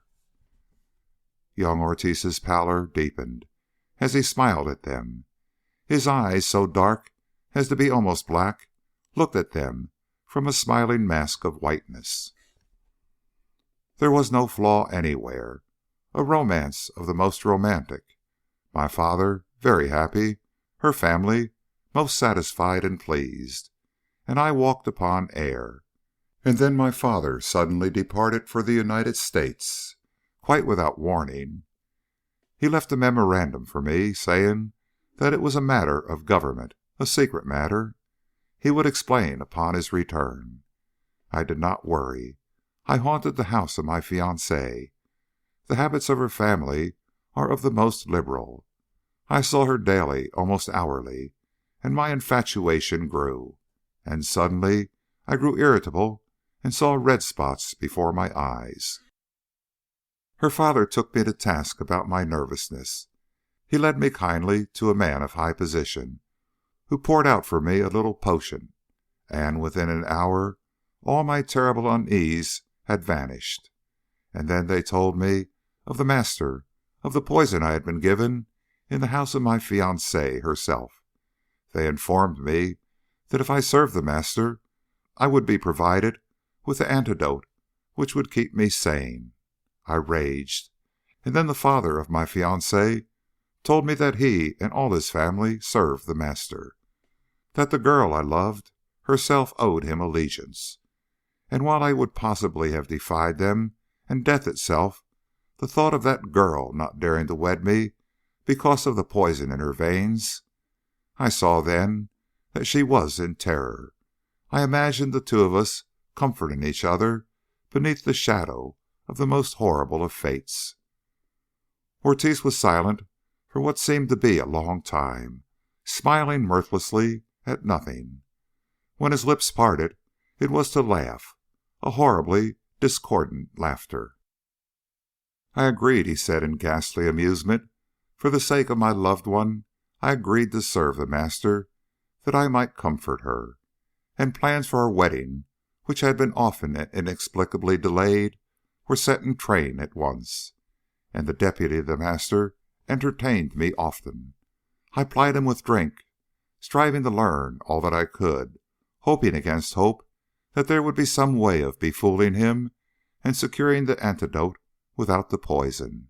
And at last, when very drunken, he laughed at me for my intention of marriage. He advised me tipsily to serve the master zealously and receive promotion in his service. Then he told me amusedly I would not care for marriage. My fiancée would be at my disposal without such formalities. In fact, while I stood rigid with horror, he sent a command for her to attend him immediately. He commanded me to go to an apartment in his dwelling, and soon, within minutes it seemed, the girl I loved came there to me. Bell did not move. This was no moment to interrupt. Ortiz's fixed and cynical smile wavered and vanished. His voice was harsh. She was at my disposal as an act of drunken friendship by the deputy of the master. She confessed to me, weeping, that she had been at the disposal of the deputy himself, or of any other person he cared to divert or amuse. Oh, Dios! Ortiz stopped short and said, in forced calmness, "That also was the night that my father died." Silence fell. Bell sat very still. The Teutonic figure spoke quietly after the clock had ticked for what seemed an interminable period. "You didn't know, then, that your father's death was arranged?" Ortiz turned stiffly to look at him. "Here," said the placid voice, quite sympathetic. "Look at these." A hand extended a thick envelope. Ortiz took it, staring with wide, distended eyes. The round-shouldered figure stood up and seemed to shake itself. The stoop of its shoulders straightened out. One of the seeming pudgy hands reached up and removed the thick spectacles. A bushy gray eyebrow peeled off. A straggly beard was removed. The other eyebrow. Jamison nodded briefly to Bell and turned to watch Ortiz. And Ortiz was reading the contents of the envelope. His hands began to shake violently.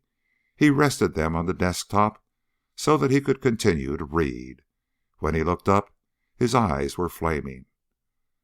"The real Hervidkind," said Jamison dryly, "came up from Punta Arenas with special instructions from the master. You have talents, Senor Ortiz, which the master wishes to use. Also, you have considerable wealth and the prestige of an honorable family. But you were afflicted with ideas of honor and decency, which are disadvantageous in the deputies of the masters. The real Herr Wiedkind had remarkable gifts in eradicating those ideas." Jamison sat down and crossed his knees carefully. I looked you up because I knew the master had killed your father," he added mildly, "and I thought you'd either be hunting the master or he'd be hunting you. My name's Jamison. I killed the real Wiedkind and took his identification papers. He was a singularly unpleasant beast. His idea of pleasure made him seem a fatherly sort of person, very much like my make-up. He was constantly petting children and appeared very benign. I am very, very glad that I killed him." Ortiz tore at his collar suddenly. He seemed to be choking. This says, it is the master's handwriting, and I know it, and it says... "It says," Jamison observed calmly, "that since your father killed the previous deputy in an attempt to save you from the master's poison, that you are to be prepared for the work your father had been assigned. Herr Wiedkind is given special orders about your moral education. In passing, I might say that your father was sent to the United States because it was known he killed the previous deputy. He told Bell he'd done that killing, and he was allowed to grow horribly nervous on his return. He was permitted to see red spots because he was officially, even as far as you were concerned, to commit suicide.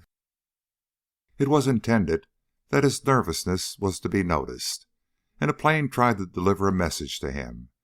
Your father thought the parcel contained the antidote to the poison that was driving him mad. Actually, it was very conventional prussic acid.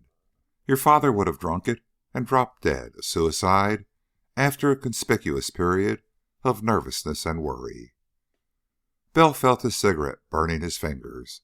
He had sat rigid until the thing burned short. He crushed out the coal, looking at Ortiz, and Ortiz seemed to gasp for breath. But with an almost superhuman effort, he calmed himself outwardly. "I think," he said with some difficulty, "that I should thank you. I do. But I do not think that you told me all of this without some motive. I abandoned the service of the master. But what is that you wish me to do? You know, of course, that I can order both of you killed." Bell put down the stub of his cigarette very carefully. "The only thing you can do," he said quietly, "is to die." "True," said Ortiz with a ghastly smile, "but I would like my death to perform some service. The master has no enemies save you two and those of us who die on becoming his enemies. I would like, in dying, to do him some harm." "I will promise," said Jamison grimly, "to see that the master dies himself if you will have Bell and myself put in a plane with fuel for Punta Arenas and a reasonable supply of weapons. I include the Señorita Canalejas as a matter of course." Ortiz looked from one to the other, and suddenly he smiled once more. It was queer, that smile. It was not quite mirthless. "You were right just now," he observed calmly. "When, as the Herr Wiedkind, you said that I would quit the service of the master when I ceased to despair. I begin to have hopes. You two men have done the impossible. You have fought the master, and you have learned many of his secrets, and you have corrupted a man to treason when treason means suicide. Perhaps, senors, you will continue to achieve the impossible and assassinate the master." He stood up, and though deathly pale, continued to smile. "I suggest, senor, that you resume your complexion, and you, Senor Bell, you will be returned to your confinement. I will make the necessarily elaborate arrangements for my death." Bell rose. He liked this young man, he said quietly. "You said just now you wouldn't ask me to shake hands. May I ask you?" He added almost apologetically, as Ortiz's fingers closed upon his, "You see, when your father died, I thought that I would be very glad if I felt that I would die as well. But I think," he smiled wryly, "I think I'll have two examples to think of when my time comes." In the morning a bulky, round-shouldered figure entered the room in which Bell was confined. "You will follow me," said a harsh voice. Bell shrugged. He was marched down long passageways and many steps. He came out into the courtyard where the glistening black car with the blank windows waited. At an imperious gesture, he got in and sat down with every appearance of composure, as of a man resignedly submitting to force he cannot resist. The thick spectacles of the Herr Wiedkind regarded him with a goggle-like effect. There was a long pause, then the sound of footsteps. Paula appeared, deathly pale. She was ushered into the vehicle, and only Bell's swift gesture of a finger to his lips checked her cry of relief. Voices outside, the guttural Spanish of the Herr Wiedkind, other emotionless voices replying. The Herr Wiedkind climbed heavily into the car and sat down, producing a huge revolver which he bore steadily upon Bell. The door closed, and he made a swift gesture of caution. "It may be," said the Germanic voice harshly, "that you and the young lady have much to say to each other, but it can wait, and I warn you, mein Herr, that at the first movement I shall fire." Bell relaxed. There was the purring of the motor. The car moved off. Obviously, there was some microphone attachment inside the tonneau, which carried every word within the locked vehicle to the ears of the two men upon the chauffeur's seat. An excellent idea for protection against treachery. Bell smiled and moved so that his lips were a bare half-inch from Paula's ears. "Try to weep loudly," he said in the faintest of whispers. "This man is a friend." But Paula could only stare at the bulky figure sitting opposite, until he suddenly removed the spectacles and smiled dryly, and then reached in his pockets and handed Bell 2 automatic pistols, and extended a tiny but very wicked weapon to Paula. He motioned to her to conceal it. Jamison, moving to make the minimum of noise, handed Bell a sheet of stiff cardboard. It passed into Bell's fingers without a rustle. He showed it silently to Paula. "We were overheard last night by someone. We don't know who or how much he heard. Dictaphone in the room we talked in. Can't find out who it was or what action was taken. We may be riding into a trap now. Ortiz has disappeared. He may be dead. We can only wait and see." The car was moving as in city traffic. A swift dash forward and a sudden stop, and then another swift dash. But the walls within were padded so that no sound came from without save the faint vibration of the motor and now and then the distinct flexing of a spring. Then the car turned a corner. It went more rapidly. It turned another corner and another. In the light of the bright dome light, Bell saw beads of sweat coming out on Jamison's face. He did not dare to speak, but he formed words with his lips. "He's turning wrong. This isn't the way to the field." Bell's jaws clenched. He took out his 2 automatics and looked at them carefully. And then, much too short a time for the departure for the flying field to have reached, the car was checked. It went over rough cobblestones, and Bell himself knew well that there had been no cobbled roadway between the flying field and his prison. And then the car went up a sort of ramp, a fairly steep incline, which by the feel of the motor was taken in low, and on for a short distance more. Then the car stopped, and the motor was cut off. Keys rattled in the lock outside. The door opened. The blunt barrel of an automatic pistol peered in.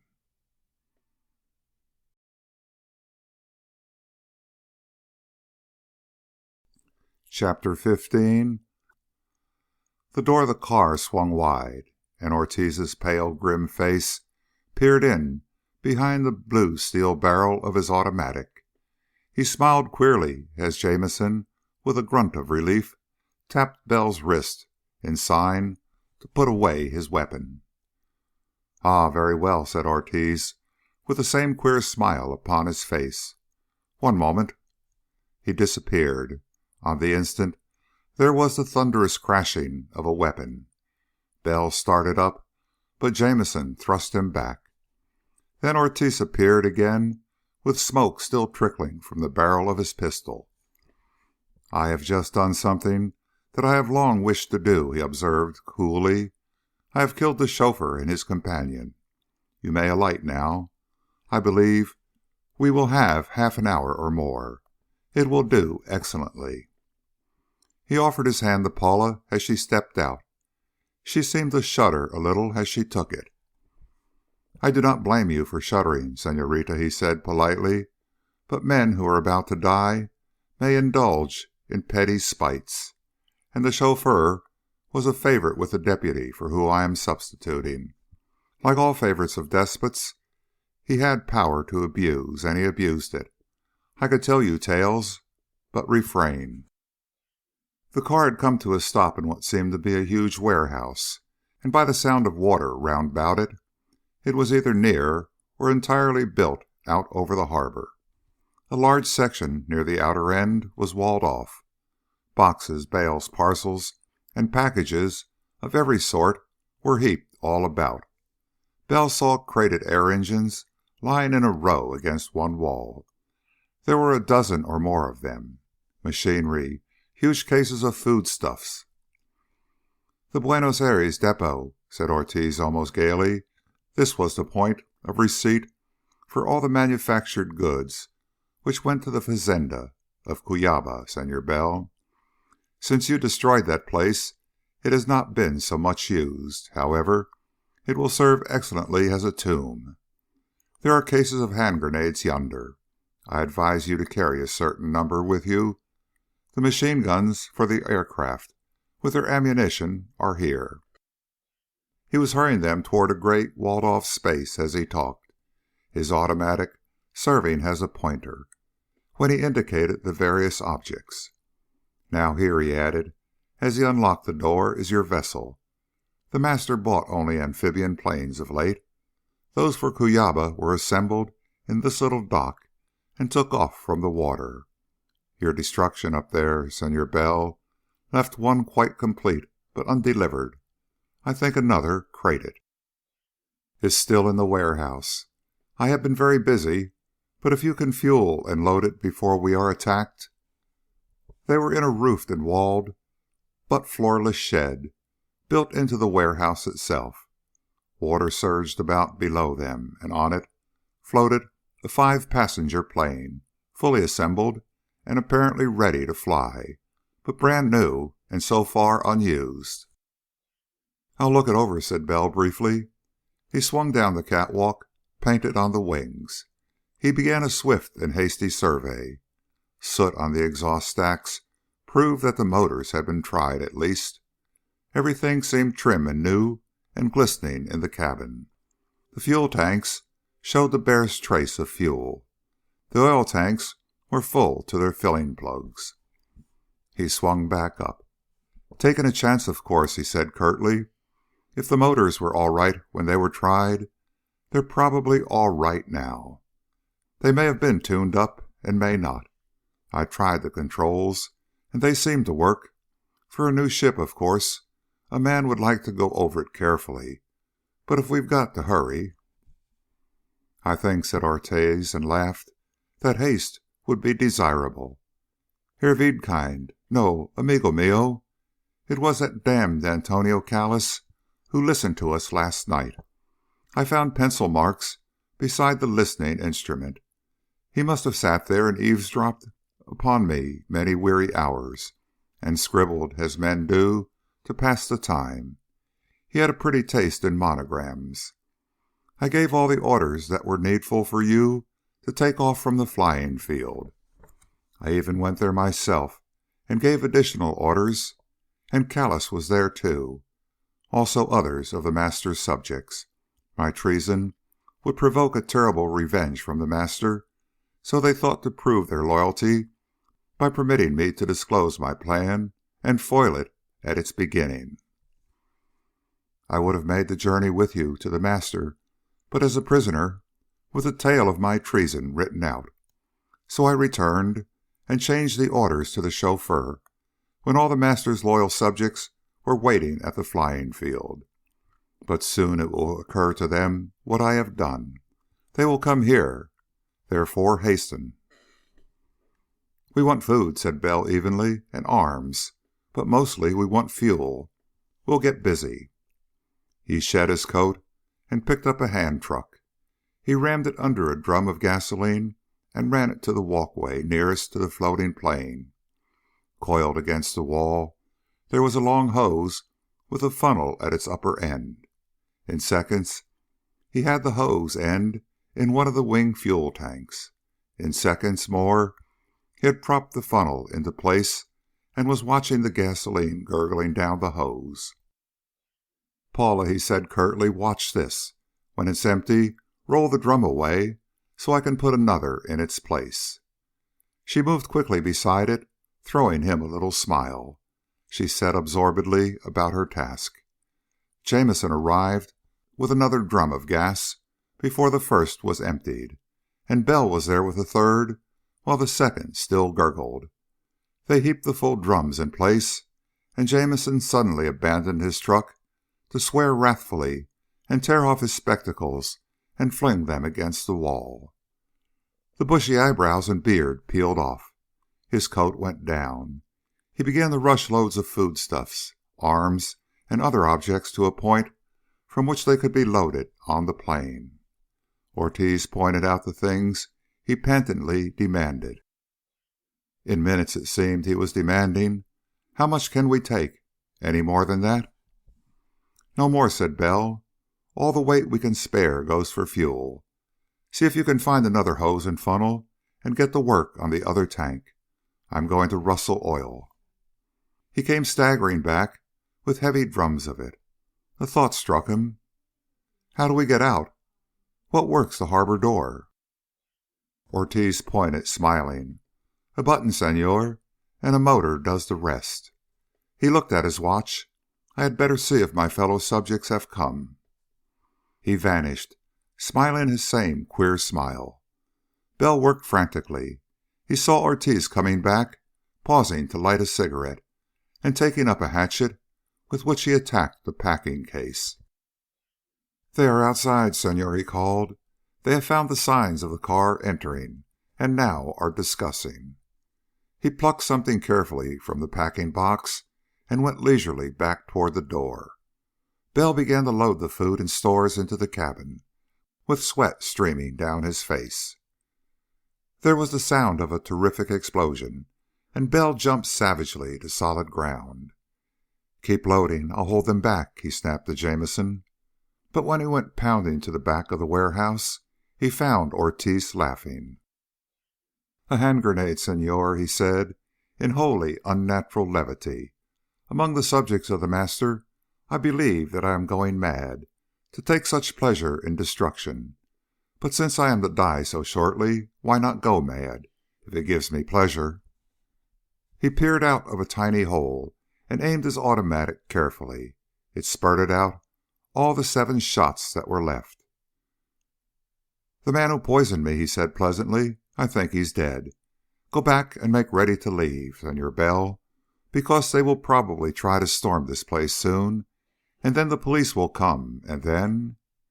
It is amusing that I am the one man to whom those enslaved among the city authorities would look for the Master's orders." Bell stared out.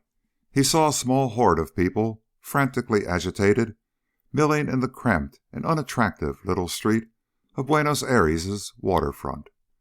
Sheer desperation seemed to impel them, desperation and a frantic fear. They surged forward, and Ortiz flung a hand grenade.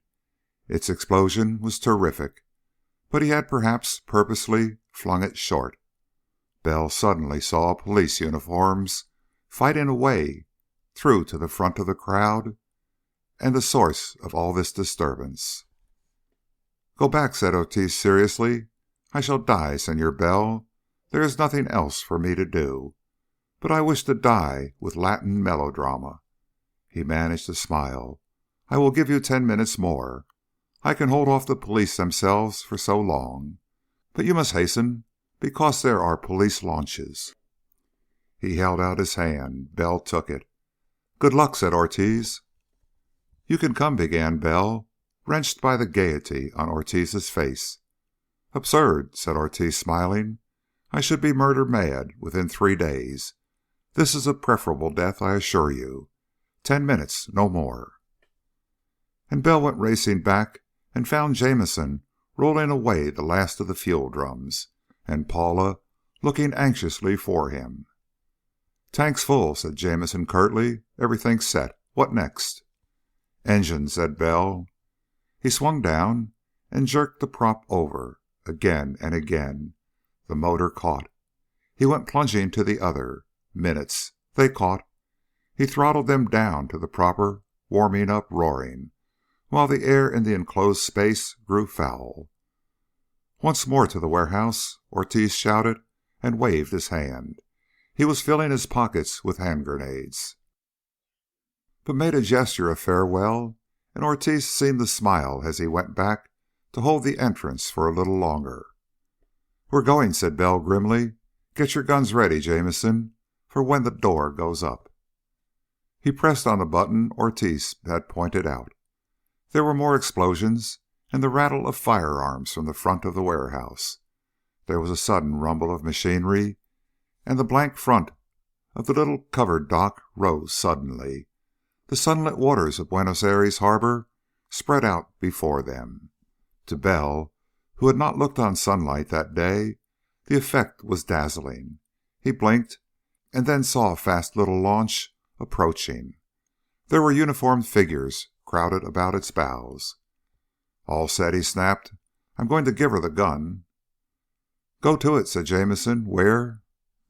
The motors bellowed and drowned out the rest. The plane shuddered and began to move. The sound of explosions from the back of the warehouse was loud and continuous now. Out in the bright sunlight, the plane moved, at first heavily, then swiftly. Bell saw arms waving wildly in the launch with the uniformed men. Sunlight glittered suddenly on rifle barrels. Puffs of vapor shot out. Something spat through the wall beside Bell. But the roaring of the motors kept up, and the pounding of the waves against the curved bow of the boat body grew more and more violent. Sweat came out on Bell's face. The ship was not lifting. But it did lift, slowly, very slowly, carrying every pound with which it could have risen from the water. It swept past the police launch at 90 miles an hour, but no more than 5 feet above the waves. A big clumsy tramp, flying the Norwegian flag, splashed upriver with its propeller half out of water. Bell dared to rise a little so he could bank and dodge it. He could not rise above it. He had one glimpse of blond, astonished beards staring over the stern of the tramp as he swept by it, his wingtips level with its rail and barely 20 feet away. And then he went on and on, out to sea. He began to spiral for height fully 4 miles offshore, and looked back at the sprawling city. Down by the waterfront, a thick, curling mass of smoke was rising from one spot abutting on the water. It swayed aside, and Bell saw the rectangular opening out of which the plane had come. "Ortiz is in there," he said, sick at heart, dying as he planned. But there was a sudden upheaval of timbers and roof, a colossal burst of smoke. A long time later, the concussion of a vast explosion. There was nothing left where the warehouse had been. Bell looked and swore softly to himself, and felt a fresh surge of the hatred he bore to the master and all his works. And then filmy clouds loomed up but a little above the rising plane, and Bell shot into them and straightened out for the south. For many long hours the plane floated on to the southward, high above a gray ocean which seemed deceptively placid beneath a canopy of thin clouds. The motors roared steadily in the main, though once Bell instructed Jamison briefly in the maintenance of a proper course and height, and swung out into the terrific blasts of air that swept past the wings. He clung to the struts and handholds, and made his way out on the catwalk to make some fine adjustments in one motor, with 6,000 feet of empty space below the swaying wing. "Carburetor wrong," he explained, when he had closed the cabin window behind him again, and the motor's roar was once more dulled. It was likely to make a lot of carbon in the cylinders. "Okay now." Paula's hand touched his shyly. He smiled abstractedly at her and went back to the controls. And then the plane kept on steadily. Time and space had become purely relative in these days, in startling verification of Mr. Einstein, and the distance between Buenos Aires and Magellan Strait is great or small, a perilous journey or a mere day's travel, according to the mind and the transportation facilities of the voyager. Before 4 o'clock in the afternoon, the coast was low and sandy to the westward, and it continued sterile and bare for long hours while the plane hung high against the sky with a following wind driving it on vastly more swiftly than its own engines could have contrived. It was a little before sunset when the character of the shore changed yet again, and the sun was low behind a bank of angry clouds when the stubby forefinger of rock that Magellan optimistically named the Cape of the 11,000 Virgins reached upward from the seemingly placid water. Bell swept lower then, much lower, looking for a landing place. He found it 8 or 9 miles farther on a wide sandy beach some 3 miles from a lighthouse. The little plane splashed down in the tumbling sea, and half supported by the waves and half by the lift remaining to its wings, ran for yards up upon the hard-packed sand. The landing had been made at late twilight, and Bell moved swiftly when he rose from the pilot's seat. "I'm going over to that lighthouse," he said curtly. "There won't be enough men there to be dangerous, and they probably haven't frequent communication with the town. I'll learn something anyway. You two stay with the plane." Jamison lifted his eyebrows and was about to speak, but looked at Bell's expression and stopped. Leadership is everywhere a matter of emotion and brains together, and though Jamison had his share of brains, he had not Bell's corroding, withering passion of hatred against the master and all who served him gladly. All the way down the coast, Bell had been remembering things he had seen of the master's doing. His power was solely that of fear, and the deputies of his selection had necessarily been men who had spread that terror with an unholy zest.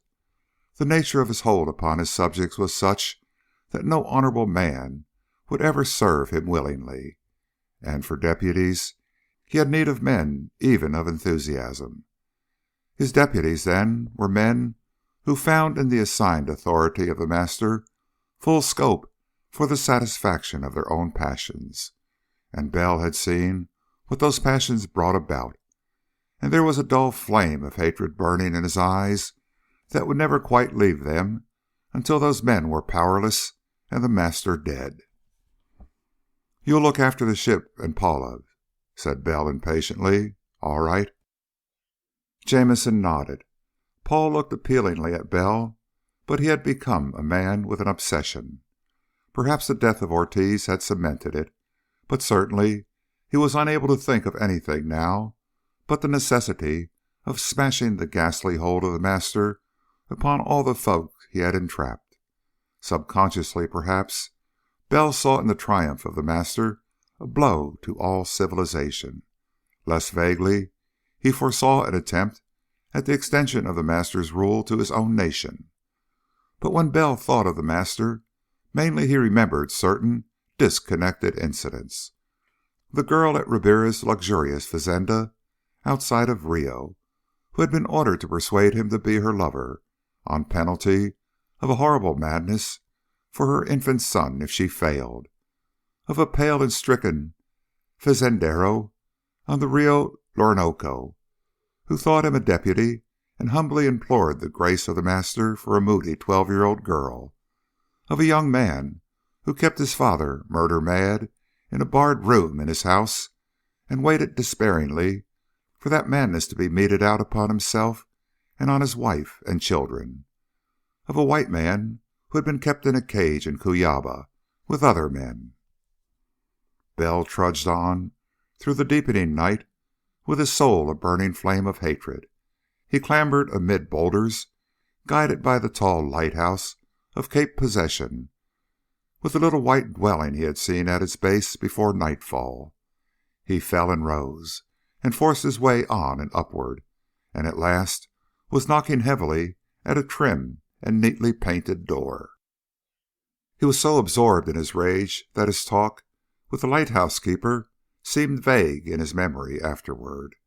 The keeper was a wizened little Welshman from Chibut, who spoke English with an extraordinary mixture of Spanish intonation and Cimbrian accent. Bell listened heavily, and spoke more heavily still. At the end, he went back to the plane with a spindle-shanked boy with a lantern accompanying him. "All settled," he said grimly, when Jamison came out into the darkness with a ready revolver to investigate the approaching light. "We get a boat from the lighthouse keeper to go to Punta Arenas in. He's a devout member of some peculiar sect, and he's seen enough of the hell Punta Arenas amounts to believe what I told him of its cause. His wife will look after Paula, and this boy will hitch a team to the plane and haul it out of sight early in the morning. With the help of God, we'll kill Riberia and the master before sunset tomorrow." Chapter 16. But they did not kill the master before nightfall. It was not quite practicable. Bell and Jamison started out well before dawn with a favorable wind and tide in the small launch the wizened Welshman placed at their disposal. His air was one of dour piety, but he accepted Bell's offer of money with an obvious relief, and criticized his Paraguayan currency with an acid frankness until Jamison produced Argentine pesos sufficient to pay for the boat 3 times over. "I think," said Jamison dryly, that Miss Canalejas is safe enough until we come back. The keeper is a godly man and knows we have money. She'll be in no danger except for her soul. They may try to save that." Bell did not answer. He could think of nothing but the mission he had set himself. He tinkered with the engine to make it speed up, and set the sails with infinite care to take every possible advantage of the stiff breeze that blew. During the day, those sails proved almost as much of a nuisance as a help. The fiendish, sullen willy-waws that blow furiously without warning about the strait required watching, and more than once it was necessary to reef everything and depend on the motor alone. Bell watched the horizon ahead with smoldering eyes. Jamison watched him almost worriedly. "Look here, Bell," he said at last. "You'll get nowhere feeling like you do. I know you've done the master more damage than I have, but you'll just run your head into a trap unless you use your brains. For instance, you didn't ask about communications. There's a direct telegraph wire from Cape Virgins to Buenos Aires, and there's telephonic communication between the Cape and Punta Arenas. Do you imagine that the plane wasn't seen when it came in the Cape? And do you imagine the master doesn't know we're here?" Bell turned then and frowned blackly. "I hadn't thought of it," he said grimly, "but I put some hand grenades in the locker there." "You damn fool," said Jamison angrily. "Stop being bloodthirsty and use your head. You haven't even asked what I've done. I've done something anyhow. That bundle I chucked in the bow has a couple of sheepmen's outfits in it. Lots of sheep raised around here. We'll put 'em on before we land. And like a good general, I arranged a method of retreat before we left B.A. There'll be a naval vessel here in 2 or 3 days. She's carrying a party of government scientists. She'll anchor in Punta Arenas harbor and announce a case of some infectious disease on board. No shore leave, you see, and nobody from shore permitted on board her. And she has one or two damned good analytical chemists with a damned good laboratory on board her, too. It's a long gamble, but if we can get hold of some of the Master's poison, do you see?" "Yes," said Bell heavily, "I see. But you haven't been through what I've been through. What I've done, fighting that devil, has caused men to be deserted after being enslaved. There's one place, Cuyaba." His face twitched. That place was in his dreams now. That place and others where human beings had watched their bodies go mad and had been carried about screaming with horror at the crimes those bodies committed. "I'm going to kill the Master," he rasped. "That's all." He settled down to his grim watch for the city. All during the cloudy, overcast day he strained his eyes ahead. Jamison could make nothing of him. In the end he had to leave Bell to his moody waiting. The morning passed, and midday, and a long afternoon. 3 times Bell came restlessly back to the engine and tried to coax more speed out of it. But when darkness fell, the town was still not in sight. They kept on, then, steering by the stars, with the motor putt-putt-putting sturdily away in the stern. The water splashed and washed all about them. The little boat rose and fell and rose and fell again. "That's the town," said Bell grimly. It was 11 at night or later. Lights began to appear very far away, dancing mirage-like on the edge of the water. They grew nearer with almost infinite slowness. 2 wide bands of many lights, with a darker space in which a few much brighter lights showed clearly. Presently a single red light appeared, the Punta Arenas harbor light, 25 feet up on an iron pole. They passed it. "Bell," said Jamison curtly, "it's time you showed some sense now. We're going to find out some things before we get reckless. This town isn't a big one, but it always was a hell on earth. No extradition from here. It's full of wanted men. It's dying now, from the old days when all ships passed the straits before the Panama Canal opened up. But it ought to be still a hell on earth. And we're going to put on these sheepmen's outfits and put up at some low-caste sailors' and sheepmen's hotel on shore and find out what is what. In the morning, if you like." "In the morning," said Bell coldly, "I'm going to settle with the Master." They found a small and filthy hotel in a still filthier street where the houses were alternately black and silent and empty, and filled with the squalid hilarity most seaport towns can somehow manage to support. The street lamps were white and cold. The dirt and squalor showed the more plainly by their light. There were sailors from a few ships in harbor, and women so haggard and bedraggled that shrill laughter and lavish endearments remained their only allure. And Bell and Jamison plodded to the reeking place in which a half-drunk sheepman pointed, and there Bell sat grimly in the vermin-infested room while Jamison, swearing wryly, went out. He came back later, much later.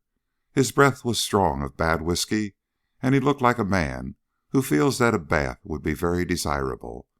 He looked like a man who feels unclean. "Give me a cigarette," he said shortly.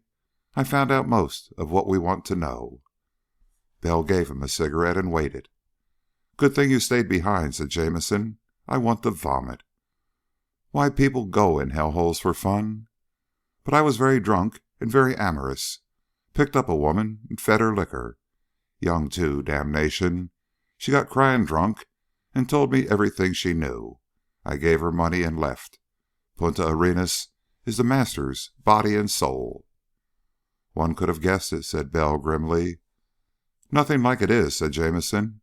"Every living creature, man, woman, and child, has been fed that devilish poison of his. The keepers of the dives go fawning to the local officials for the antidote. The jefe politico is driven in his carriage to be cured when red spots form before his eyes. The damned place is full of suicides and women, and oh my God, it's horrible." A humming, buzzing noise set off in the night somewhere, It kept up for a long time, throttled down. Suddenly it seemed to grow louder, changed in pitch, and dwindled as if into the far, far distance. "That's one of the Master's planes now, no doubt," said Jamison savagely, "going off on some errand for him. He uses this place practically as an experiment station. The human beings here are his guinea pigs. The deputies get a standardized form of the stuff, but he's got it worked out in different doses, so he can make a man go mad in hours if he chooses, instead of after a delay. I don't know how. And the Master..." He checked himself sharply. There were shuffling footsteps in the hall outside. A timid tap on the door. Jamison opened it, while Bell dropped one hand inconspicuously to a weapon inside his shapeless clothing. The toothless and filthy old man who kept the hotel beamed in at them.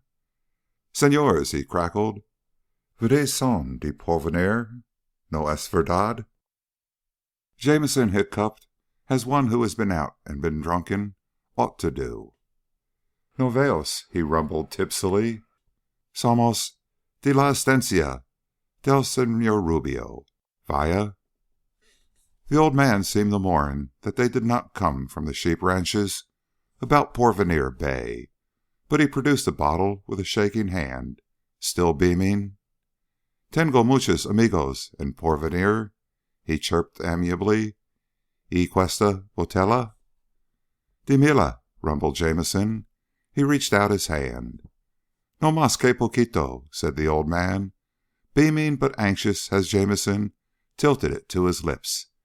"Es whisky de gentes." He beamed upon Bell, and Bell swallowed a spoonful and seemed to swallow vastly more. He lay back lazily while Jamison, in the part of a tipsy sheepherder, bullied the old man amiably and eventually chased him out.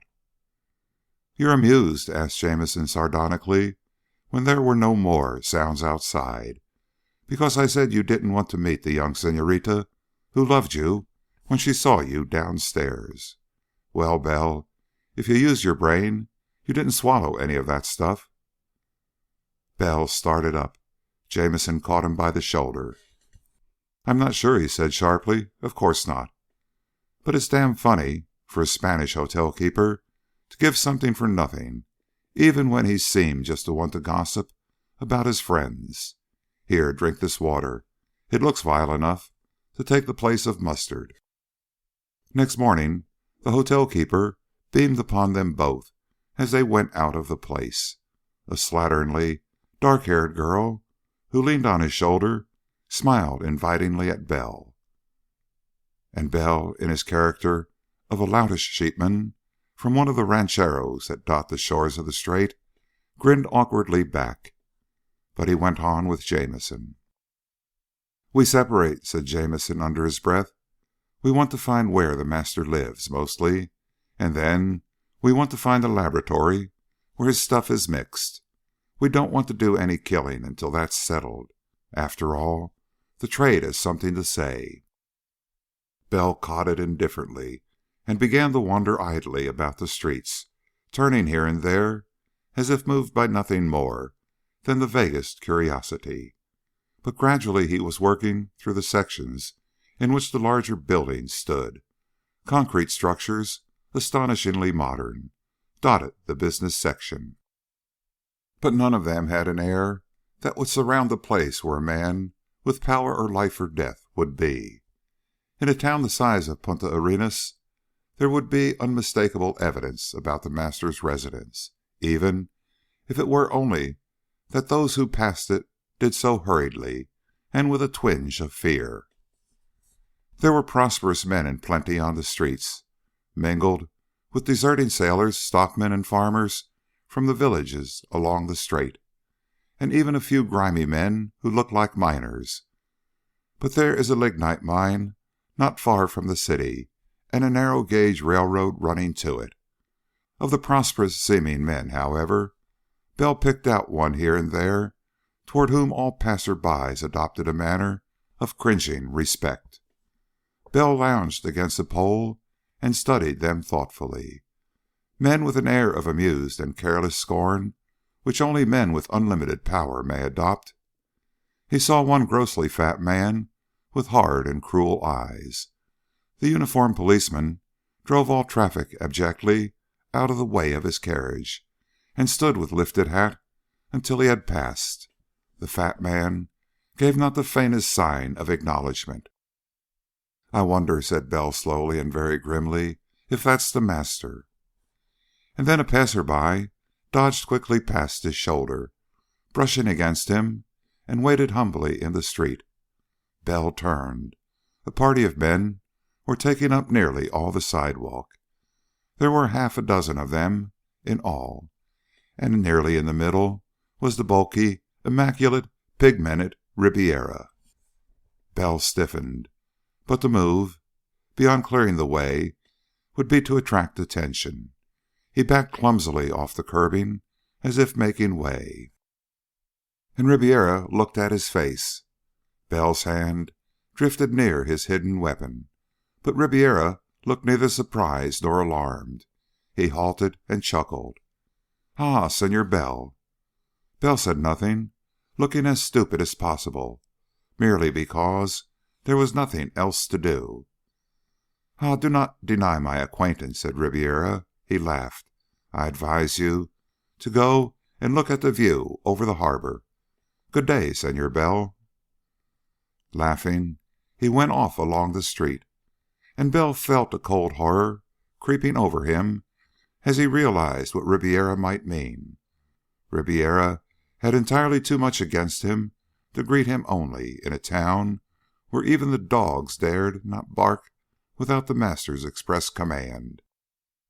He had guards with him, men who would have shot Bell down at a nod from Ribeira. Bell burst into a mad run for the waterfront. When the bay spread out before his eyes, he saw what Ribeira meant, and something seemed to snap in his brain. The plane in which he and Jamison and Paula had escaped was floating out in the harbor. It was unmistakable. A larger, bulkier seaplane floated beside it. The buzzing in the air the night before, the arrival of the plane, had been telephoned from Cape Virgins. Through a glass, perhaps, even its alighting had been watched, and a big seaplane had gone out to bring it back. Footprints in the sand would lead toward the lighthouse. There would be plenty of men to storm that, if necessary, to take the three fugitives, but they would have found only Paula. It was quite possible that the plane had only been sent for after Bell and Jamison had been seen to land in Punta Arenas, and Paula, in the master's hands, would explain Ribeira's amusement perfectly.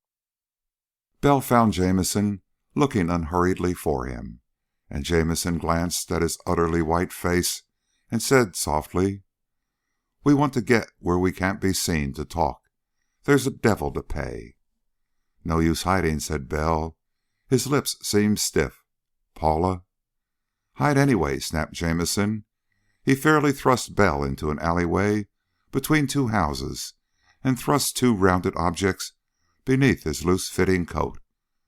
"2 grenades. I have 2 more. The boat we came in is taken." "So is the plane," said Bell emotionlessly. "And there's a sign in English posted where we tied it up. The sign says, 'The Senors Bell and Jamison may recover their boat on application to the master, and may also receive news of a late traveling companion from him.'" "We're known," Bell told him, and amazingly found it possible to smile faintly. "Ribeira met me on the street and spoke to me and laughed and went on." Jamison stared. Bell's manner was almost entirely normal again. Then Jamison shrugged. "The sense of what you're saying," he observed wryly, "is that we're licked. Let us, then, go to see the master. I confess I feel some curiosity to know just what he's like." Bell was smiling. Being in an entirely abnormal state, he had a curious certitude of the proper course to adopt. He went up to a policeman and said politely in Spanish, "I am desired to report to the master himself. Will you direct me?"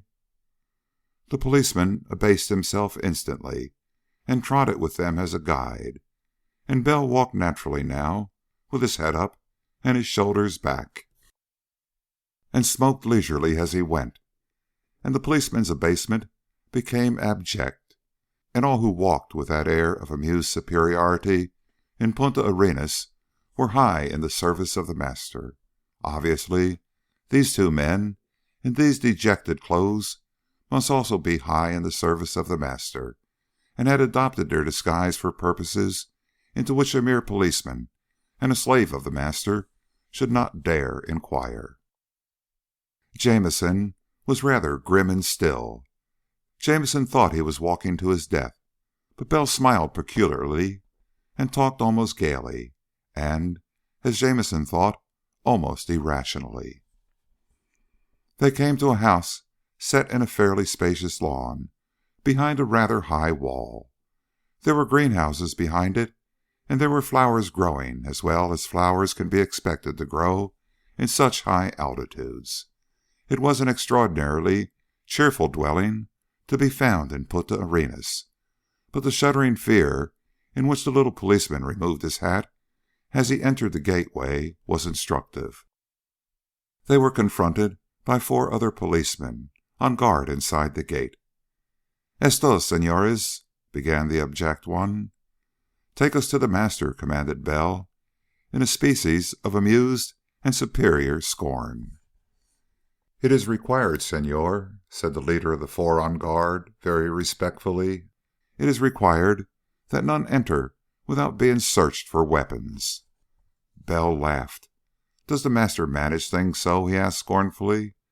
"Now, where I am deputy, no man would dare to think of a weapon to be used against me. If it is the master's rule, though." The policeman cringed. Bell scornfully thrust an automatic out. "Take it," he snapped, "and go tell the master that the Senors Bell and Jamison await his pleasure, and that they have given up their weapons." The policeman scuttled toward the house. Bell smiled at his cigarette. "Do you know, Bell," said Jamison dryly in English, "I'd hate to play poker with you." "I'm not bluffing," said Bell, "not altogether. I have a 4-card flush with a draw to come." Almost instantly the policeman returned, more abject still. He had stammered out Bell's message just as it was given to him, and the slaves of the master did not usually disobey orders, especially orders designed to prevent any danger of a doomed man or woman trying to assassinate the master before madness was complete. Bell and Jamison were received by liveried servants in utter silence and conducted through a long passageway, too long to have been contained entirely in the house as seen from the front. Indeed, they came out into a great open greenhouse, in which the smell of flowers was heavy. There were flowers everywhere, and a benign small old man with a snowy beard and hair sat at a desk as if chatting of amiable trivialities with the frock-coated men who stood about him. The white-haired old man lifted a blossom delicately to his nostrils and inhaled its perfume with a sensitive delight. He looked up and smiled benignly upon the two. It was then that Jamison got a shock surpassing all the rest.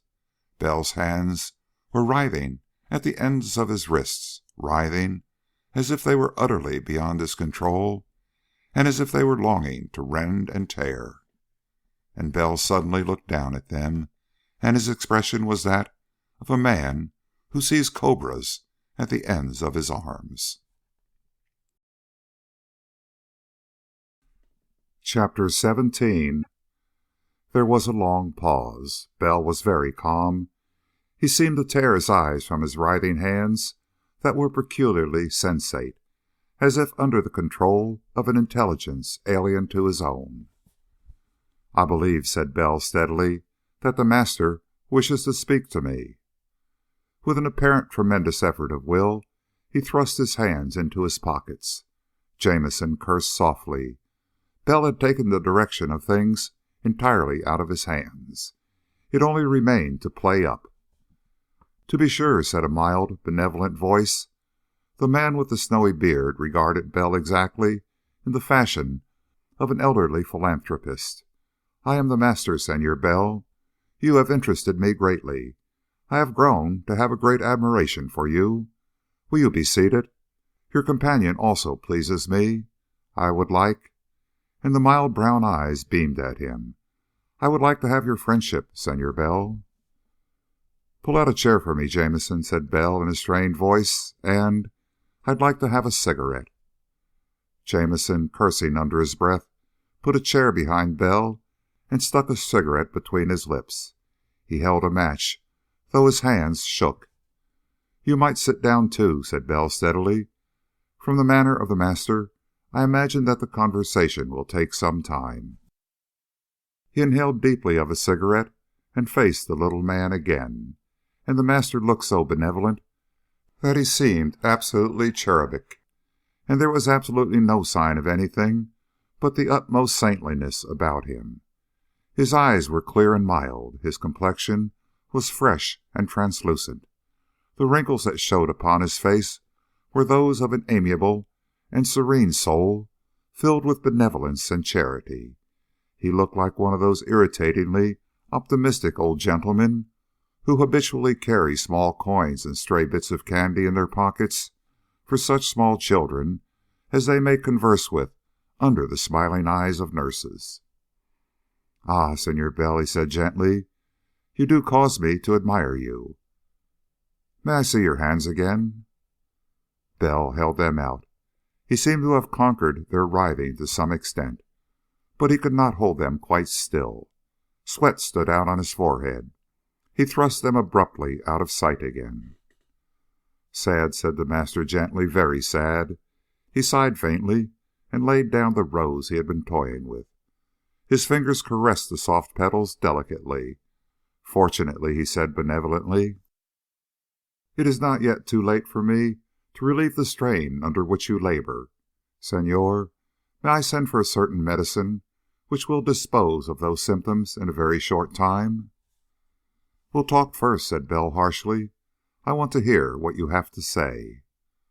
The master nodded, his fingers touching the rose petals as if in a sensitive pleasure in their texture. "Always courageous," he said benignly. "I admire it while I combat it. But the Senor Jamison..." Jamison had been looking fascinatedly at his own hands, opening and closing the fingers with a savage abruptness. They obeyed him, though they trembled. "I didn't drink the damn stuff the hotel keeper bought us last night," he growled. "Bell did, and I..." "Wait a minute, Jamison," said Bell evenly. "Let's talk to the master for a while. I swore, sir," he said grimly, "that I'd kill you. I've seen what your devilish poison does in the hands of the men you've chosen to distribute it. I've seen..." He swallowed and said harshly, "I've seen enough to make me desire nothing so much as to see you roast in hell. But you wanted to talk to me. Go ahead." The master beamed at him, and then glanced about at the frock-coated men who had been attending him. Bell glanced at them. Ribiera was there, chuckling. "I told you, Tio Mio," he said familiarly, "that he would not be polite. You can do nothing with him. Better have him shot." Francia of Paraguay nodded amusedly to Bell as their eyes met, but the master shook his really rather beautiful head. An old man can be good to look at, and with a saintly aureole of snow-white hair and the patriarchal white beard, the master was the picture of benign and beautiful old age. "Ah, you do not understand," he protested mildly. "The more the Senor Bell shows his courage, Tio Mio, the more we must persuade him." He turned to Bell. "I realize," he said gently, "that there are hardships connected with the administration of my power, Senor. It is inevitable. But the Latin races of the continent, which is now nearly mine, require strong handling. They require a strong man to lead them. They are comfortable only under despotism. The task I have chosen for you is different, entirely. Los Americanos del Norte will not respond to the treatment which is necessary for those del Sud. Their governments, their traditions, are entirely unlike. If you become my deputy and viceroy for all your nation, you shall rule as you will. A benevolent yet strong rule is needed for your people. It may even be, I will permit it, that the democratic institutions of your nation may continue if you so desire. I am offering you, Senor, the position of the absolute ruler of your nation. You may interfere with the present government not at all, if you choose, provided only that my own commands are obeyed when relayed through you. I choose you because you have courage and resource, and because you have the Yankee cleverness, which will understand your nation and cope with it." Bell inhaled deeply. "In other words," he said bitterly, "you are saying indirectly that you offer me a chance to be the sort of ruler Americans will submit to without too much fuss, because you think one of Ribiera's stamp would drive them to rebellion." The fine dark eyes twinkled. "You have much virtue, Senor. My nephew, though he is to be my successor, has a weakness for a pretty face. Would you prefer that I give him the task of subduing your nation?" "You might try it," said Bell. His eyes gleamed. "He'd be dead within a week." The master laughed softly. "I like you, Senor. I do like you indeed. I have not been so defied since another Americano del Norte defied me in this same room. But he had not your resource. He had been enslaved with much less difficulty than yourself. I do not remember what happened to him." "He was taken, master," said a fat man with hard eyes, obsequiously. "He was taken in Bolivia. It was the man whom Bell had seen earlier that morning in a carriage. You gave him to me. He had insulted me when I ordered him sent to you.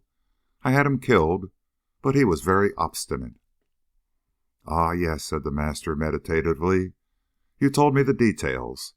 He seemed to recall small facts in benevolent retrospection. "But you, Senor Bell, I have need for you. In fact, I shall insist upon your friendship, and therefore—" He beamed upon Bell. "I give you back the Senorita Canalejas." He shook his head reproachfully at the utterly grim look in Bell's eyes.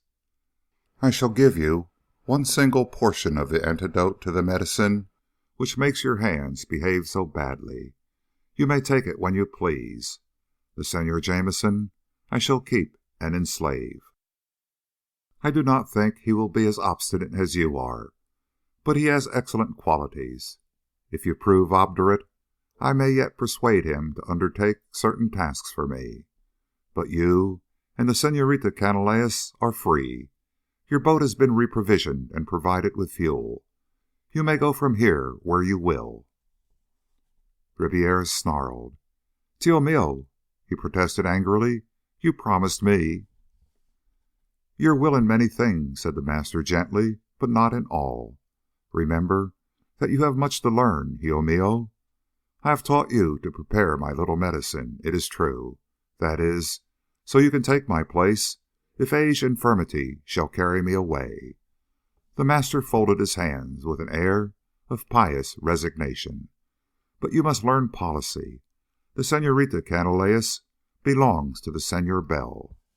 Jameson was staring now, but Bell's eyes had narrowed to mere slits. "You see," said the master gently to him, "I desire your friendship. You may go where you will. You may take the Senorita Canalejas with you. You will have enough of the antidote to my little medicine to keep you sane for perhaps a week. In 1 week you may go far with her. You may do many things, but you cannot find a place of safety for her. I have a little power, Senor. If you take her with you, your hands will writhe again. Your body will become uncontrollable. Your eyes, staring and horror-struck, will observe your own hands rending her. While your brain is yet sane, you will see this body of yours, which now desires her so ardently, tearing at and crushing that delicate figure, gouging out her eyes, battering her tender flesh, destroying her. Have you ever seen what a man who has taken my little medicine does to a human being at his mercy? The figures about the master were peculiarly tense. The fat man with the hard eyes laughed suddenly. It was a horrible laugh. Francia of Paraguay took out his handkerchief and delicately wiped his lips. He was smiling. Ribiera looked at Bell's face and chuckled. His whole gross figure shook with his amusement. "And of course," said the master benignly, "if you prefer to commit suicide, if you prefer to leave her here, well, my nephew knows little expedients to reduce her will to compliance. You recall Yag, among others?" Bell's face was a white mask of horror and fury. He tried to speak and failed. He raised his hand to his throat and tore at the flesh insanely. Let me see her," croaked Bell, as if strangling. Jamison stiffened. Bell seemed to be trying to get his hands into his pockets. They were apparently uncontrollable. He thrust them under his coat as there was a stirring at the door. And Paula was brought in, as if she had been waiting. She was entirely colorless, but she smiled at Bell. She came quickly to his side. "I heard," she said in a clear and even little voice. "We will go together, Charles. If there is a week in which we can be together, it will be so much of happiness. And when you are the master's victim, we will let the little boat sink and sink with it. I do not wish to live without you, Charles, and you do not wish to live as his slave." Bell gave utterance to a sudden laugh that was like a bark. His hands came out from under his coat. Dangling from each one was a small pear-shaped globule of metal. A staff projected upward from each one, and he held those staffs within his writhing hands. About each wrist was a tiny loop of cord that went down to a pin at the base of the staffs. "Close to me, Paula," he said coldly. She clung to his arm. He moved forward with a half a dozen revolver muzzles pointed at his breast. "If one of you damned fools fires," he said harshly, "I'll let go. When I let go, these are Mills grenades, and they go off in 3 seconds after they leave the hand. Stand still." There was a terrible, frozen silence. Then a movement from behind Bell. Jamison was rising with a grunt. "Some day, Bell," he observed coolly, "I'll be on to all your curves. This is the best one yet. But you're likely to let go at any second, aren't you?" "Like hell," raged Bell. "I drank some of your poison," he snarled at the master. "Yes, I was fool enough to do it. But I took what measures any man will take who finds he's swallowed poison. I got it out of my stomach at once. And if you or one of these deputies tries to move..." Ribiera had blanched to a pasty gray.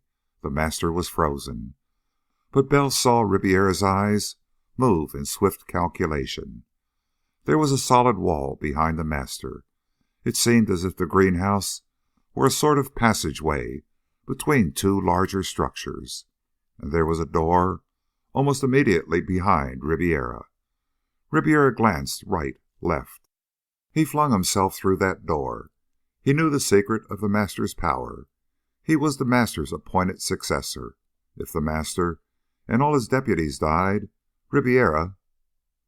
But Bell snapped into action like a bent spring released. His arm shot forward. A grenade went hurling through the door through which Ribiera had fled. There was an instantaneous, terrific explosion. The solid wall shook and shivered, and with a vast deliberation collapsed. The greenhouse was full of crushed plaster dust. Panes of glass shivered. But Bell was upon the master. He had struck the little man down and stood over him, his remaining automatic replacing the grenade he had thrown. "Ribiera's dead," he snapped, "and if I'm shot, the master dies too, and you all go mad. Stand back." The deputies stood frozen. "I think," said Jamison composedly, "I'll take a hand now. I'll pick him up, Bell. Right, I've got him, with a grenade hanging down his back. If he jerks away from me or I from him, it will blow his spine to bits." "Hold him so," said Bell coldly. He went coolly to where he could look over the heap of the collapsed wall. He saw a bundle of torn clothing that had been a man. It was flung against a cracked and tottering chimney. "Right," he said evenly. "Ribiera's dead, all right." He turned to the deputies, whose revolvers were still in their hands. "The master's carriage, please," he said politely. "To the door. You may accompany us, if you please, but in other carriages. I am working for the release of all the master's slaves, and you among them, if you choose. But you can see very easily that there is no hope for the release of the master without the meeting of my terms." The master spoke softly and mildly and without fear. "It is my order that the Senor Bell is to be obeyed. I shall return. You need have no fear of my death. My carriage—" A man went stiffly, half paralyzed with terror, to where the chattering garde servants were grouped, in the awful fear that came upon the slaves of the master at any threat to his rule. But Bell and Paula and Jamison went slowly and cautiously, though they held the whip hand, to the entrance door of the house and out to the entrance gate. A carriage was already before the door when they reached it, and others were drawing up in a line behind it. "Get in," said Bell briefly, "down to the waterfront." He turned to the group of frock-coated, stricken men who had followed. "Some of you men," he said coldly, "had better go on ahead and warn the police and the public generally about the certainty of the master's death if any attempt is made to rescue him." Francia of Paraguay summoned a swagger and raised his hand to the second carriage. It drew into the curb. "I will attend to it, Senor Bell," he said politely. "Ah, when I think that I once raised my revolver to shoot you and refrained." He drove off swiftly. Bell's eyes were glowing. He got into the carriage, and such a procession drove through the streets of Punta Arenas as had rarely moved through the streets of any city in the world.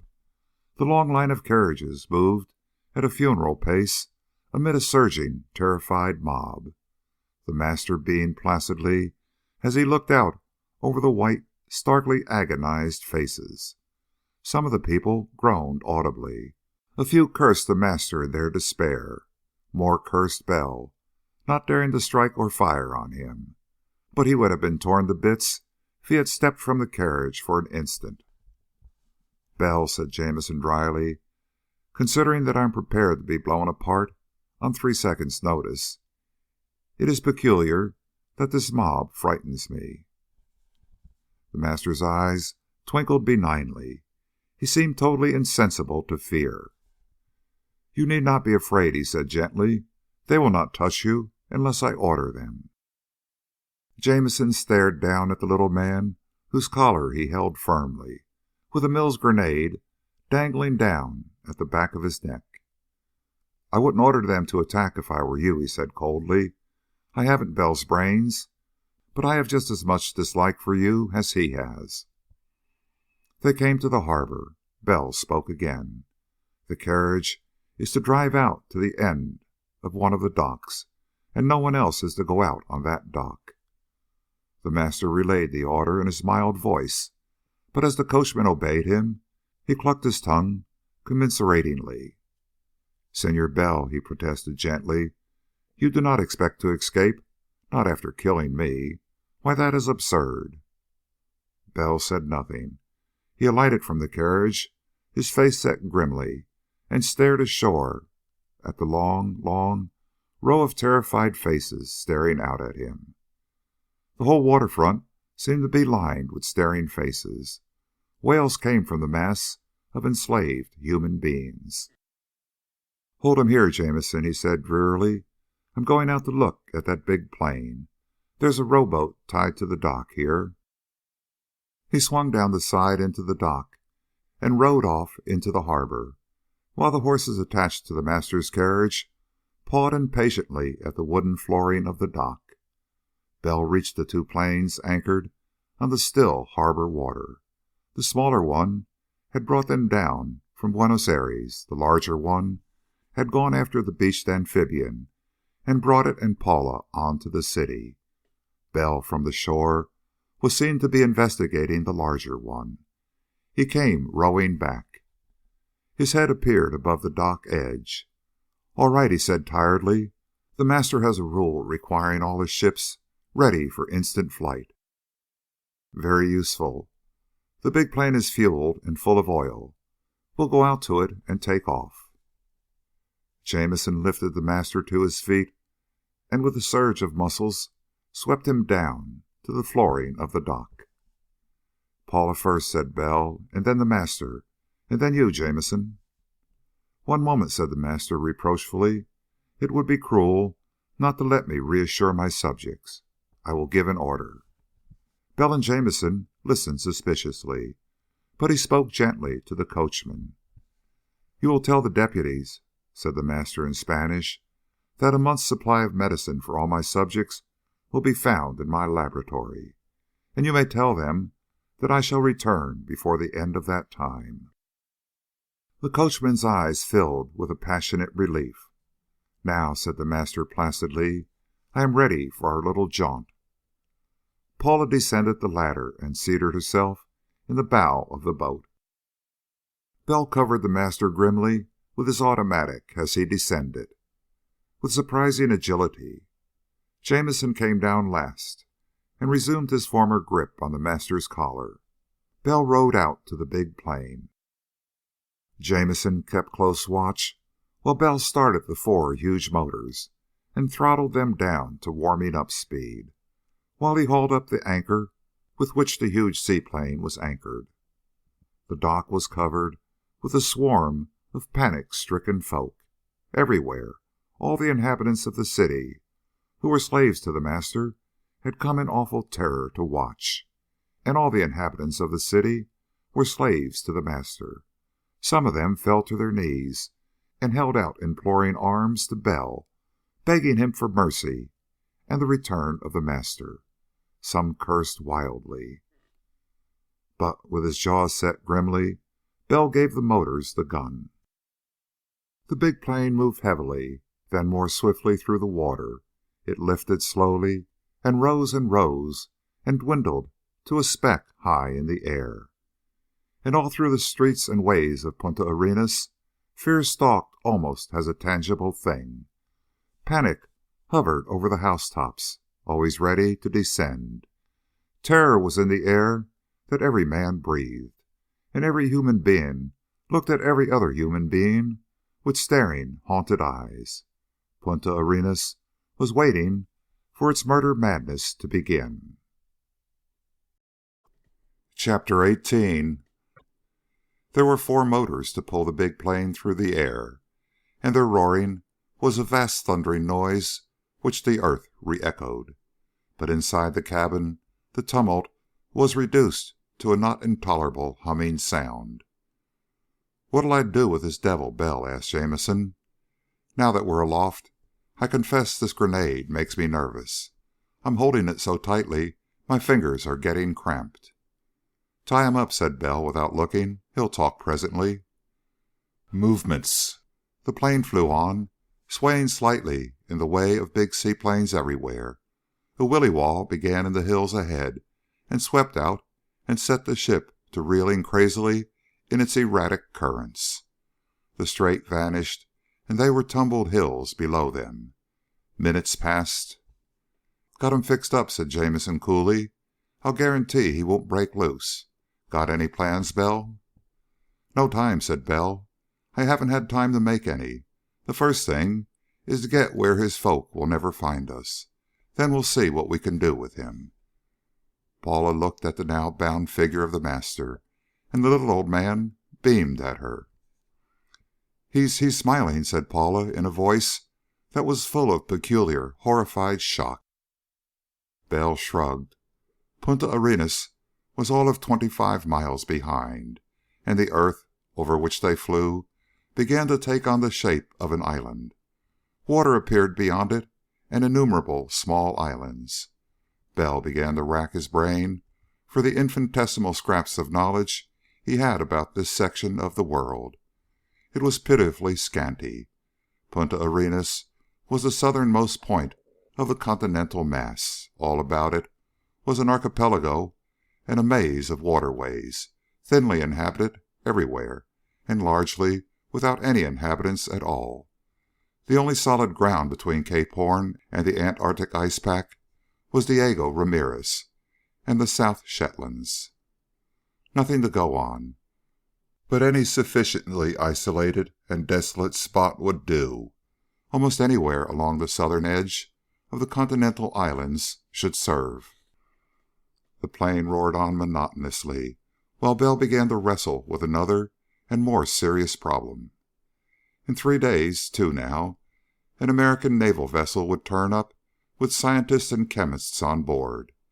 It was to be doubted whether anything like an overt act would be risked by that vessel. If all the governments of South America were under the master's thumb, then cabled orders from his deputies would race 3 navies to the spot. And the government of the United States does not like to start war anywhere. Certainly, it would not be willing to enter into a conflict with the whole southern continent for the solution of a problem that so far affected that continent alone. The master's kidnapping had solved nothing so far. Jamison tapped his shoulder. "No pursuit so far," he observed coolly. "I've looked." Bell nodded. "They don't dare. Not yet, anyhow. They're depending on the master. How is he?" "Smiling peacefully to himself, damn him," snarled Jamison. "Do you know what we're up against?" "Ourselves," said Bell coldly. "But I'm nearly licked. He's got to talk." Jamison moved away again. The earth below looked as if it had been torn to shreds in some titanic convulsion of ages past. The sea was everywhere, and so was land. There were little threads of silver interlacing and crossing and wavering erratically in every conceivable direction. And there were specks of islands, rocks only yards in extent, and islands of every imaginable size and shape, with their surfaces in every possible state of upheaval and distortion. A broader mass of land appeared ahead and to the left. "Tierra del Fuego again," muttered Bell. "If we cross it..." For 15 minutes the plane thundered across the desolate rocky hills. Then the maze of islets again. Bell scanned them keenly and saw a tiny steamer traveling smokily for no conceivable reason among the scattered bits of stone. The sea appeared, stretching out toward infinity. Bell rose to survey a wider space. He swung to the left so that he was heading nearly southeast, and went on down toward the desolation of desolations, the stormy cape which faces the eternal ice of the Antarctic. He was 5,000 feet up then, and scanning sea and earth and sky. And suddenly he swung sharply to the right and headed out toward the open sea. He felt a small figure pressing against his shoulder. Presently, fingers closed tightly upon his sleeve.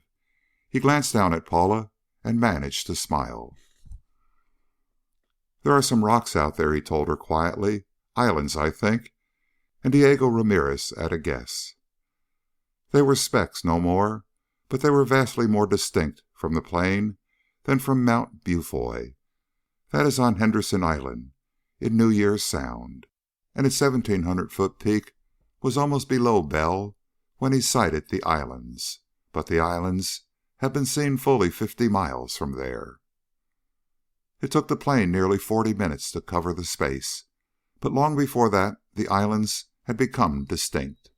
2 tiny groups of scattered rocks, the whole group hardly 5 miles in length, and by far the greater number no more than boulders surrounded by sheets of foam from breakers. 2 of them merited the name of islands. The nearest was high and bare and precipitous.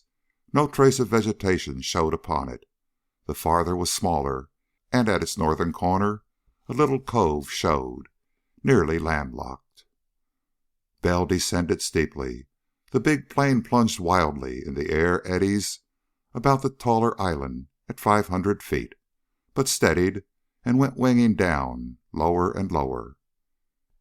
The waves between the 2 islands were not high, but the seaplane alighted with a tremendous splashing, and Bell navigated it grimly, though clumsily, into the mouth of the cove. There a small beach showed. He went very slowly toward it. Presently he swung abruptly about. A wingtip float grounded close to the shore. The motors cut off and left a thunderous silence. Bell climbed atop the cabin and let go the anchor. "We're here," he said shortly. "Bring the master and we'll go ashore." The catwalk painted on the lower wing guided them.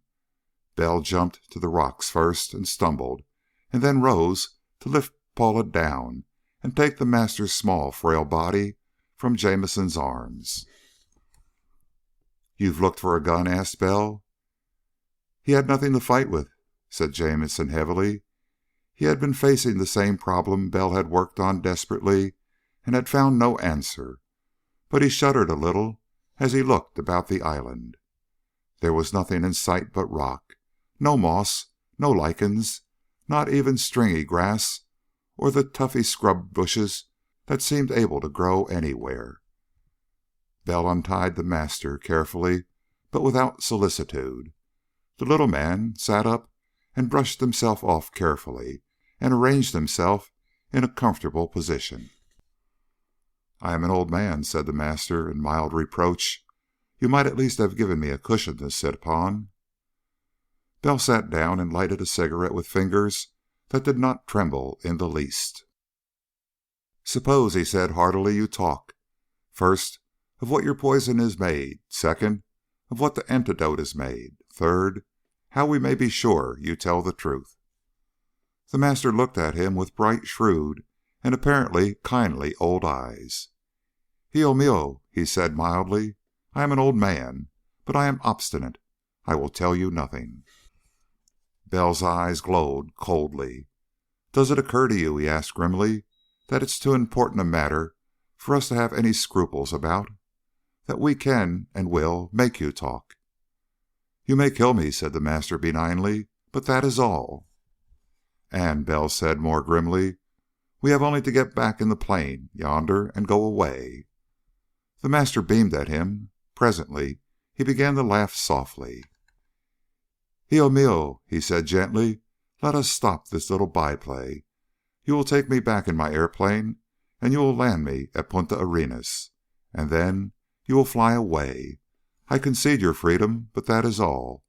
You cannot leave me here." "Paula," said Bell coldly, "get in the plane again. Jamison." Paula rose doubtfully. Jamison stood up. The master continued to chuckle amiably. "You see," he said cherubically, "you happen to be a gentleman, Senor Bell. Every man has some weakness. That is yours. And you will not leave me here to die because you have killed my nephew, who was the only other man who knew how to prepare my little medicine. And you know, Senor, that all my subjects will wish to die. Those who do, in fact," he added mildly, "will be fortunate.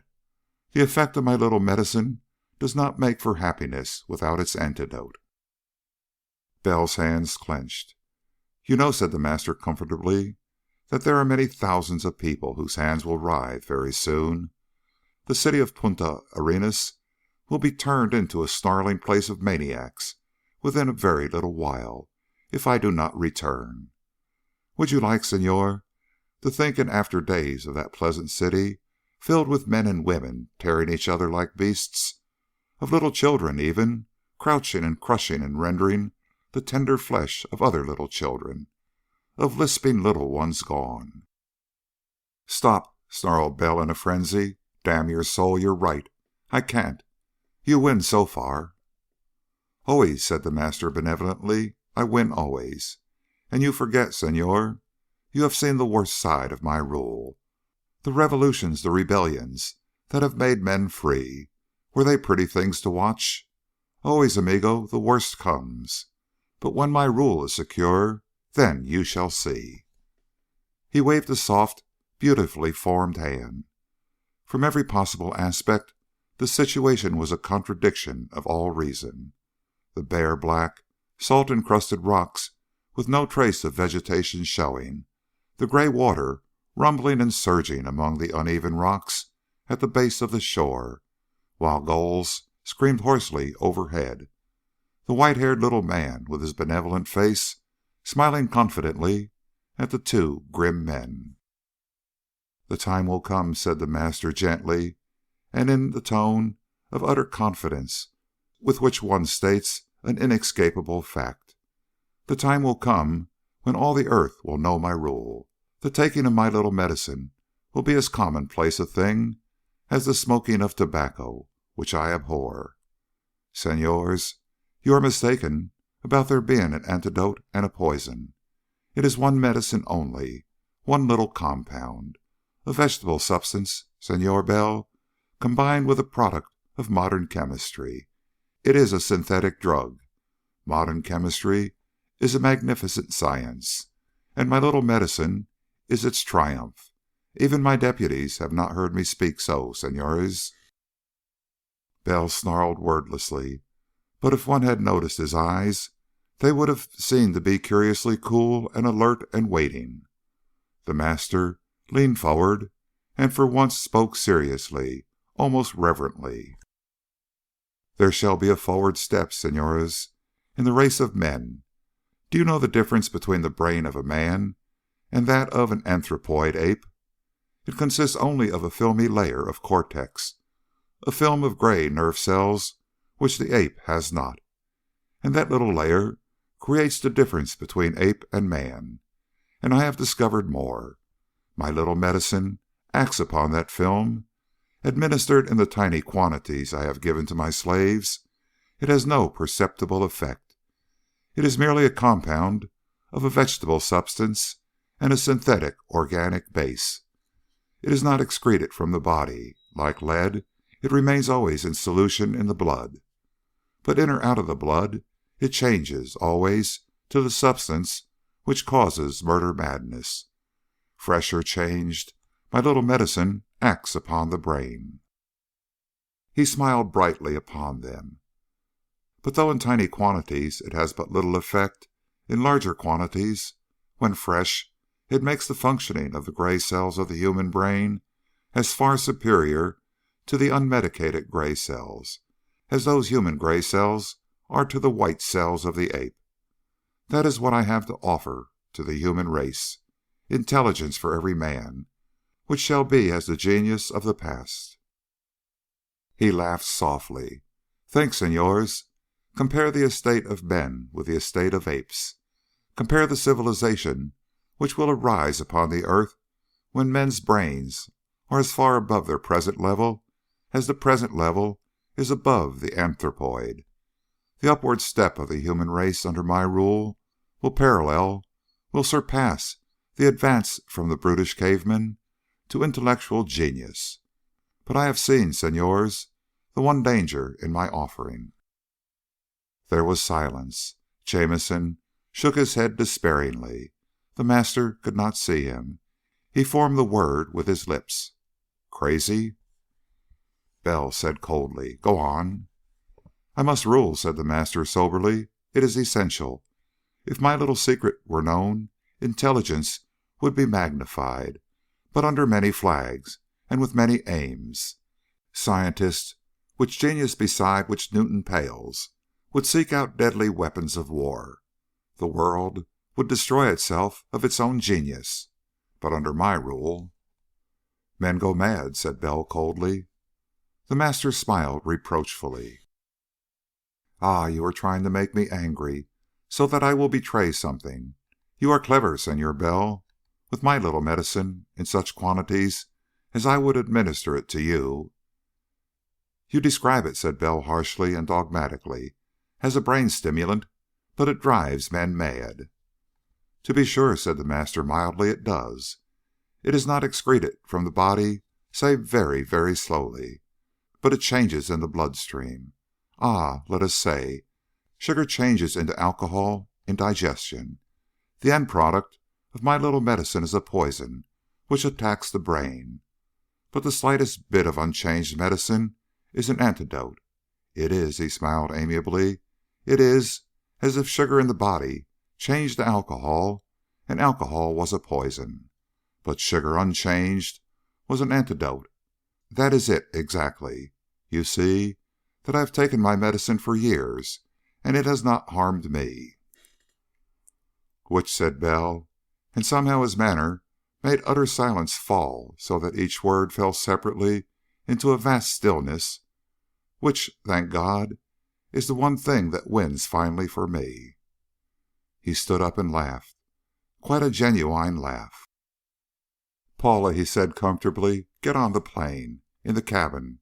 Jamison and I are going to strip The Master." Paula stared. The Master looked at him blankly. Jamison frowned bewilderedly, but stood up grimly to obey. "But, Senor," said the Master in gentle dignity, "merely to humiliate me?" "Not for that," said Bell. He laughed again. "But all the time I've been hearing about the stuff, I've noticed that nobody thought of it as a drug. It was a poison. People were poisoned. They did not become addicts. But you are the only addict to your drug." He turned to Jamison, his eyes gleaming. "Jamison," he said softly, "did you ever know a drug addict who could bear to think of ever being without a supply of his drug right on his person?" Jamison literally jumped. "By God, no!" The Master was quick. He was swarming up the plane wingtip before Jamison reached him, and he kicked frenziedly when Jamison plucked him off. But it was wholly, entirely, utterly horrible that the little white-haired man, whose face and manner had seemed so cherubic and so bland, should shriek in so complete a blind panic as they forced his fingers open and took a fountain pen away from him. "This is it," said Bell in deep satisfaction. "This is his point of weakness." The Master was ghastly to look at now. Jamison held him gently enough, considering everything, but the Master looked at the fountain pen as one might look at paradise. I swear," he gasped. "I swear I will give you the formula." "You might lie," said Jamison grimly. "I swear it," panted the Master in agony. If the formula is known, it can be duplicated. The excretion can be hastened. It can all be forced from the body. Simply, so simply. If only you know, I will tell you how it is done. The medicine is the cacodyllate of..."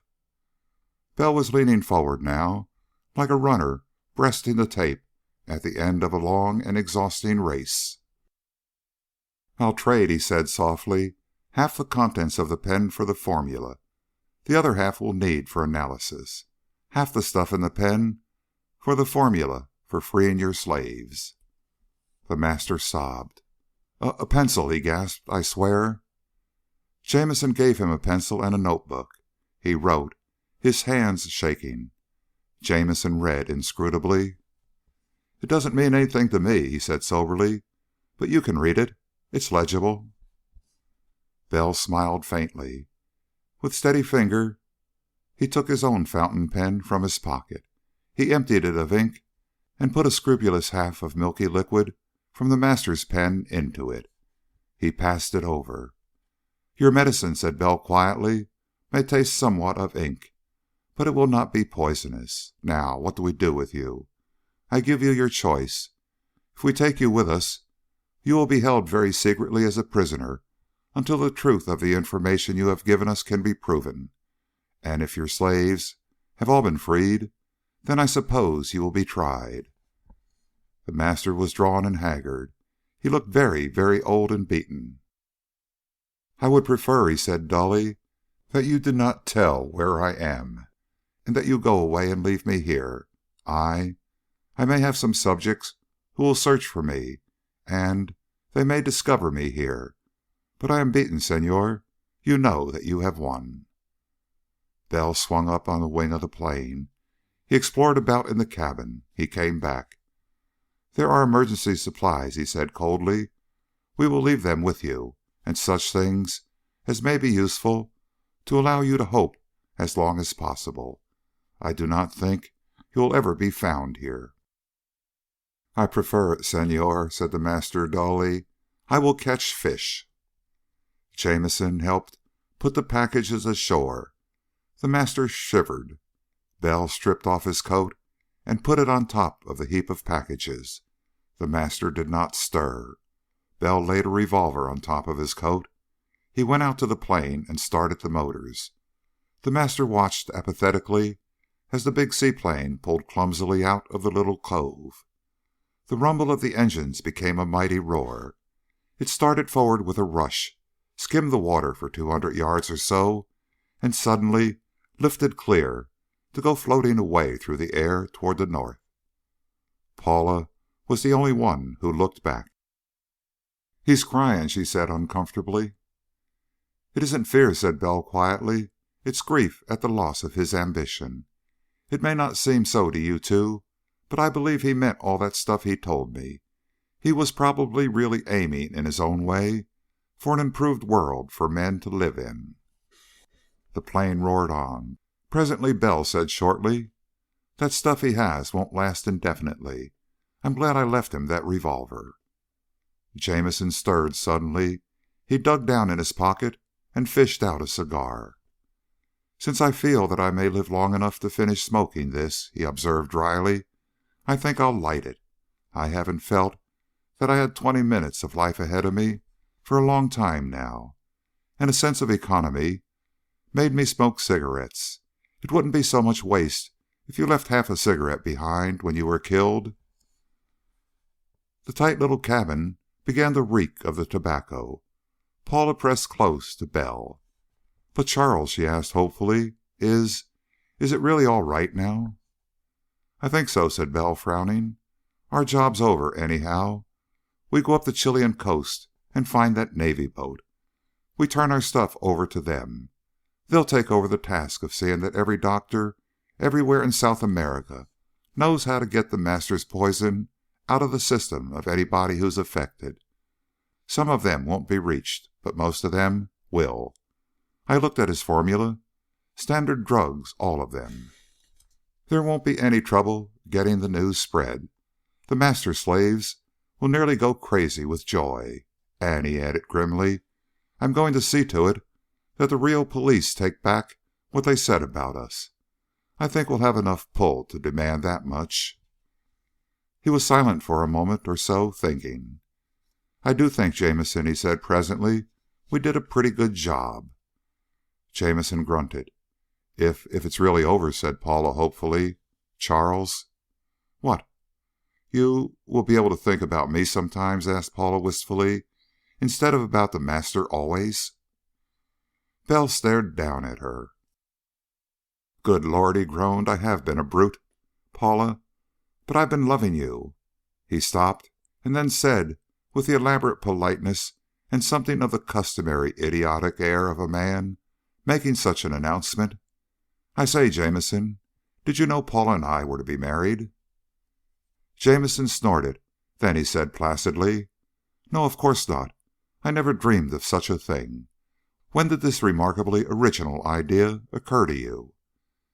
He puffed a huge cloud of smoke from his cigar. It was an unusually vile cigar. Bell scowled at him helplessly for a moment and then said wrathfully, "Oh, go to hell." And he bent over and kissed Paula. End of chapter 18. Recording by Richard Kilmer, Rio Medina, Texas. End of Murder Madness by Murray Leinster.